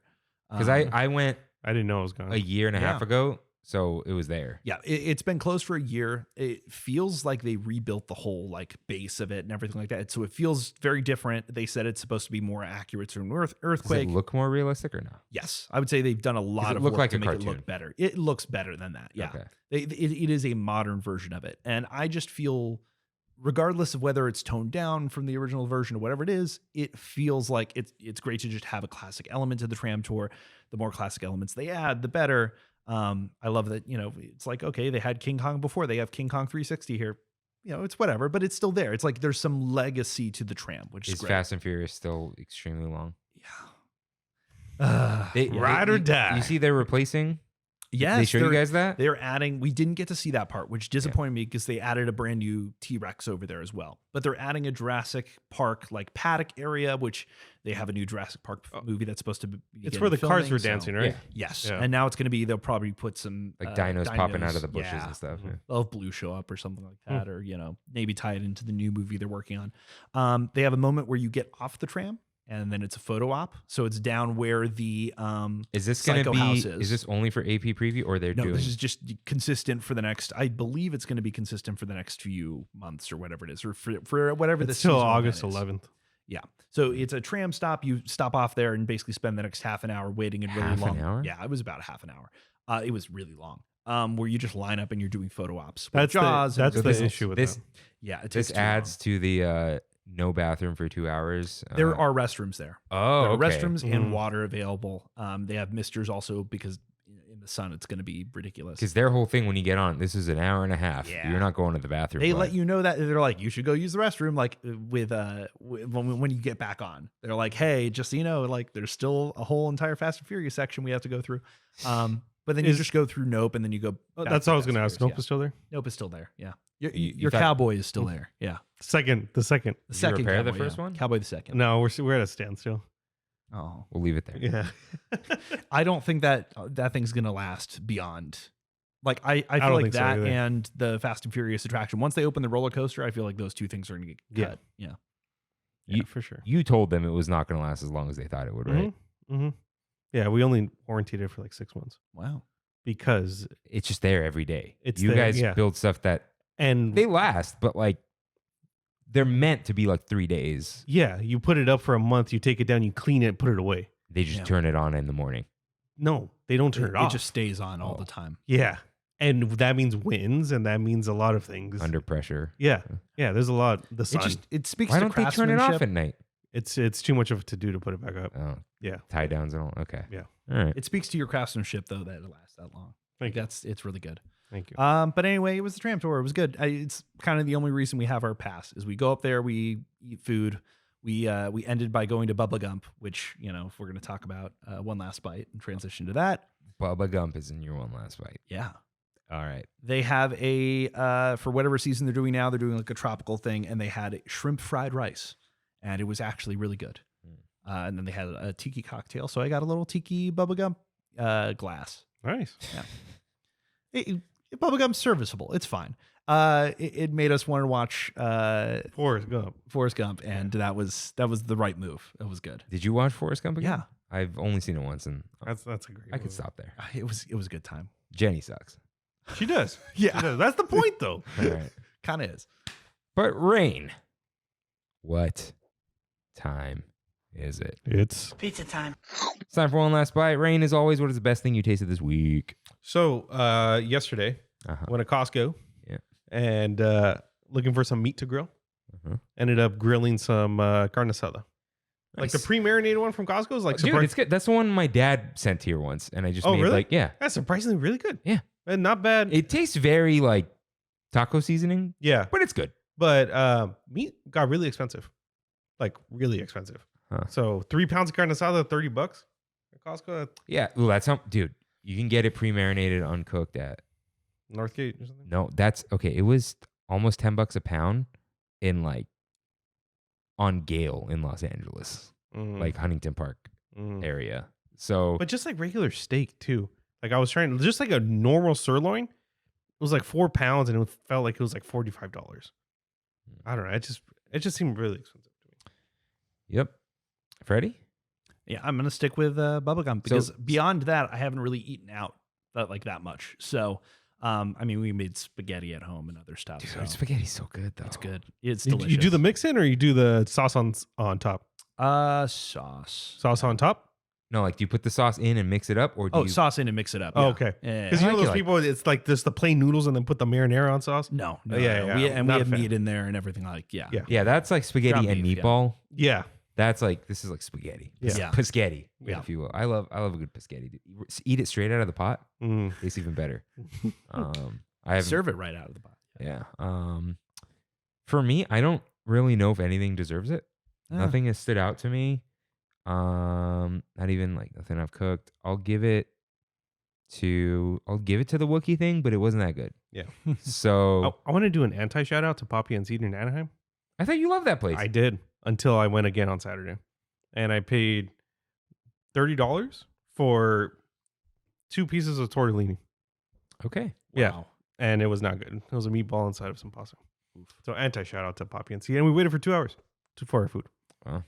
That's not good. It would have probably been the garlic pretzel for me. Mm-hmm. I was going to get it because Kimmy was going to be like an hour later. I'm like, oh, I'll get this because we're going to eat the tiny katsus. Yeah. And then I watched a parade. And she was like, oh, I'm on the tram. And she didn't prevent me. I was just like, I'm going to eat. Don't buy the pretzel and then go get food immediately after. So yeah, I'll give it to the Wookiee thing. It was good. You should try it. That's about it. But finally, what is your one next bite? We're going to Centrico tomorrow. Is that what's everyone looking forward to? Do we know? You know? I have no idea because I haven't seen the menu. That's the problem. I want that funky dish. The one that's like not traditional Mexican food. It's like Spanish or something. Mm. Yeah, it looks like paella, but it's not. Okay. Yeah, whatever that. So that thing. We got some an insider cast preview of Tiendita. There's the elote and some tacos. They look fine. Yeah. Yeah. I want the Mexican pizza. Ooh. The beans and the al pastor thing. Mm. I just love the fact that this is what's replacing Tortilla Joe's. That we're going from like kind of garbage, standard, touristy Mexican food to something that actually feels authentic and regionally appropriate. Yeah. It's like, this is actually what people want to eat. This is the good stuff. Freddy? What you don't? I'm gonna stick on Centrico. Yeah. No. Like what at Centrico? I don't know yet because I haven't seen the menu. Are you more excited for a food or a drink? Drink. What type of drink you think? Some marg? You like tequila? Yeah. Tequila's good. Yeah. All right. House marg or special marg? Special. So you're all marg. Maybe. So some sort of weird flavor. You're like, I'm in. I want something interesting because if anything from going to Lucky Tiki, that was the whole thing for me. Is I was like, I went for this one interesting drink, and it wasn't so good. But then every other interesting drink that I tried from the table was amazing. Yeah, phenomenal. that's what was weird. It's like I want to mix it up. It's like I can make a Mai Tai at home anytime. I have the rums to do it. I can make a standard tiki cocktail anywhere. It's like I want to go to this place and I want to try something unique. Yeah. Okay. So we'll see what's on the menu. I might also just give a shout out to the lounge. We might go there. Who knows? Because we might go to the lounge, or again, it won't be tomorrow. The new menu at Sam's. Right. Yeah, not yet. Who knows? Find out. Who knows what happened? But okay. But yeah, that's all we got. So yeah, may the spires keep you all. And Yes. And with that, Freddy, you could say goodbye, and then we'll do our goodbye. So with that. Yeah, absolutely. Pleasure to be back on the podcast and talk about Galaxy's Edge. Again, you can reach me on the Discord or at Helmsman Freddy anywhere. And With I'll a be Y. happy. Yes. I'll be happy to answer any questions that you have about Galaxy's Edge. I will also post up a bunch of the memorabilia stuff that I have gathered over my years working with that land. But yeah, again, a pleasure to be on. Thank you guys for listening. We'll talk about Disney World next week, and I'll actually say something. So, See you real soon. bye. Thanks for traveling with us today, and we hope you have a happy and memorable visit to the Disneyland Resort. Please lower your head, watch your step, and exit to the driver's right-hand side only.